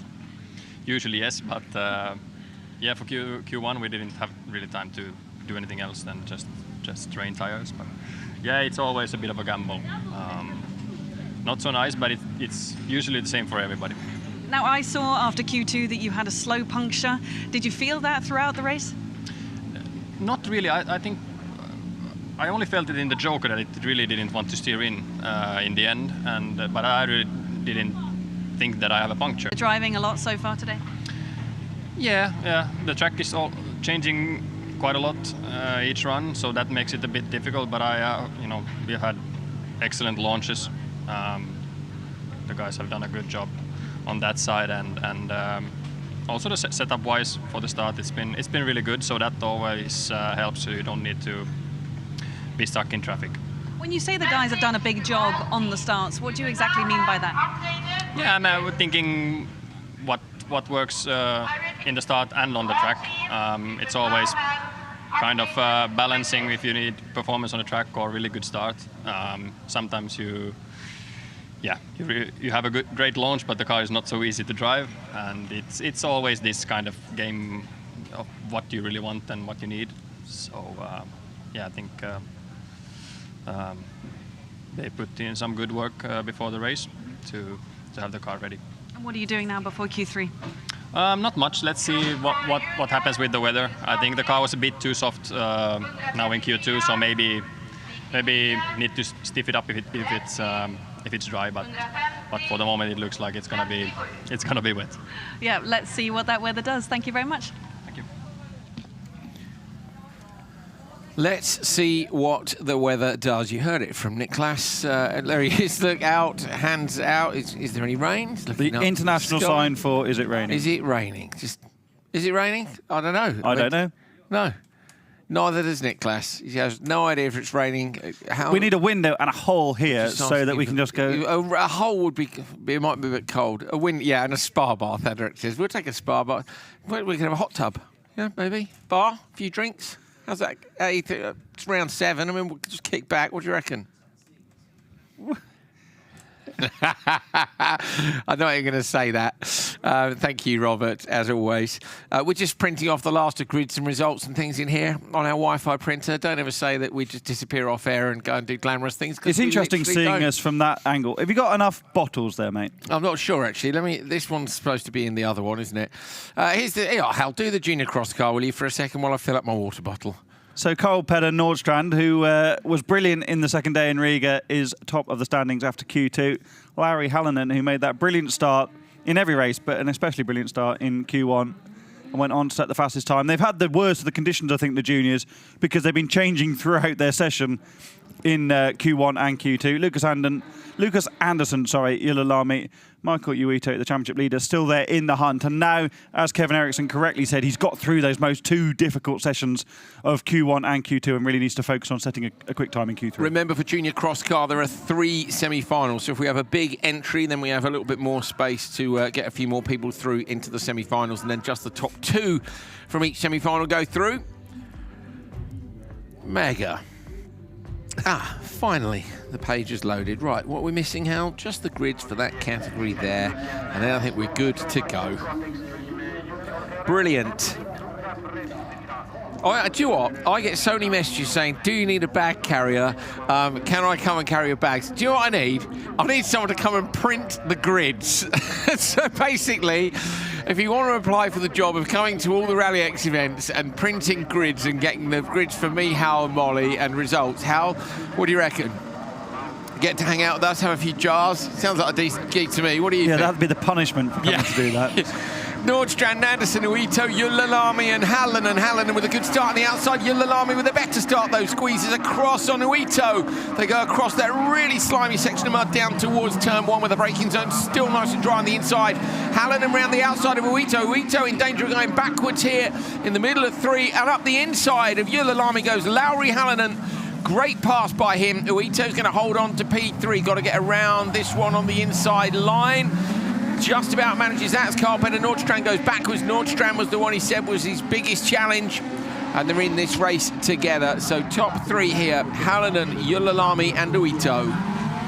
You can see that the drizzle that's falling outside, it's not rain yet. It's sort of heavy, misty, drizzly kind of stuff. And it's really costing the lap time. We're in that phase of track conditions that Kevin Eriksson said he's rubbish at, which was, I think, remarkably honest from a professional racing driver to say he just doesn't like it. And yeah, I love that sort of insight, and I can appreciate why, because it's just so difficult. You can't really affect the outcome, it's more just survival.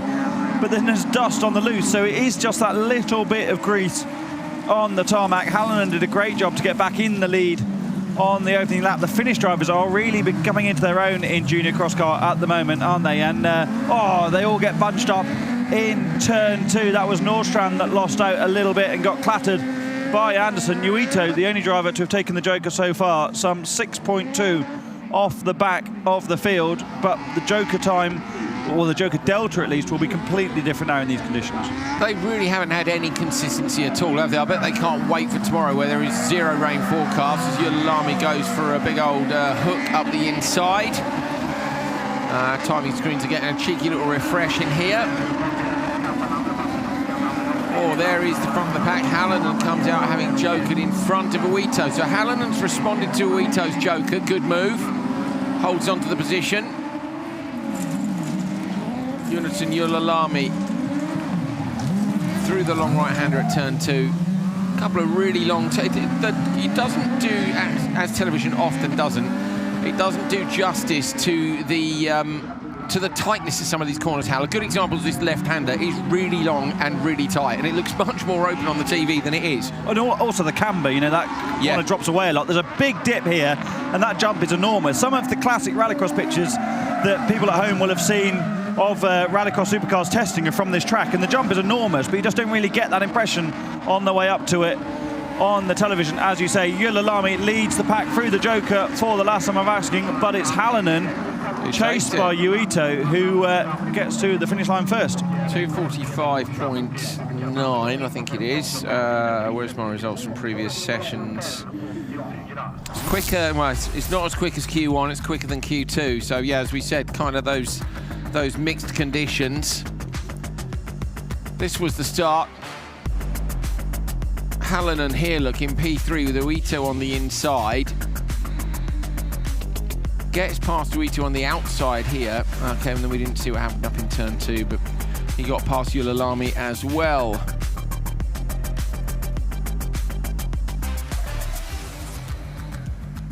There's that crest after the jump. Hallinan's wiper just on. So there's the jump, then there's actually a tiny dip, then the crest, then this long right-hander. But Hallinan taking the win. Fastest first, I'm just looking to see where Hallinan was in P2 overall. Carl-Petter Nordstrand just came in 4th. So Hallinan was, no, he was only 1 point behind. So Hallinan's going to get in front of Nordstrand here. Uito was 5th and has come in 2nd. He was a good few points, so he's not going to get back in front of the others. But he was, how many points are up? Well, because we haven't got the championship standings with the drop scores taken into account. So he was a little way up the road in terms of standings from the others. Okay.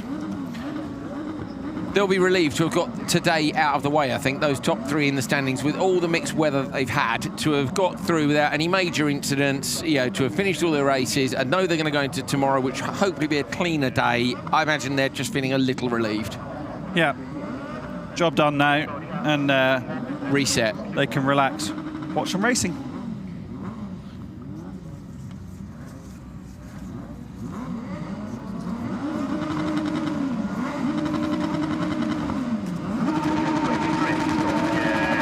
Alexi Suono, Isaac Hattenmar, Nico Kinnunen, Niemi and Solly.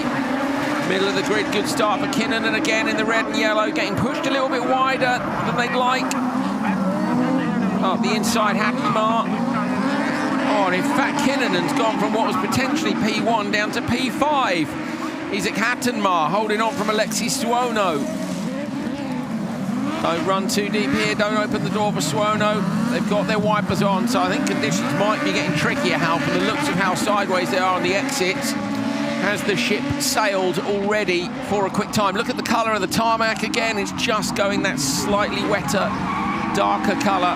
Yeah, you're losing the definition of the racing line. It's still there to a degree, but it's blending in with the rest of the track now, isn't it? And you can see from the drone that it's just all a bit murky. It has not been a nice day here in Strängnäs, has it, in terms of the weather? It's just been that sort of gloomy, horrible, murky, weird weather where it's not really wet, not really dry. It's pretty cold. It's 16 degrees at the moment. It was 34 on Tuesday. It's halved. I mean, it's been most of Europe's been mid-20s to mid-30s for the last 10 days, which is crazy high temperatures, to be fair. But you'd expect sort of mid-20s-ish. We're 10 degrees south of that. But I do have to, you know, take umbrage at all the Swedes going, oh, we've got British weather. No, not true. We're heat wave in the UK. Yeah. This is... Me and Hal have come here in shorts. Well, to be fair, I wear shorts at every event. Well, there is, yeah. Do you really? Even in the winter? Most of them. What about when you came to Rallyx on ice? No, I didn't wear shorts then, no. No, you didn't have a lot of choice, did you, anyway, because they lost your bag, didn't they? Well, they've lost... Yeah, one time they lost my bag, yeah. I got to visit the Oslo airport bag store. Imagine that now, given the state of the world. Imagine how many bags are in there. They probably just set fire to them or something now, don't they? You're not allowed to set fire to stuff anymore because of the environment, you see. So, yeah, but I do know what you mean. Was it a bit like with the scene in Raiders of the Lost Ark where they wheel the big wooden crate in at the end and there's just millions of things in there, artifacts? Was it like that? I have no idea. Oh, come on, mate. You must have watched Indiana Jones. Not for a very long time. Get out. Just get out. If you can't have an Indiana Jones reference, I'm horrified. Lingnas 1994 final. Oh, he means it as well. He means it. Please get out more. Oh no.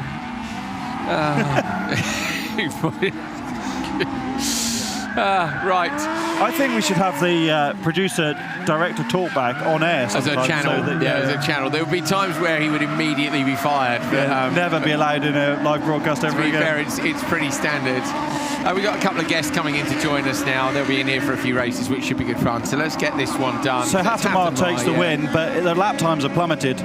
Uite did a 49.917 and Hattemar's done a 51.674. Hattemar had a pretty good run there in the edge machine, and it just shows that the lap times of... overall, though, Hal, it's 2:45.8 for Hallinan and only 2:46.7. So the timing screen's now updated, and Suono has done a 49.8. So I would take away all of that. He's gone faster than Uite did, so maybe the track hasn't changed that much at all. I was about to say they dropped off a cliff, but they haven't. If only you'd watched some Indiana Jones, you'd have been able to read that timing screen so much quicker. I can only read what's there. The Wi-Fi is struggling, isn't it? It is a bit, I'm afraid. Yeah, Wi-Fi. Sweden's strong point in the forests. Come and join us, guests. Come on in, both of you come in. We've got two guests here who are legends of rally. Well, one's a legend, one's an up-and-coming legend. One legend helping another legend. One is a champion, one is hoping to be a champion. So we're going to give them a microphone each and we'll have a chat with them in just a moment. So we've got Guillaume de Ridder, who is the RX2E champion. And he is here working as driver coach for Victor Franks, who is, of course, taking part in the Supercar category in his RX2E car. They're hopefully going to stay with us for at least a couple of Crosscar Junior races before they need to head off and get themselves belted in. Next grid's coming up to the line now. Who's in this one? Persson, Rosmalm, Atterblad, Soderholm and Nason. This is going to be the result of the previous race. Hattenmar with a 2:46.7. About 9/10 of a second off the current session leader, Lauri Hallinan, who is P3 in the standings overall. Victor, Guillaume, welcome. How are we doing, first of all? Victor, you go first. Well, yeah, I'm happy to be here. I'm racing a car, so happy it can be. Yeah, so he's got a big smile on his face. And Guillaume, how's he getting on this weekend? He's going good. So basically, Victor is here to learn this weekend. We're driving with the supercar, so we have a small deficit of power, let's say. So it's quite hard to catch with the guys in front. But that's not our point here. It's just, trying to take a lot of experience and learn new tracks. Here it's really technical, so I think it's a good training for Victor. So look, I'll tell you what, we'll get this race underway and then we'll come back to you in just a moment. Person on the inside, we've got a jump start. Okay, good stuff. We'll carry on then. So Guillaume, have you been here? I guess you would have tested an RX2 car here back in the day. Yeah, exact. So I've been testing here, no races, but I know the track quite good because I've done a bunch of laps here. Yeah. Okay. And have you ever had to do any coaching at a track where you've not driven? Yes, we did in Belgium, in Arendonk, where I'll be driving the RX 150 beginning of August. So I was coaching, but never drove on that track. So you're gonna complete that one now by driving on it afterwards. Do you think you might drive on it and go, oh, I said the wrong thing? Might be. So we might have an exchange, you know. Maybe he be can my come coach and do some coaching my for spotter, you. so we'll see. You should make him do that so he can see make him see the other side, the stress of being the spotter, the misery of that. So you're spotting for him as well. Yeah. So that's how we work together, and I think that's what we will do for Five Nation. Yeah. Okay, perfect. Right, Victor will be like, this is easy. What? We don't need you. Yeah, you don't know why. What are we doing with this? So the juniors all on the rev limiter for about 45 minutes before their race starts. Finally, they get away on the inside line. Rasmus Persson with a good start, I thought, but he's been eaten up by 3 people on the outside who all seem pretty keen to drive into each other. Persson goes all the way over the curbs and then gets the car sideways. Grip levels constantly changing for them. Up and over the crest, coming down in side by side. That is Soderholm in the 3-2-3. Persson was just a little bit too tight in the first corner and bottomed out on those really aggressive curbs. The curbs in every corner are different on this track, aren't they? And it just picked up the nose and he ran that little bit deep. Now all over the back, looking for a space to go through. Oh, a bit of contact, axle to axle, front to rear. Good move though. Nice and aggressive. And the track looks like it's dried out a little bit. We can ask Guillaume, is it still raining outside or is it drying up? No, it's just, dieseling, but the track is completely dry now. Okay, good stuff. So we may expect, super tight squeeze here, trying to come all the way around the outside line. Goes in sideways on the lock stops. That's the kind of passing we want to see. Great effort. Persson piling the pressure here onto Soderholm out front. Looks to the inside now, going to hope the Soderholm runs deep. Soderholm's got it nailed to the inside line. Persson's on a proper mission here, isn't he? All over the back of every car he comes across. Hasn't gone for the Ollie Eriksson dive up the inside into 4. That Crosscar, that Speed Car Wonder rides the curbs so nicely. Really like the look of the Speed Car Wonder now, actually. I wasn't sure about it initially compared to the original Speed Car. I think it looks like a proper racing car. I really like the little spoiler on the back. Persson sends it into the Joker on this second lap, and now it's all about whether he can get out ahead of the cars that already have, and he can't. That's win for Soderholm. Over onto the last lap. Very not bad. Yeah, looking up and seeing lap 3 out of 3. 4 seconds the gap between them, but 5.3 back to Persson is the gap that they've got to watch out for. Well, now Persson might have a chance to get up in front of Atterblad, who hasn't jokered yet, so Persson could really do with getting through here. Goes out wide, looks now, backs the car in. Good exit here. Could cut back to the right-hand side and go for the move on the exit of the jump, on the braking zone down. In goes Soderholm, so Soderholm rotates the car through the right-hander, going to flick it back the other way, get on the gas. There's the right-hander for Atterblad. Persson coming down the start, finish straight, going to be a drag race to the line between the Persons. Going to get this one. So Persson gets it right at the end by 0.4 of a second from Soderholm. Hal Ridge has gone to stick his head out the window, which is what he does when he's not sure what's going on with the weather. So Victor, what's your background? Did you ever do anything like these cross cars, or what have you been doing prior to this? I started 2.5 years ago in junior as well, but in Belgium, and it's the perfect way to start your career. It's like you learn everything, but like slower and less fast. And then the best thing is to go up to senior first, and then you learn like with the different power and different grip levels. So a cross car is, I would say, the best way to start your career in rallycross. And did you look at some of the, I mean, you're only young yourself. How old are you, 16? I'm 16, yeah. So you're 16. Some of these kids are like 11, though. And what age were you when you started? Similar? I was 13 and a half. Okay, cool. Sorry. Okay. In Belgium, it was only allowed from 13, so... Yeah, it's no good, is it? The Scandinavians have an advantage over us. It's not fair. No. Not fair. I need to go to Scandinavia with my kid later. So. Yeah, exactly. Yeah, exactly. Yeah, give them the advantage that they need. He did beat the Scandinavians at their own game in Julius. in Yes. the first round of RX2E. So I think take that. the field's pretty level. Yeah, it's pretty. Yeah, it's teamwork. It's teamwork. Got a good spotter.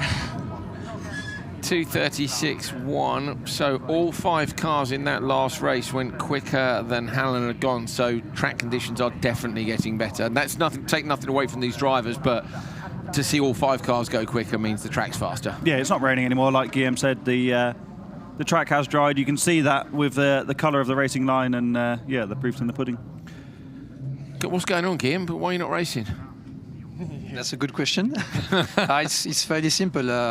It's just a matter of budget at the moment, and also it's quite tricky because we are in a transition phase, both in RX1E and also like in Nitro FC1.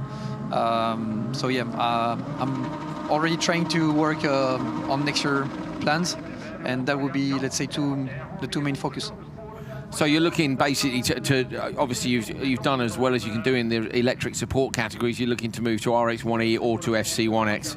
Yeah, I mean there is no choice for me. I've been in RX2 before. I won the RX2E, so there is no point for me to stay in. No, I agree. have everything to lose, nothing to gain, nothing to win. Yeah. So yeah, the target is definitely to step up. I think some of the fans at home, which I understand, they don't quite understand why the sport's going electric. But how are you finding it from a sponsorship point of view with electric compared to internal combustion now? I think for us it's mandatory, so it's a no-brainer. It's no question, because already finding money for electric motorsport is difficult. Yeah. But for internal combustion engine, it's just like impossible. Really, it's just completely different. In Central Europe, no, it's not possible anymore. Yeah. Nobody okay. wants to pay for it. So this is something that maybe the fans don't understand. You want to be a professional driver. We know you actually work in F1 as well, which is pretty cool. But Guillaume wants to be a professional driver and needs to find the budget to race to get to the point where he can be paid. You need a manufacturer if you're going to get paid. Manufacturers won't come if it's not electric. It's hard. We get it. I miss the noise too, but it doesn't. It doesn't mean it's game over. And I think, Victor, you would say how much fun it's been to drive electric as we see. Headed down towards the first corner, a brilliant start by Hugo Campi on the outside line. Not quite enough to hold on. Thought it was going to be. Just looks a bit greasy in turn 1. I can see Guillaume's already spotting stuff that he obviously wants to tell Victor. What are you seeing, Guillaume? So basically, we see the black Crosscar. I don't know the name of the driver, but he did exactly what Victor did also in qualifying 2. So crossing back the old field, and he went from the last position to second. So that was a good move.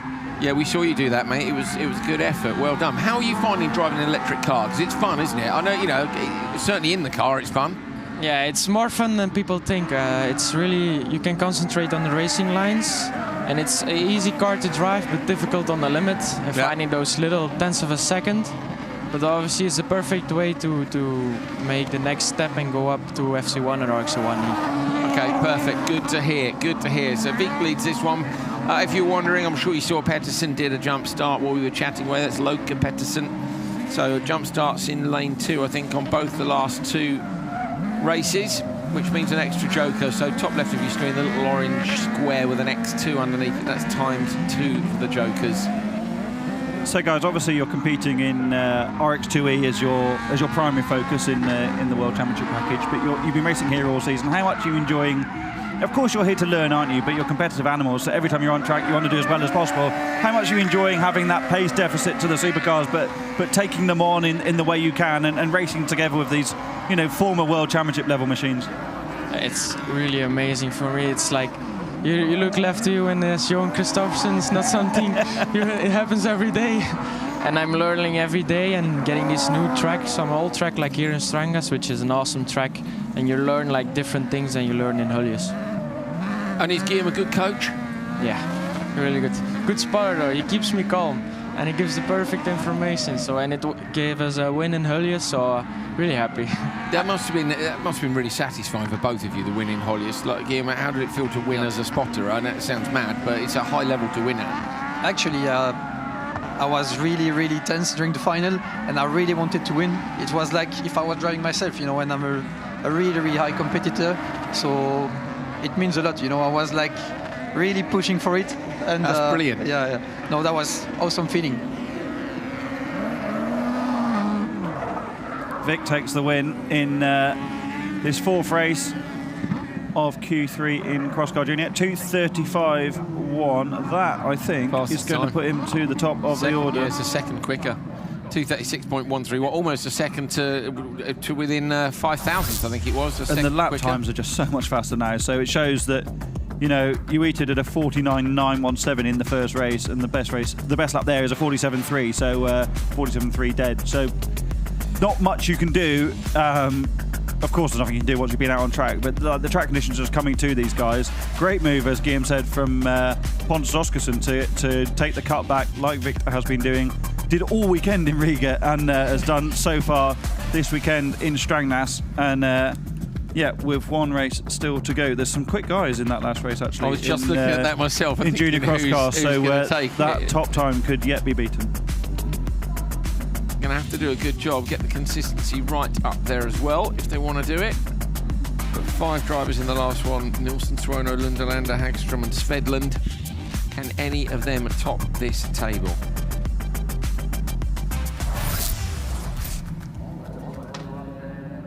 So looking at the championship, so Karl-Petter Nordstrand, Vik taking it with the fastest time. Karl-Petter Nordstrand was in the TQ prior to this session. Hallen and Lucas Andersson up there. I suppose really, Hal, for these drivers who have obviously had a slightly not good Q2, let's say, this is a bit of a chance for redemption, isn't it? And to drag their way back into the top 18. Top 18 go through to the semi-finals. So these final 5 cars are the slowest 5 from Q2. You may as well write everyone's name on a little ball and just toss them all up in the air and catch whichever one's come down quickest, because these conditions really, really mix things up, don't they? It's been a weird day for it from that point of view, isn't it? You can't really go, this is the form guide today, so-and-so's been on fire. I hated days like this as a driver. Did you? Oh, you just don't know you can't make any plan, can you? Because it's just impossible to know what's going to happen next. Guillaume, from your point of view, working on the setup of the car and working with Victor, how frustrating is it when the weather changes so quickly? Yeah, I mean, it's just trying to survive and trying to make like safe choices, because you never know. So before the first session, it started to rain when we were on the pre-grid nearly, so yeah, we just had the time to fit on the rain tires, but no massive change on the car. And this is something that interests me. So when you go testing, you generally test with the car in the best of its conditions. If it starts raining, you go back to the tent, you put the car in a wet setup, then you go out. But you're using this as a learning exercise, aren't you? So it's actually really healthy for Victor to drive the car on slicks when it's raining or on the wrong setup, because that could also happen, you know, when he's competing later in his career. Yeah, true. I mean, for us, it's the best training we can get. Hampus Hagström in the number 7 machine from the number 4 slot moves across from the grid to take the whole shot. Tidily done. Now has to nail the lap times and just get in there. I wonder if they've had that chat with them or not. You know, would you think they'd have said before, look, the track's dry, see what you can do? Victor's nodding. Is that what you'd want somebody to say to you? Yeah, but Guillaume is always at when the first supercars or even the lights start, he's already in the tower getting ready and giving me the perfect information before I go. So I know where the grip is, where I can push from lap 1 and where I need to be careful. And how much time do you spend watching things like the stream, Guillaume, or are you more out watching it from the spotters tower? Is it a bit of both? A bit of both, but I try to go to see like outside the real track, how is it looking, because you know, on the feed sometimes the color or the brightness of the track can change a little bit, so I try to go to see the proper track. People don't, we explain it a lot, but the color of the track gives away so much, particularly on dirt, doesn't it? It just gives away so much as to what the grip level's like. Yeah, so that's why I prefer to go like on site. Yeah, sure, I get it. Hagström 1.17 seconds up the road from Nilsson. Their target time, bottom left of your screen, 2:35.1. Just a little bit of drizzle at the start of this session. The final session of today, round 7 of Rallyx Nordic. Everybody has to count their score from this one. They can drop their worst score from the previous part of the season. And they might be going home with a big trophy. We've got a very big trophy behind us here in the commentary box. Many crowning champions, 5 champions tomorrow when we do Q4 semi-finals and final. A 45.115 for Hagström on the first of the flying laps. That's a mega time, isn't it? So, yeah, the track has improved a lot, and also being out front on his own, it's perfect, isn't it, to nail lap times. If you can back yourself to be quick enough and not be stuck in this sort of fight that these guys are, then this could well be a time that goes to the top of the order. Yeah, Nilsson has joked and ended up behind Svedlund. Svedlund might well be defending, but either way that would be costing both them time. As you see, Hagström pitch the car in Lovely rotation. 2:35. Look at this, Hal. It's absolutely miles in front. I think it's going to destroy the time. Hampus Hagström comes out onto the start, finish straight to take the line and to knock a full 8 seconds off the fastest time of the session so far.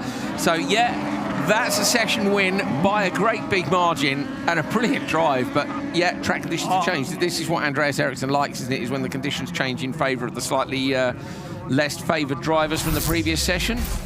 Good job. I think that might be a first ever career fastest time for Hampus Hagström. Yeah, I'm just having a look. See if he's won his sessions. No, he hasn't. So well done.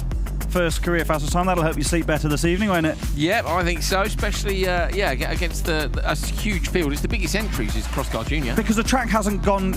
How much quicker is he? 35, 27. The track hasn't gone 8 seconds quicker between those two races. So that's also, the best of the condition, but also a mega drive compared to the previous race. Absolutely.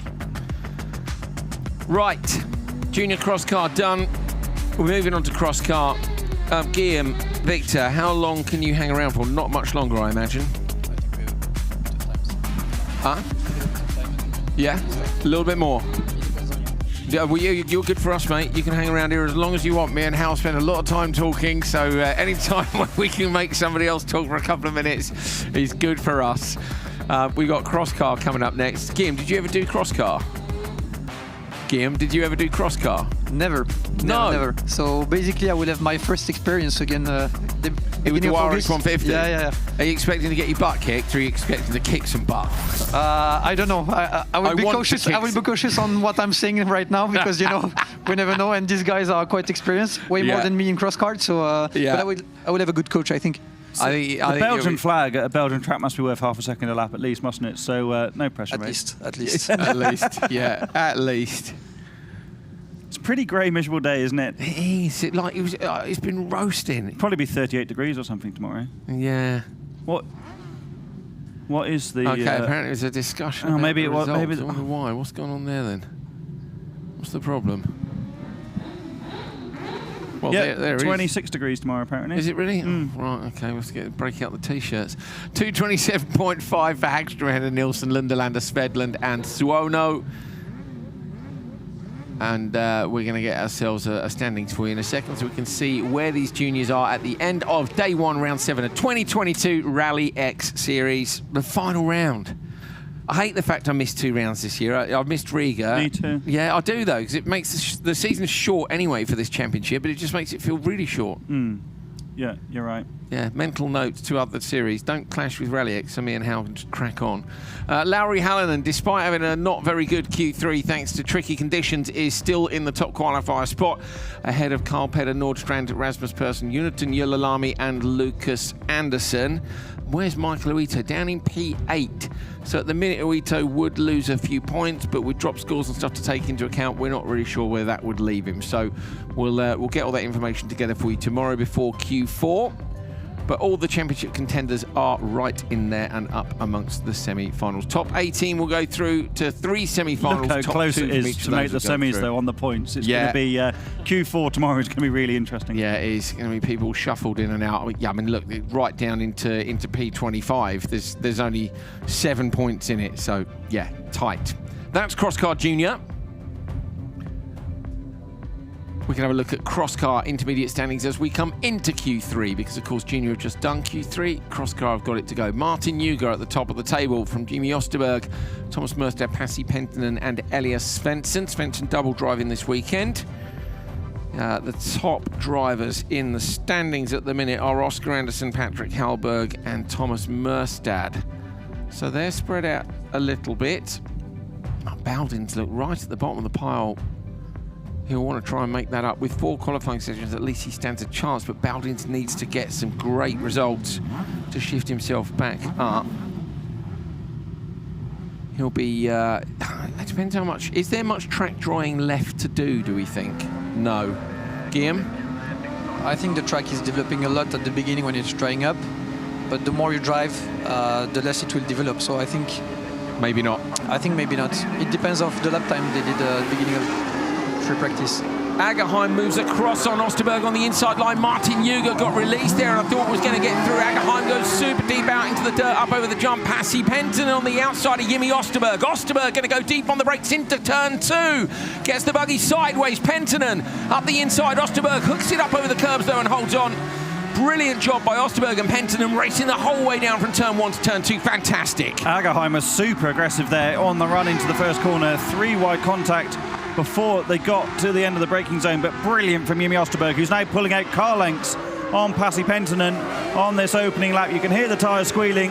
It is definitely dry through that tarmac section now. No one except Martin Juger takes the joker. Last minute decision that, wasn't it? He's gone, hang on a minute, no one's gone, I'll go then, but maybe a little bit too late. So Agerheim and Anderson, I think it was Agerheim, I think, who came through, did you see, with one wheel in the air as they came down over the dip crest at the back side there, coming into the last corner. It must be so nice to jump in the car and go, there's grip. Oh, thank God there's grip. When it's been super greasy, wet and slippery all day long, you can just see their maximum attack straight away. Fastest first, remember. Guillaume de Ridder thinks the track's not going to develop too much more. The likes of Ronald Bowdens would wish it would. Look at the air he's getting now, and Agerheim is off. So Agerheim's off. I don't even know where that is. Where's he gone off? I think that's on the outside of 2, isn't it? At the bottom of the hill, or between 1 and 2. Yeah, I'm hearing it is turn 2. So flashing yellow lights, look on the right-hand side of the track as they come up over the crest. That's just to warn them there is a car off down here. So in theory, they'll back off just a little bit. They can't back off too much because obviously it's timed against the other races, and now they know where it is. Hal, I think he's in a pretty safe place, to be fair. Let's just watch, let's just follow the leader, Jimmy Osterberg, through these next couple of corners, especially on the run down to the final turn after the jump. The attitude of his crosscar. Hopefully we cut to the camera on the outside of the final corner when he pitches it in. Look at the attitude, gets that lovely rotation. Yes. He is so on top of that car. It's like Rierson driving the speed car last year. He's really at one with this, and these are great conditions to drive these cars in. I love it. I'm seeing them absolutely wring the neck of the car, get it by the scruff of the neck and tell it what it's going to do. 2:16.0. Absolutely brilliant. So 11 seconds quicker than the junior cross car Hampus Hagström went in the previous race to win that session. There's a few extra revs and a few extra horses available for senior cross car. What do you think of that, lads? That's proper rallycross. It's great, isn't it? It's amazing to see. Yeah, the cross car is like that's. You can put it so soft that you see the whole chassis moving, and that's super fun. That's what we love about it, is just seeing how much they move. Look at Osterberg here, gets completely squeezed in between Pasi Penttinen and Agerheim on the outside. So at this point, Juger looks like he's going to get the inside and maybe take a few positions. But look at this, Osterberg cuts back. Agerheim ends up out in the dirt. Osterberg side by side with Penttinen over the jump here, and then it's a case of who's going to go latest on the brakes. And Osterberg was late. Actually leaned on Penttinen once, maybe twice on the way into the corner. That worked out perfectly for Osterberg, didn't it? Because it didn't allow Penttinen to come back up the inside, so he'd forced him out just enough. Penttinen was actually too far alongside to make the most of the switchback. So it's weird, isn't it, when you end up further ahead against your competitor than you want to be. Couldn't do anything about it, but ultimately Osterberg had the consistency there, even though it was Martin Juger that set the fastest lap. But Osterberg, I'm pleased for him because he was so despondent after the weekend in Riga. He was absolutely on it. I wasn't sure what was going on with Agerheim. It looked like he couldn't get a gear at first there. You could see inside the car was reaching down. I think it's broken a rear shaft, doesn't it? Because it moved gently and then something stopped on the axle, or at least an upright, something we can't see, but something in the suspensional drive on the rear. Agerheim was in P7. Okay. Osterberg takes it with a 2:16.0 from Penttinen, Juger and Anderson. Agerheim with that DNF. So Molly caught up a moment ago with Dennis Viet. Just before, he didn't know he was beaten at this point. Why was it so cool? Because we had some many problems with driving on the track. So yeah, but this was so funny. Yeah! Stoked. I love it.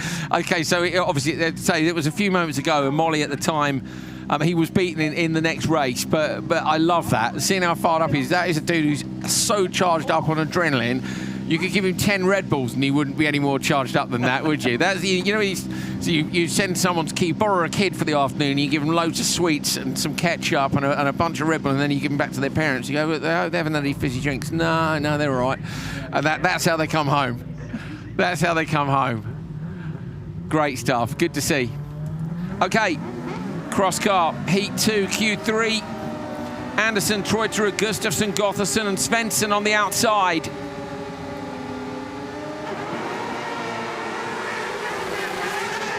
Oh, I think the grids have changed for us here. Treuterud was on the inside line. Svensson was way out on the outside, so there may have been a slight change to the grids. Either that or the marshals lined them up wrong, but either way, it is Elias Svensson who leads as they head down to turn 2. Behind him is Gotherson in the 44. Oh, and a move up the inside. Great stuff. That's... Enholm. Yeah, so the grids have changed. Great move up the inside from Enholm there. Under pressure now, though. Oh, look at the move here up the inside. I think that's Treuterud.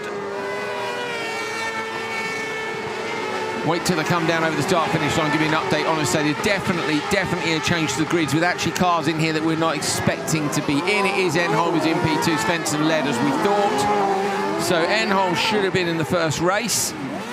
So there must have been a penalty handed out. You do get that sometimes, a last-minute penalty and then a change of grid positions where people drop down. So there is Enholm, followed by Kalle Gotherson, Gustafsson back there, and Treuterud at the back of the pack. Treuterud is in the black and green buggy, the Simog Crosscar.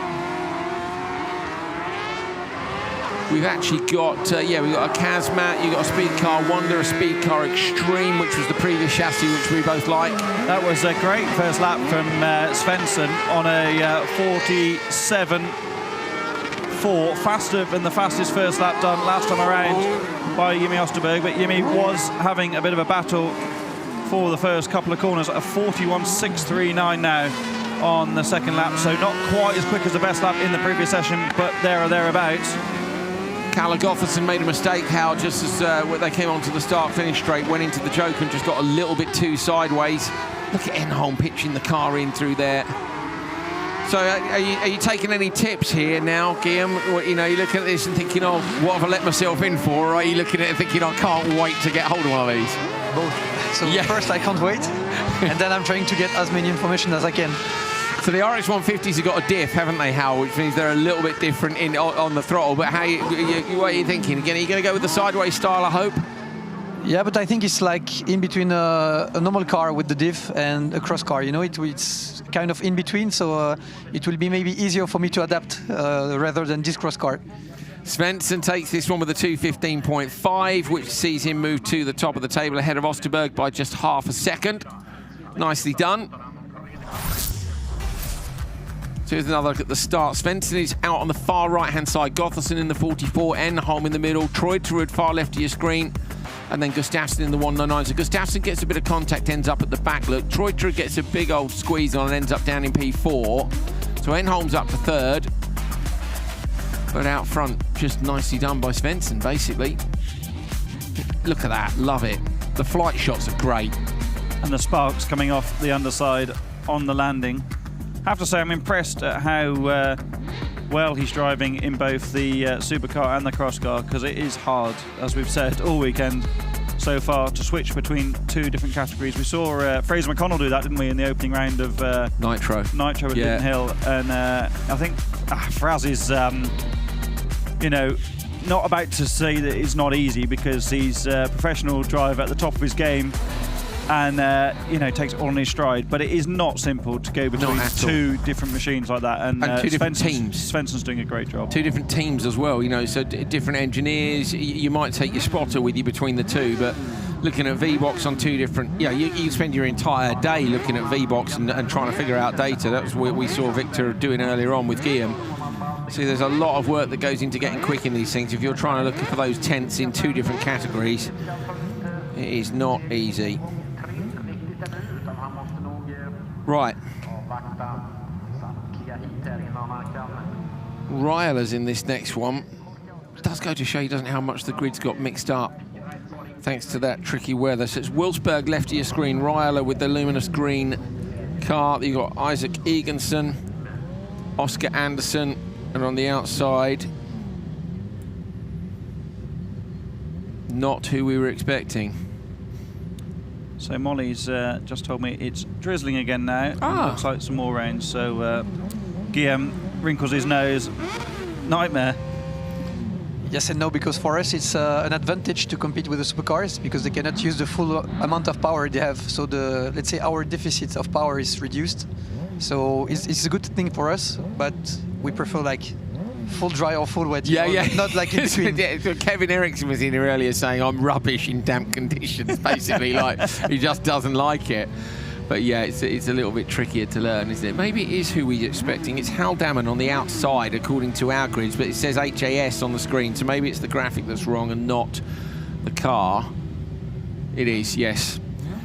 So it's Hal Damon, who was ultra spectacular in the previous running. So Wolfsburg, Ryler, Eganson, Anderson, and Hal Damon.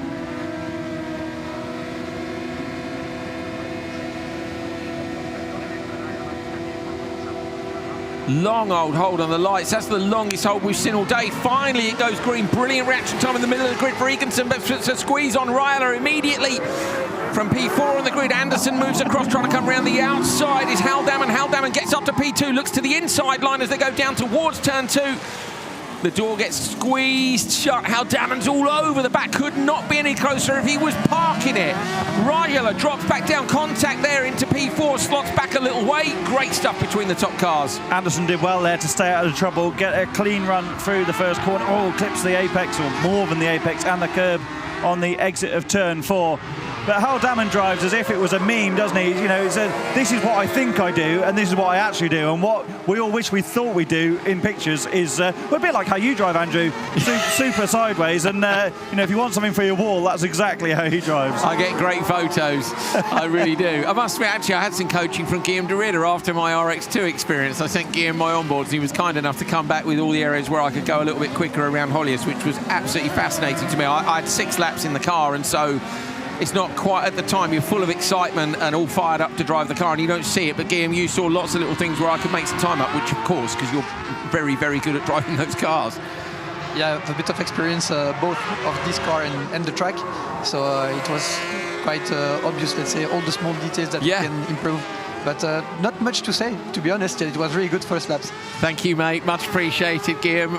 I'll get the check will be in the post. Anderson leads at this point by 2.0 seconds. Hal Damon has joked he's only 5.7 off, so that's definitely not out of reach. Certainly not out of reach of Wolfsburg. Anderson going to have to joker on this last lap, Hal. Yep, doing exactly what he needs to do, isn't he? Got a good margin over the rest of the pack.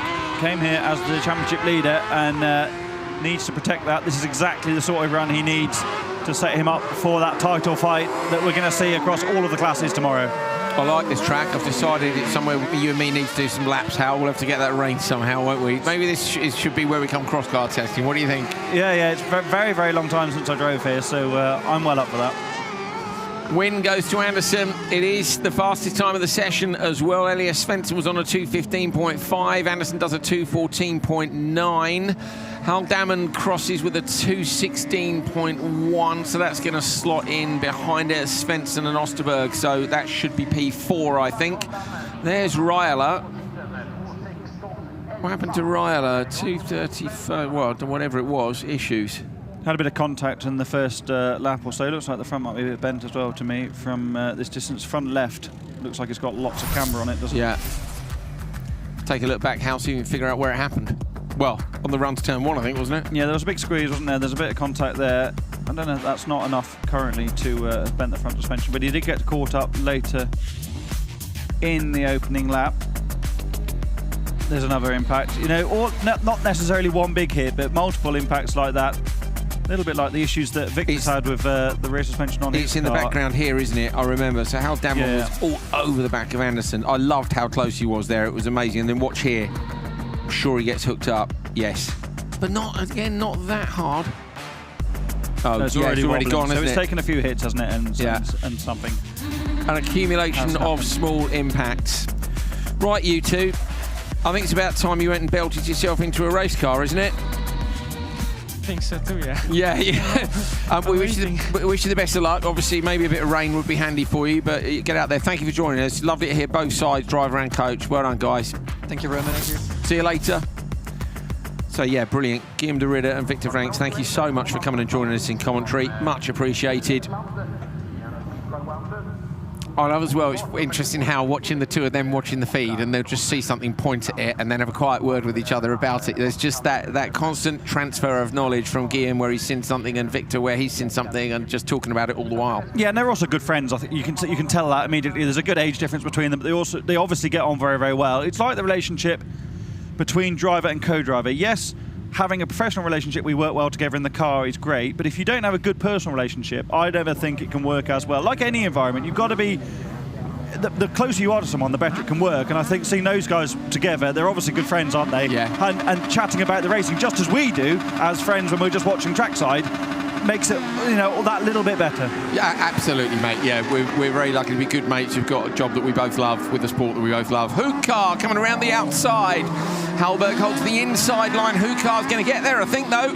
Got to shut that door. Hallberg will have a look if there's the slightest crack, but there isn't this time. This is bonkers, isn't it? Because this could be the final tomorrow with these guys in it. So close on pace. These are some of the fastest guys from Crosscar overall, and the fact they're in the slowest race of the session shows just how mixed up it's been, as that's Hallberg having a look up the inside of Rikke Hookar, who might be one of my favourite Crosscar drivers, because he is so expressive with his driving. Wasn't it Hookar that last year we basically, well, we didn't invent it, did we? One of our lovely viewers invented the full send medal for. We invented it, and then they actually made them for us, didn't they? 3D printed them, and we handed some out. I think Hookar was one of the reasons we did it, wasn't he? He is the full send medal, isn't he? He is, yes, he is. There it is over the crest. So, Hal, these four for me, four very quick, capable drivers who've had a bit of a rough day. This is the situation where I might have popped to see them before the race and gone, lads, we need to smash in the times here. It's a drying track, get in a train and crack on. Now, obviously, you're not going to do that until after turn one, but they're all well capable of putting in a decent run, aren't they? Yeah, quite often, and more often than you'd see in public, the drivers have a bit of a chat. What really frustrates drivers is when they've had a bit of a chat about a plan and then one of them ignores it and that plan goes out the window. But you can really see a scenario as Bowdens absolutely pitches his speed car into the first corner. Yeah, you can quite easily see a chat going on where, look boys, let's be sensible here. Let's get through the first corner and then try and mix up the joking strategy a bit. Just get ourselves a quick time, because we're all in the doo-doo a little bit here, and we need to get a quick time. Of course, you also want to beat the guys on track as well, but yeah, I think that would be the sensible approach. Hookar, how sensible has this approach been? 10 seconds to the checkered flag. Can he get there before the time of Oscar Anderson? 2:14.9 at the moment. Coming down the front straight, is it Bowdens? I think it is. Just getting it. No, sorry, it's Hallberg. So Hallberg gets it to 15.8. So 2:15.8, and then not quite there, but he did the fastest lap of the session on the final lap of the race. 1-0. So the pace was there. He just didn't get it all hooked up across the course of the race. Still going to put him third overall, I think, ahead of Osterberg, who won the first race. Bit of a wheelie there from Hallberg off the start line. Of course, it's his teammate Oscar Anderson that currently leads the championship standings. Hallberg's still in with a fight. Remember the final last year in Varvika, when the top three in the championship all came together at the very end of the final. Don't think we'll be seeing a repeat of that this weekend, but it just shows how high the level is. Oh, Hookar hit it was lined there, but I think it was already down, yeah. wasn't it? It was already, someone had already annihilated Maybe it. him on the previous lap. Yeah. I don't want to... Look at that. Oh, he is so good at getting the rotation done. I love seeing the helmet just below the little door there on the speed car one. I'm starting to want a speed car one, Dino. I didn't I was initially. thinking about that the other day. Is this the way to go and do a bit of very fast motorsport for not too much money? I'm not going to lie, no motorsport's cheap. We said it before. It's not like these things are 50p. They're a lot of money, but they hold quite good value, don't they? I don't know. I just kind of think, yeah, maybe we should get a couple. What do you reckon? All right, money bags. Should we get Are you going to sponsor me? No, we're going to borrow some money from someone. Bank. Yeah, I'll find some. Get a bit just sort of cheeky little remortgage on the house. Don't tell the other halves. I was. I'm going to get some new windows. Oh, I bought a speed car. Sorry. Yeah, they'll have to wait. Yeah, it's not that drafty anyway. It's fine. Mate, you should see my house. It is one big draft. But I have got a few Rallycross cars. I was going to say, all right, mate, bags. They're all a wreck though, aren't they? So at the minute he's working. All right, that's not very nice. Oh, he's getting all cross now. He's getting all cross. There goes your drive. I'm going to go and visit Ridge Motorsports soon and just see what's going on. He's been building these two of the three Rallycross cars. He's been building for about 5 years. But True story. Molly caught up earlier on with Carlson. Let's go and have a catch up with them. Andreas, after hardly any laps here in Strängnäs and a lot of problems with the car, you had a very good Q2. Tell us about it. Not very good, but very good if you compare to before. So no, it was nice to drive the car some laps. And what did you enjoy about the track during Q2? The jump. It's a good jump. Why is it a good jump? It's fly high and you land pretty soft, so yeah. It's a good jump. And what are your thoughts on Q3? I don't know, just try to make the best of it and hope the car will work. I mean, obviously, you know, you want to be in pole position for a race, but is that the best place to be in? I don't know. Maybe somewhere in the middle, then you can choose. I don't know. It's often that it's not be as you think it will be anyway, so. So you're saying perfect position would be in the middle, maybe? Or? Yeah, I think so. If you have a good start. If you are on the outside, it's a very long way and you can have someone there, but if you stand on the inside, you have to get so close to the corner, so. There is some work going on here, but is that just the normal between sessions? Yeah, it's the normal. That's always a good thing, huh? Always. Thank you very much. Good luck for Q3. Thank you. So Carlson's loving the jump. That's an addition for this track, which I think is good fun. We saw one at Lydden Hill as well added. Nitro Rallycross coming in next weekend. Jump's been profiled by our American dirt friends. They did a bit of profiling at Lydden Hill after, I must admit, the Lydden Hill guys had done some of the work building the track already. Pat Duran did text me afterwards and say they did do a lot of the work initially, and then the Nitro guys came in and finished it off. But that shaping of the jumps is really important. It's good to see the drivers all enjoying that. Victor Franks' dad was saying about how the jump lands really nicely and they can all fly it a bit further. So, Lowry Hallin's here with us. Lowry, you're on that microphone. How do you find the jump? Yeah, it's very good, I have to say. Yeah, I don't know what I say that, but yeah, it's very good. You like the jump? Yeah, you like that? I always like jumps. Okay, well, who doesn't like jumps? So welcome back to the commentary box. Let me have a look at my championship standings. Just going to go back Crosscar Junior here. So Lowry's year, he won round 1 at Hollius. He had a podium at Kuvula, P2 at round 3. He was 3rd in Riga. So you've been on all the steps of the podium. I guess you just want to hold on to that podium position for the end of the season, don't you? Yeah, of course. Top 3, that's the aim, yeah? Yeah, of course, 2nd is better than 3rd. I agree. Yeah. Oh dear, so what's happened there? Surely that's not right, Hal. That's a huge advantage. If that start isn't a jump start, that doesn't look right at all to me. The light was green, wasn't it? So I think that might have been the best start of all time. It's about 10 car lengths, really. Or just predicting the lights. You used to be able to predict the lights in Rallycross, I think, red flag. So I retract that, jump start. Okay, I see you. Yeah, I've seen it on the timing screen. So, okay, so maybe the jump start system didn't work quite. There's our great tyre warm side. Have a look at this. Have a look. This is a replay of the start. I think the light goes green. Green. No, I'm completely wrong. Jumped it by about 8 seconds. There's the green? There it is. Everyone else is all hang on a minute. But the clever thing to do here is to go, especially in a supercar when you've got to set your launch settings, is to go have a test practice start. Little chicken. You often see someone like sat there on the grid for ages, and then the spotter will go then, and then you like, I reacted like 10 seconds later. Yeah. So they're going to reset that grid. Larry, what's going on with the licorice situation? What flavours you bought today? Yeah, it's original, of course, and the bag and the metrin lakritsi, melkein metrin lakritsi. We are, mate. Finnish is such a cool language. Hal said earlier on that if he wasn't English, he'd be a Finn, and I think Hal would be a very good Finn. Who agrees? On what basis? I can't make any of those noises, unfortunately. Sometimes just you say something to Hal, he's like, that doesn't really reply like a Finnish person. Sometimes he doesn't smile like some Finnish people. Sometimes he does, though. Can he be a Finn? Would he be a good Finnish person? Oh. Be careful. Yeah. Good. There you go. Oh, you can stay then. Larry knows how it works. Just say nice things to the commentators, bring licorice, and you're always golden. You're fine.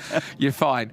Larry's dad's here, actually. Sammy, come and take a microphone. You're coming in. You're coming in whether you like it or not. What? Director's just come in and taken licorice. So, Larry, come in just a little bit more. We'll put you on that stool there, and we'll give Sammy a microphone. Now, the reason I want to do this is that, Sammy, welcome to the commentary box. Good to see you. He's always here with Larry. It's his father and son outfit. You can't watch him race, can you, sometimes? Sometimes this is like a joke. This race I was watching, but in Kola I was behind the tree. and when we were on early, yes, Andreas Backer was seeing me when I was behind the one building there. I said, "What you are doing?" I tried to watch the hidden away. Restart happens now. Victor Johansson gets away this time with a good start. Simon Tiger on the inside. Ryler trying to go around the outside. 2 cars wide into turn 1. Johansson gets the whole shot in the huge Merc, flies it up over the jump. Ryler goes with him. Simon Tiger into P3. Ryler is probably fired up, isn't he? From just jumping out of the cross car, carried so much momentum around the outside of Johansson. I really thought he was going to get it done there. Simon Tiger has a bit of an issue at the apex of turn 2. Bunched the field up behind him. Timmy Enland has a bit of a look to the inside, but there's no way through. Tiger is a bit wayward post-apex sometimes, isn't he? But wow. The Mercedes lands so well off that jump. Good. So Victor, very kindly bless him, sent us a video. We took a picture, me, Molly and Hal, like a bunch of saddos. We were eating pizza and we took a picture of the 3 of us sat in front of his Mercedes, didn't we, in Kovala at the end of the weekend. I chucked it up on Instagram. I think Hal and Molly did as well. Anyway, bless him. It's now the screensaver on the dashboard in the car. So, I mean, he's having to look at our ugly mugs at the start of every race. But we are so full of admiration for this car, which I think, did we see it in Arvika last year for the first time? I'm trying to think if he was there with Swedish or not in the queue. I think it was. But I don't know that we... Oh, yeah, but he wasn't hybrid at that stage because he did that over the winter. Right, yeah. And the hybrid story, hadn't he driven his wife's electric car or something and then thought about adding it on, and then he's got the phone on the dash, and it's basically, it's like £1 million engineering done with no budget. It's brilliant. Ryler just missed a gear there on the way into the joke. You heard it rev up a little bit. Shame. Oh, Simon Tiger coming around the outside of both. Ryler's going to try and hold on. Tiger might try and go inside on the exit here. Oh, but waits just a little bit too long to get back on the gas. Has to, of course, with the amount of power that BMW develops with its rotary engine as well. A few rocks being kicked up in that long right-hander up at turn 2. Sideways from Ryler. Enland all over the back of Tiger. Only Johansson has a joke at 7.8 seconds. Hal should easily be enough. It should. Molly says that it is raining more now than it was before. Ryler runs a little bit wide. Tiger's going to try and get at the inside of him, but he can't because Timmy Enland's there. They have contact on the way up to the jump. I think they both survived it, but only just. There's a bit of rear bodywork off Tiger's car, whereas Johansson is checked out up front, isn't he? Crosses the finish line. We're 2:19.528. That is just shy of his fastest time from Q1 earlier today, but that was in very dry conditions. Much faster, though, than the fastest time from Q2 when they were in the wet. A good run. That was mega. And it will be even better now for these guys if it does rain more before the next race, because then that time is unlikely to be beaten. Let's take a look at this start. So Johansson off the line, look, just that car just absolutely guns it. Tiger was unbeatable off the line last year. Look at Ryler, though. I thought he was going to get the run round the outside, but it does tighten up a bit on the apex. It's deceptive how wide the gravel is before the barrier comes back to the jump. If the jump wasn't there, you could run a lot wider. But the jump's that bit narrower and to the right, so you can't quite carry the speed. Also, the tarmac finishes and then the dirt starts on the outside. So if you're on the outside, there's 3 car widths of tarmac and then 2 car widths of dirt on the exit corner. And if you hit those too fast, it's like you're going straight off. Yeah, and it's a concrete wall down the outside. Lowry, you've been testing a supercar recently. Yeah. How old are you? 12. 12 and you've tested a supercar. Hal, he's beaten you by a mile for testing a supercar. It's very disappointing, isn't it? Yeah, I watched your onboard. It was very impressive. How much did you enjoy it? I enjoy very much. When I first full turtle and in the straight, I'm so, oh my God. It's so amazing. Whose supercar was it? Dynamo. Okay. It's Finnish. in Finnish team and in Kouvola. Fantastic. Okay, so we was driving all day there. It's very, very good day. And Sammy, how did you watch from behind a tree, or did you actually manage to go and watch actually, that I was watching this one. It was so nice to watch this one. I was driving, I don't know how many laps, but no mistakes all of the day. And it was very, very, very good day. So what's next for Lauri? Are you going to continue with, I guess you have to continue with Junior Crosscar until he's old enough to do something else? Yeah, we are driving next year to Junior, but he was driving last year in a rally. Yeah, I saw that, 11. Over the winter. Yeah, and we are going to driving rally after this Rallyx season. We are going to Latvia. Okay. Yeah. And you can do proper rallies there? Yeah. We were driving already one in last year. Okay, so then he'll do the stages and the co-driver will do the road sections, correct? Yeah. Yeah. Sure. Brilliant. Wow. We live in the wrong country. How wipers are on down there for open two-wheel drive heat 2. Listen to that off the line. It is just the most ridiculous noise as Marcus Norman winds up the rotary-powered Mercedes-Benz CLK. Hal, what have you got for us? You can see how wet it is, can't you? And all of the Supercar Lights drivers are now changing onto wet tyres for their race in just a few moments' time. Look how grey the tarmac is now. Marcus Norman made the best of the start. It's actually quite dry-ish in the start area, but again down in turn 2. Look how shiny the tarmac is. I think Larry and the Junior Crosscar drivers had the best of the conditions, didn't they? Because now it's about to get all horrible again. They had the worst of the conditions for Q1 and Q2. It was absolutely horrific for them. Marcus Norman out front here, if you're wondering. That CLK is a rotary-powered car with a supercharger, which is the noise again. Listen to this. I mean, there's a difference. Basically, it's either supercharger or rotary noise. It's brilliant. And that's a 3-rotor Wankel engine as well. He actually drove that shell as a road car up to Tiger's workshop. The Tiger team is based up in the north of Sweden, so it was a fair old journey up there. He was going to build a car of an older shape and then decided to go with this newer body shell. So it's quite similar to Simon Tiger's machine, but technically reasonably different as well. Look how hard it is to find the traction. It's going to be tough for the Supercar Lights drivers in a minute, but when you've only got rear-wheel drive and 600 brake horsepower with probably 50 millimetres of travel in the throttle pedal, it's an absolute nightmare. I honestly, I love this car. It reminds me, I'm sure, if those of you are familiar with the brand, there's a CLK AMG 63, and then they did the CLK AMG 63 Black Series, which was the F1 pace car for a while, with ultra-wide arches. I was saying this morning, like, you've got to get, the front split and the rear wing. Unfortunately, those sort of parts getting smashed off on a weekly basis would be no good, but I think the car looks mint. I love the fact he's gone for a different chassis. So do I, and I also love the fact that someone's building a new car for this class, and I really hope that this class can continue to grow next year. I know there's some pretty famous Irish rallycross drivers coming to look and do this next year. Slavomir Wallach, who raced here who's Polish, by the way. Who's Polish, but lives in the UK. Yeah. He is keen to come and do more races next year. Long time he did 5 Nations and Central European Zone and whatever else commitments. So I think there's momentum here. We saw some Latvian drivers come and do the most recent round, and if there can be some local support for this class in the different countries we go to, I think it can really Norman grow. Passing Kingles on the last lap. Kingles hasn't joking it. Listen to Norman around here. Listen to this down the straight. Understeer then. Oh, it just sounds ridiculous, doesn't it? 600 horsepower in that CLK Merc. Crosses the line, was never going to challenge the time, unfortunately. But the first race win. But yes, and in the debut for the car as well. Absolutely brilliant. Really, really pleased for Marcus Norman. Looked a bit disappointed this morning after the first qualifying session didn't go quite so well. Crazy Mike with the fastest lap of the race on a 49.4, just to give you an idea on how much slower that is than Victor Hansen in the previous race. He did a 42.5. Yeah, so the lap times have dropped off massively. an absolute cliff now, haven't they?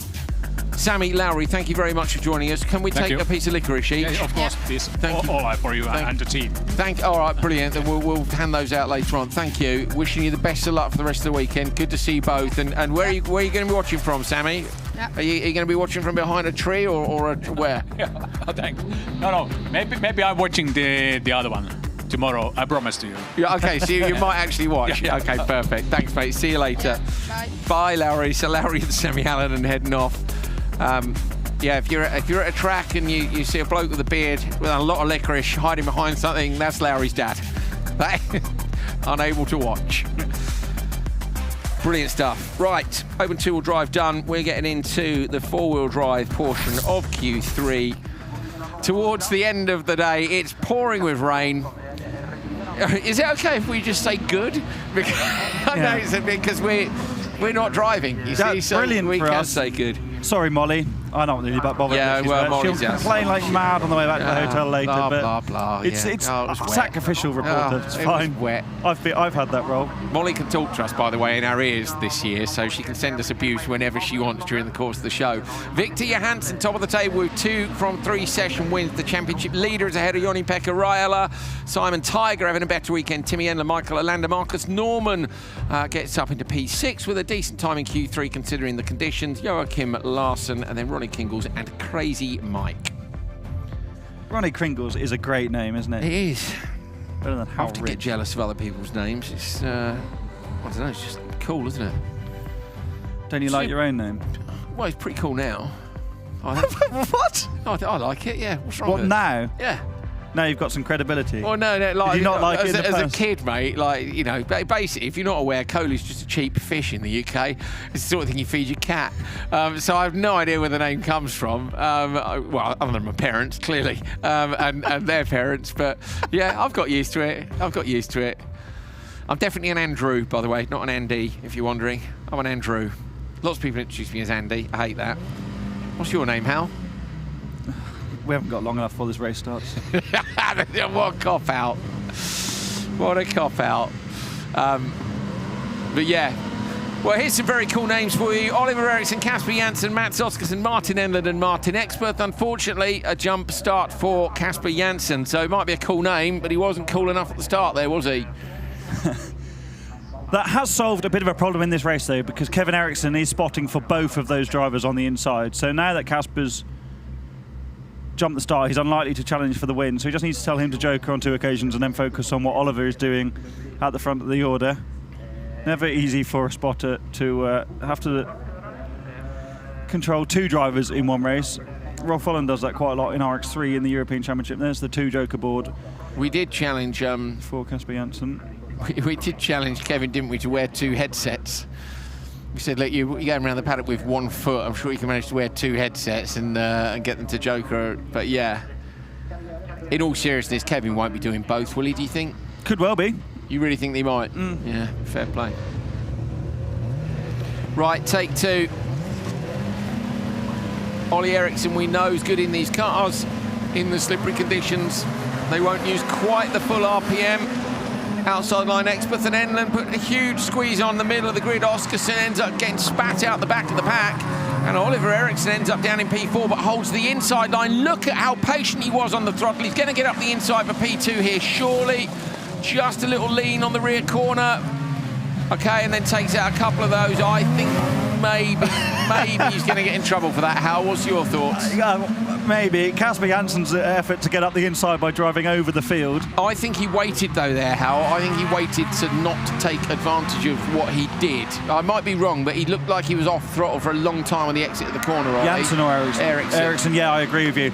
Yeah, because if he'd taken advantage of it, they're definitely going to penalise him. Whereas if he doesn't, yeah, he's got an argument, hasn't he? And he goes joker with Casper Janssen. So Kevin Eriksson, did he just hit the button and say joker to both of them? Side by side on the run to the first corner. Great move from Enlund to get up the inside of Experth, out of our vision initially. There's still a bit of weird dust coming off the loose, but it's raining really heavily now, isn't it? Experth was great through turn 1 on the opening lap. He turned in about 3 times. There was cars there, but he still managed to hold on around the outside. But that was a really, really good move from Martin Enlund to get up the inside. Look how quick Eriksson is in the background now, Hal. So if I were Experth or Enlund spotter, I'd be sending them in right now because they know Oliver Eriksson will just smash the timesheets here if he possibly can. I think it's too late for Experth already. I think Oliver Eriksson's right on the back. If we're split times, we would know, but visually, it looks like he is close enough. Experth's struggling here. He is massively close enough.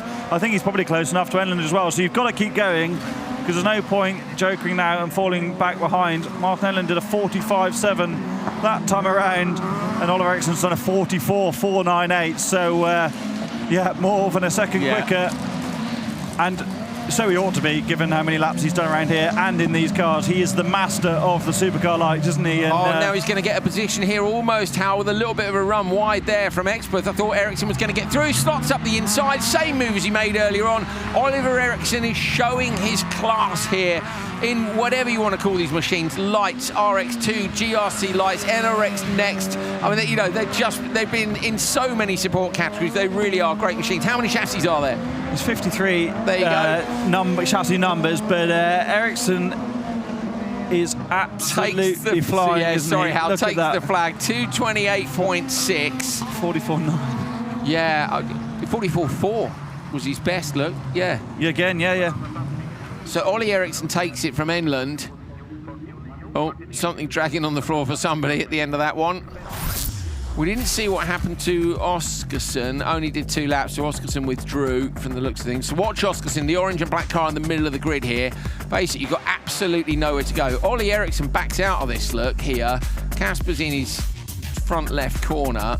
Oskarsson goes over the whole of the curb, and Ericsson looks to the inside line. Now, my only question mark here is what happens in turn 2. So Ericsson's on the inside, goes through the water splash, you want to call it that, and how many he gets here, he's in the door, and then he can't. No, he's got nowhere to go. He can't come out. Watch Casper Janssen in the background goes. This is what I mean here, Hal. Oh, maybe it's just wheel spin. I thought he waited, but I'm not sure now. Yeah, but I don't know if it matters whether he waited or not. He didn't gain from hitting those bollards, and he was largely pushed there anyway. So I think. You reckon they'll let it fly? I think so, yeah. Okay, good stuff. Oh, still going to let it fly. There's a little bird there at the bottom of the shot. Look at that. Cameraman doing some exceptional work. That was a great move from Enland to get up the inside of Expiaf at the start of the second lap. But there, Expiaf finished some nearly 6 seconds behind Ollie Ericsson. All of his experience coming to the fore. He pulled off the identical move that he had done in the turn 4 area as he had done earlier on today.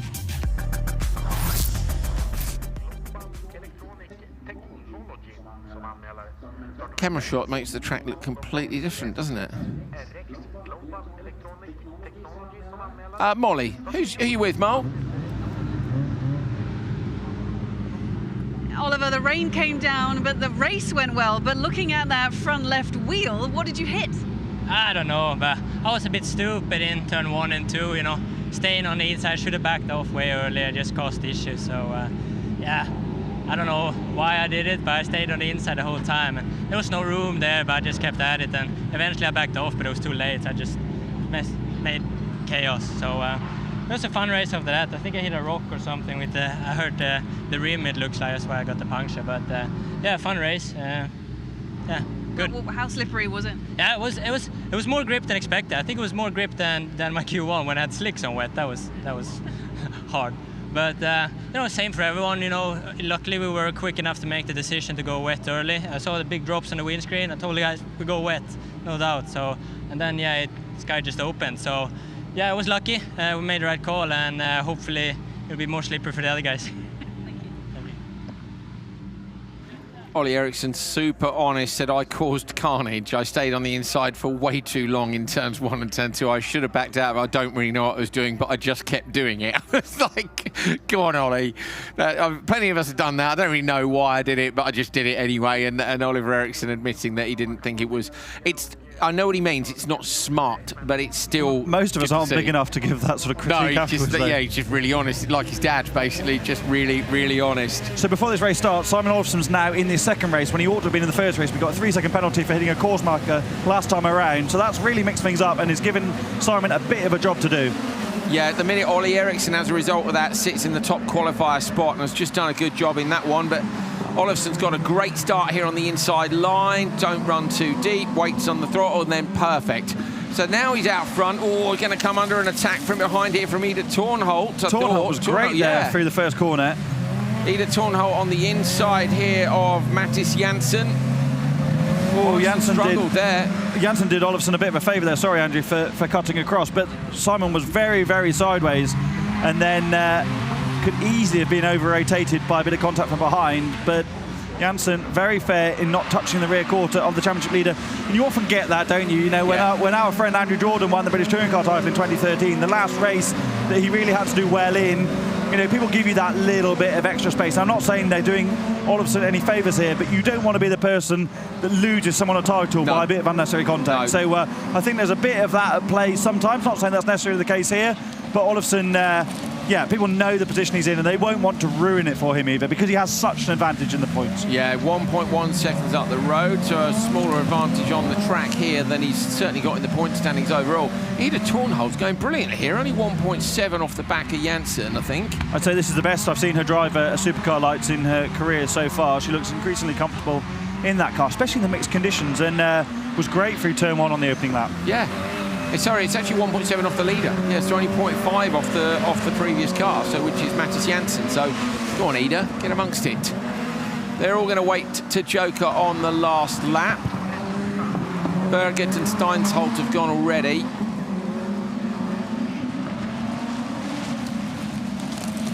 You can hear the gravel on the bottom of the car through here. There's that little transition onto the tarmac.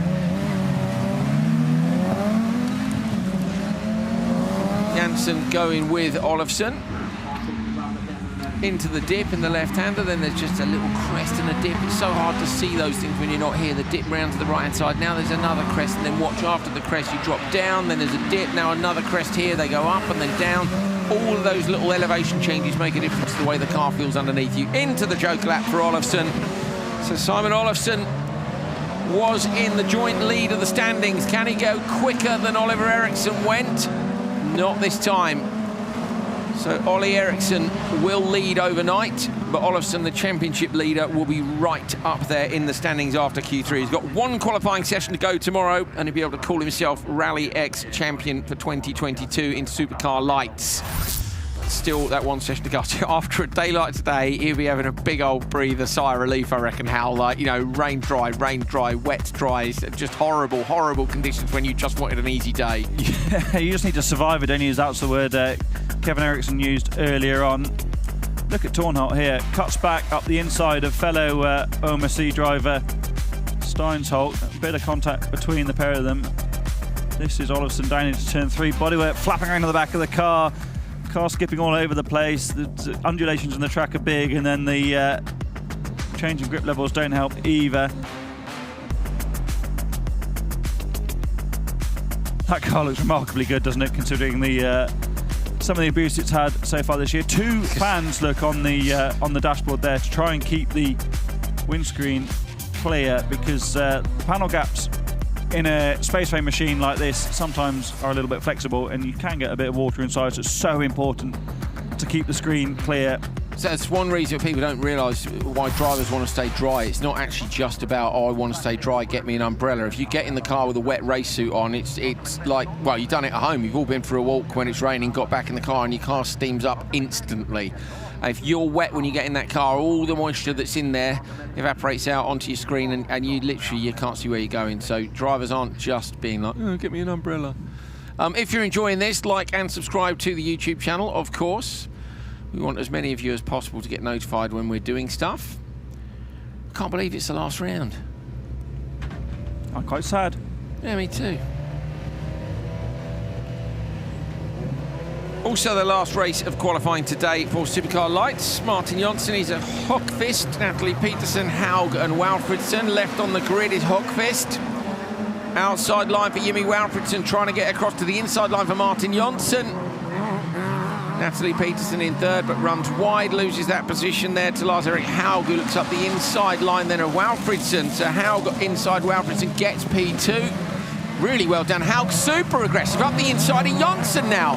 Haug goes up from P3 to P1. The second part of that move was pretty firm, but it was the first part of it was mega. Jonsson's going to come back at him. Haug's about to go to Norway. Well, probably Latvia in that direction. Got my north, south, east and west all mixed up. But Jonsson looked like he was coming in hot. Maybe Haug took a little bit of a glance in the mirror, thought, wow, I need to brake late, and then brake way too late. But still hang on to the lead. Jimmy Walfridsson's bumper now looks like it's the correct colour again, because the car's got so dirty with the white bumper on his Supercar Lights machine. He didn't have a great run earlier on today, but he was brilliant in Latvia. Really found his mojo again, Jimmy Walfridsson. But up front, Jonsson is all over the back of Haug. I don't think there's a way through there, really, because... Okay. And there is. I'm going home. Goodbye.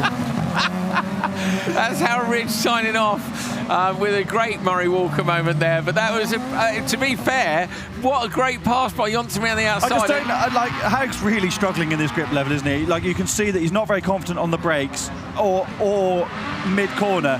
But I really think it's impressive to go around the outside like that, and I'll have the composure to go around the outside like that, get the rotation done and get back to the inside. As we saw in Crosscar earlier on, if you're outside there, it's so relatively easy for the guy on the inside to hold you out. And fair play to Martin Johnson, you have absolutely caught me out. And Haug, unfortunately, has lost out there to Alfredson as well.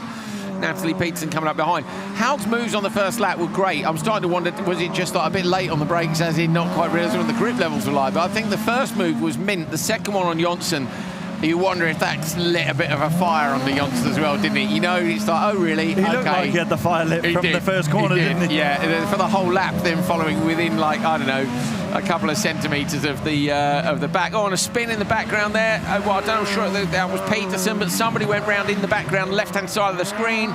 You're seeing Johnson chasing down the time of Ericsson. Going to be close, but not close enough. So Oliver Ericsson going to win this session, but Martin Johnson going to win this race. And the time is a 2:32.0. That's going to put him fourth overall, fourth or fifth. I don't think it was Peterson that spanned then. Maybe it was Haug that spanned in the background. Oh, I think that's something wrong with Haug's car. Maybe there's something a bit broken, because certainly struggling to get it stopped everywhere. It was Shukvist that had a pretty poor start, just didn't move. Wonder if he didn't have it in gear or something. Always not ideal. It's funny because you get in a mindset. I tell you what, Patrick O'Donovan, who's currently leading the British Rallycross Championship, a number of times this year in Supercar hasn't had the car in gear at the start line, because he's been racing so much in RX2E, where you don't have to have the car in the gear, you have to have it in drive, not the gear. Yeah. Quite a few times in a Supercar race, he's launched and it not been in gear, and then the gearbox is very disappointing when you have to bang it in at quite high revs to get going. And I wonder if Shukvist just had the same problem there, because he was racing the RX2E car in Julius recently, and obviously the Supercar lights is a bit different. So that was the great pass by Haug. Now Johnson's like, right, I'm annoyed. I'm going to follow you very, very closely. This is the bit. This is Hal Ridge's. This will be the thing that Hal hates the most about his whole season, is that you can't pass here. And immediately look at Johnson. To be fair, they were mega pass, wasn't it? Brilliant. And then over the curves on the inside. I mean, it really was a great pass. I wish you could see how. It was much earlier in the corner than I thought, in my defence, because I thought they were. It doesn't matter. Whatever I say is not going to help. It really doesn't. Plus, no one will be watching at this point. They'll have only seen me mess it up in the first place. It's fine, honestly. It's fine. I don't care. No, I make enough mistakes in any given day on the television that it's really no worries. And I almost quite like it when you say to her, "You can't pass there," and then immediately a driver does, don't they? It's just, there's something quite fun about it. Well, I can't drive anyway. We know that. So it's fine. Ericsson, Olofsson, Enland is how the session ends. It was Martin Johnson who won that last race, which sees Johnson slot into 5th place. Tidily done. These are the intermediate standings after 3 sessions. It is indeed Ericsson, as we said, who leads overnight from Olofsson. Then it's Experth, Steinsholt, Enland, Johnson, Janssen, Berget, Janssen, Höckfist, Oskarsson and Ida Tornholt in the semis at the minute. Go on, Ida, get amongst it. Great salvage job that from Simon Olofsson to get back up to 2nd overall after that penalty in Q2. Into Supercar, Gronholm leads with 2 session wins. Belevsky is 2nd. German, Evgen, Brinterson, Veiby, Svensson, Franks, Joran Ostring, Toren and Carlson. Sorry, Ostring, it's Hans Joran with the little dash in between. Come on, Andrew, read the graphics. So Gronholm and Belevsky, where are they lining up in this one? I think they'll be next. Oh, they are. Yes, that was what I was kind of thinking might be happening. So, no love lost between them in similar weather conditions in Riga. The interesting thing will be whether Belevsky is feeling quite so aggressive here as he was there. If you saw the titles to the start of the first stream earlier on today, you'll know that, yeah, Gronholm wasn't particularly keen when he came to here, say, do you want to hear my side? He said, no, I don't really. Gronholm gets a great start. Belevsky's not quite there. Belevsky up the inside of German, but German holds on. Sondre Evgen is in P2 on the inside line. German might try that round the outside move. Now he knows it's on, but Belevsky goes up the inside of German. That was a really clean pass, to be fair. So Belevsky slots into P3, but it is Gronholm who leads. Good move that from Bolevsky. He's been struggling with the starts today, hasn't he? Didn't have a great launch in free practice 2 when we were watching behind the grid earlier on, and then in at least another one of the races hasn't got off the line as he wanted, unlike this man who has got off the line brilliantly all day. I'm so pleased for Nicholas to have come back this weekend and immediately shown how good he is, because he was so good in Riga until that moment in the first corner of the final in round 5 it was, wasn't it? And yeah, I'll be pretty pleased for him as well, to be honest, if he manages to wrap this title out. No favouritism, but he's a very, very accomplished driver, and yeah, it would be a big title, Hal, wouldn't he? His last title biggest title would be with Finland. Finnish title, 2015. He would. So you know, I always think it's weird. Until Timmy Hansen won the World Championship, he hadn't won a Rallycross title. Yes, mad, isn't it? So I think it'll be a nice accolade for Nicholas to have to win this. But ultimately, he's here because he loves driving the car, and I love that he comes here because he enjoys driving the car as much as he does. Yeah.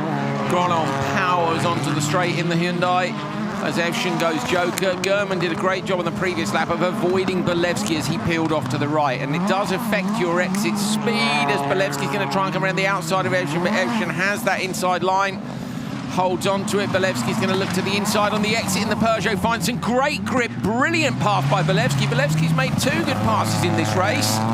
Tidily and cleanly done, Hal, that's the thing. Yes, I thought Sondra was going to go for the undercut there, just touched the brakes before the jump, went back to the right, but just didn't quite have the run down on the inside into turn 2. The level's high here, isn't it? Because Sondra Evjen is driving beautifully. Quite difficult conditions now, but it is full wet. It's not the slippery stuff we had earlier on. It is full wet, so this is when the wet Cooper tyre will be working at their best. Just think, if you'd come to this event without a coat, what a muppet. Gronholm takes the win with a 2:20.8. It's me I'm referring to. Bolevsky gets P2, so Bolevsky gets German on the last lap. And Evshin is in P4. Good drive, I think, by Bolevsky in there. 2 really good passes in it. I was impressed to see German avoiding the back of Bolevsky when they went Joker earlier on. Here you go, watch the back of German's car sit down. Typical Audi there off the start. But such a good start from Gronholm. Evshin moves across to the inside. Bolevsky here, look, is in P4. But watch for the move. So super late on the brakes from Bolevsky. He's really confident in the brakes in the Peugeot. He went to square that off again there, Hal, on the exit of turn 1, which is how we saw him power straight past Evshin. But for whatever reason, it didn't work on lap 1, but it worked beautifully on lap 2. He was much further up the inside of German than I thought he had been, actually, first time around. So he was sort of alongside on the exit of 1, wasn't he, on the way down. This is Bolevsky on Evshin. So watch Evshin. I thought Sondra had done everything he needed to do here. But Bolevsky's really clever. Just watch this. He tightens the line up and just guns it. And basically just out-drags him off the corner. It was really, really tidy. They worked so hard on the traction of that car, didn't they? In America last year especially, to make it work better on the loose surfaces. And it's in these conditions where that sort of work really comes into its own. They very nearly won the title, Hal, didn't they? Very, very nearly. To poor old Hansen last year. Super close to both the World Championship and the Nitro Rallycross Championship, but neither of them went their way that time. They have, of course, won in both series. I think Timmy, I'm just trying to think, Timmy's stats in Nitros right up there for number of wins. Let's go and have a chat with Molly, shall we? Nicholas, that's another race win, and in full wet conditions, I'm sure that's a lot easier to deal with than something in between. How did the car feel? Yeah, now it was pretty clear what to do, and once again, I had a great launch. We've been having so good launches this day. So yeah, it makes my job a lot easier, to be honest. And yeah, just there was more grip than I expected. I think I could have gone a lot faster if I would have, been brave enough. But this was enough for now. But yeah, I think I left some tenths here and there, but it was a clean run, no mistakes, and the car felt pretty okay. Pretty okay, yeah, rather than quite okay. Was that better or worse? No, better. He looked pretty happy, didn't he? He did. His engine data guy doing a great job this weekend, Jussi Pinimäki. Jussi Pinimäki also changing the wheels in the pre-grid earlier, driving the truck. V-box engineer. Yeah, so what is he? Truckie, team manager, mechanic, engine engineer, and V-box. Brinterson, Svensson, Carlson and Vranks Oh, loads of wheel spin. Franks has got an absolute banger of a start, and the RX2E car could slot into second place here. Oh, he gets a little bit sideways, but holds on to it. Brinderson leads from Victor Franks in the RX2E behind. We had him in the commentary box earlier today, doing a great job. Elias Svensson, the Crosscar driver on his Supercar debut, has dropped down to 4th place. Carlson gets up into 3rd. These are hard conditions now for Svensson, who's all over the back of Carlson on the exit of turn 2. These are really hard conditions now on your Supercar debut to have a mindset shift and try and drive these cars in the wet, because they're so different in these conditions. Oh, Carlson is well on top of his Renault Clio, isn't he? Properly sideways, but Franks is just loving taking on these supercars at their own game. Doesn't really matter what the end result is, but it's all about bragging rights. Spencer's gone, Hal, sorry to interrupt. Elias Spencer, I think maybe had a spin in the dip before the jump. I don't know, but he went in there really sideways in the bottom of our picture, and he's now... He did spin, we're hearing. So Svensson spun. I thought he'd attacked it hard, maybe overestimated what four-wheel drive could do for you compared to a cross car. But you think a guy who's been on the lock stops all day long in his cross car will be all right, but yeah, spin for him. So a bit of a shame, drops off the back of the pack. Yeah, a bit like he was in practice yesterday, exploring all of the limits and beyond. Franks now under pressure from Carlson, but not that much pressure, to be fair. I wonder if they will mix up the joke strategy. That tyre is very soft on the rear of Brinson's car. I wonder if they're just running the tyre pressures very soft to help with the brake. There's Carlson making a late decision to go to the Joker on the handbrake. Now Guillaume de Rid will be on. Come on, Victor, we want a good lap here to try and get the run to the finish line. The RX2E car should be very good out the Joker, shouldn't it, with its instant torque? So this could be quite interesting when they come to the line. Brinderson trying to beat that time at 2:20.8, which is the time of Gronholm at the minute. The lap time's not there on the fastest lap alone. He's some 4/10 behind Nicholas. So maybe not then on this occasion. It's going to be more about the battle between Franks and Carlson for P2. Brinderson's going to go Joker here. Great to see the old Golf livery, isn't it, on a car still on the gas. Flick it the other way now. Flames from the back on it again. Pop, pop, pop, bang as he pulls the gears over the line. He's Frank's about 2 seconds back, and Victor Franks comes out the Joker, and he's well in front. That's a brilliant drive. Where's that going to put Franks in the session now? 2:27. Okay, to be fair, the previous race was faster, so at the minute he's 6th.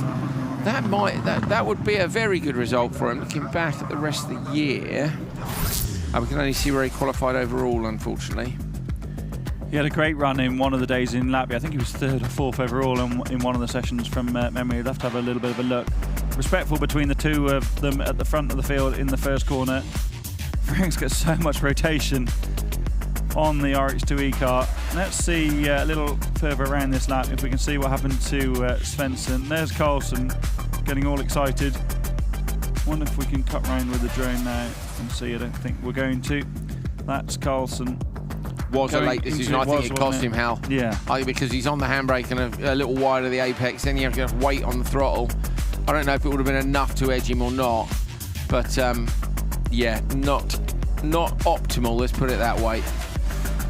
Good job by Brinderson. Becoming a little bit more of a long shot now for him to beat Gronholm, because of course if Gronholm out-qualifies him, that will extend the points gap just a little bit. But let's see, another session to go for them tomorrow, and one more race to go here. And this one does have in it Ola Christian Veiby. Now, Hans-Joran Ostreng and Daniel Toren are in it too. The whole trailer is absolutely rumbling. Molly is out and about. Where are you at, Mole? What's going on? Thomas, that's a race win, but unfortunately not the fastest time. Where do you feel you left some time on track? It's difficult to say, but I think maybe we had a little bit too much ALS, so it was pushing me into the corner, but still it was okay, I think. Niklas is doing a good job, so he's really quick.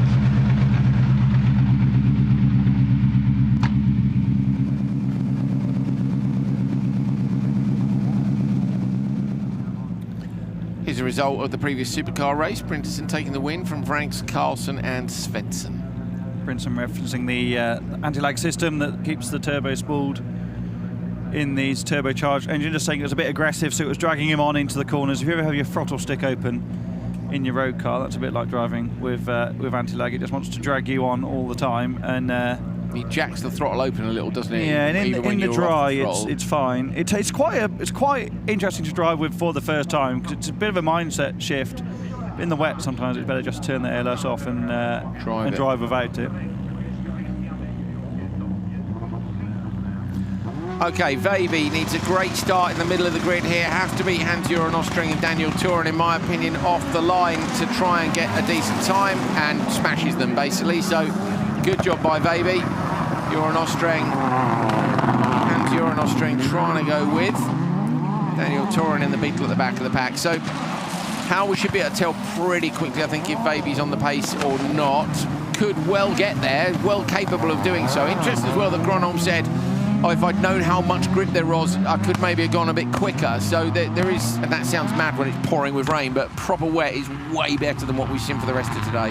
Yeah, and it's not necessarily saying there is a lot of grip, but it's knowing how much grip there is. So but there is more standing water now than there was when Nicholas was out. It's still clearly still raining quite a lot. These are the conditions where Ole Christian often excels. You can see a shiny livery on his matte-wrapped Audi S1, so it's clear how much it is raining at the moment. There is Daniel Turin. We felt him do his pre-launch through the floor of the trailer that we're in as a shooter, didn't we? Because the anti-lag on that car is aggressive.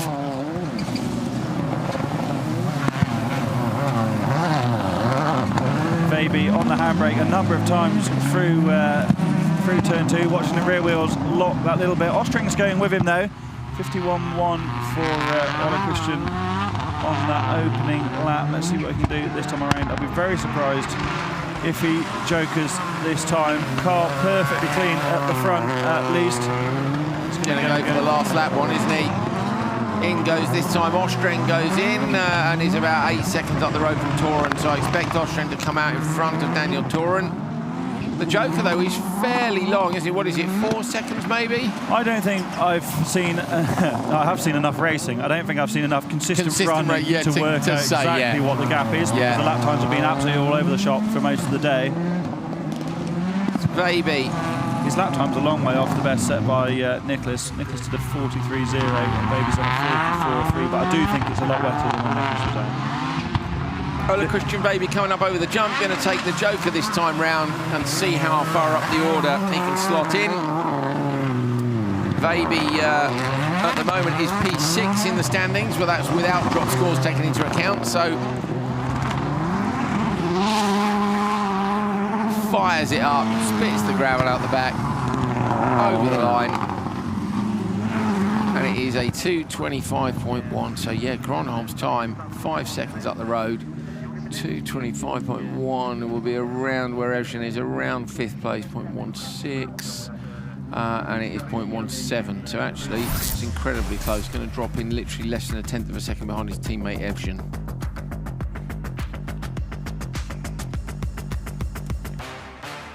So good start by Veiby in the final race of qualifying from today. The second to last day of Rallyx 2022, round 7, coming to you from Strängnäs in Sweden. All to play for tomorrow. No shockers today. I thought we might end up with at least one shocker, considering how bad the weather has been, and it has been atrocious. Like, the forecast was atrocious for yesterday, and then the rest of the weekend was meh. And then this last night we looked at, oh yeah, it might rain a bit at 7 in the morning. It's just been awful all day, on and off. Been great for us here watching. I hope you guys have enjoyed seeing all the mixed weather conditions at home as well. It really does mix things up, but nobody's had a shocker, Hal. I had a shocker. Well, yeah, Hal Ridge had a shocker, but he's just written a book, so that's all right. We'll let him off. Maybe he's a bit knackered from that. Molly's coming back into the studio. That's not Molly. Oh, yes, it is. She's behind. There she is. There she is. Thought Molly had gone all manly on us for a second. Come on, get a microphone, Molly. Right, what's it? What are we going to look at here? Is this a result, is it? It is a result. I'm sure we'll have some standings too. Veiby wins 2:25.1. Here's Molly with the little headphones and everything on. She's going to, yeah. Oh, look, they're taking the diggers out. Going to go and clean the track up a bit. Look. Mega. Right. Deep breath. Day one done. You right, Mole? You a bit wet? Yeah, I heard you said that I was going to come back complaining about getting wet, but, you know, that's why Norwegians work outside and Brits work inside. Well, there is that. There is that. We'd like to be outside, but no one's willing to let us out of this box. Nicholas Gronholm leads Supercar. He leads the championship, and he leads here with 3 session wins from 3 sessions. There we go. We're not going to need the water truck today to damp down the dust. That's something which is irrelevant. So, yeah, look, it's been a great day here. We hope you've enjoyed it. I want to bring your attention to this, because although you're not really supposed to plug stuff on television, we're going to do whatever we want. Because this is a book written by Hal Ridge, OMSC Engineering to Win. This is Hal Ridge, by the way. It's a beautiful tome. You've got one, haven't you, Molly? It's signed by the author. Geek encyclopedia. It's wicked, isn't it? Look at this. Look at this. Look. Love it. There's stuff about hill climb cars in here. There's Tanner Faust in the GRC. We've got cars right the way through to Nitro Rallycross. Look, we've got everything from like World Championship, all RX2 lights, every single chassis, and then it's detailed here like Travis Pastrana, Ken Block. He's spoken to all these people to write the book. And then in the back, all the people that have owned them, where it's raced. It's great. This is my copy. There's probably not one single mistake in that book. No, luckily, because he's made a few howlers today. Oh, but is he's there? no, we're only messing. You know, we all do it. But it's a brilliant book. You can buy it here at the track if you're here this weekend. Hal will sign it for you if you ask him. He'll be embarrassed about it, but he will do it. And so will the Ericssons if you want. But if not, you'll be able to buy it online soon. Please do. He puts a lot of work into it. Well done, mate. Great job. Mole, have you had a good day? I have. No one's had a shocker with all this weather. I was expecting, you know, it's like wet weather. Someone would have something go wrong, but like it's been all right. They've done okay. Yeah, but the weather, you know, people going in and out of their awnings all the time. You know, the hands out. Nicholas was quite funny earlier. He's like, "Why do we always put a hand out? Because I can feel in the back of my neck." And it's raining. You do. But everyone literally Yeah. just stands there holding their hands out. yeah. But I think that's been quite a headache. And there's been many tyre changes, sort of right before the tyre cleaning area. You know, jacking the cars up, people running around. But I think they enjoy it. I think they enjoy a bit of drama and having to run back and forth to the tent and get some tyres and get some, you know, whatever they need. We enjoyed it. I enjoyed seeing you make your cameraman run. Is your cameraman here? Yes, he is. I he's enjoyed right making him watch your cameraman run all the way to the pre-grid. Have you heard from the FIA yet? Like, have they been in touch to give you a fine or anything? they've summoned me to a Teams meeting Paris, this evening. to Paris to go in front of the commission for... We did egg her on a little bit, but look, it's been a great day. We hope you guys have enjoyed it. That is the second to last day of Rallyx 2022. We're going to be crowning 5 champions tomorrow. I think it's about 11 o'clock. You can win a book tomorrow. Someone's held up a message. You can win one of these books tomorrow. I don't know what the competition is. We'll make something up tonight in the bar, so it should be spectacular. 11:15 tomorrow morning for Q4, then the semi-finals and the final. Molly Pettit, Hal Ridge, Andrew Coley, thank you very much. We'll see you tomorrow. Bye.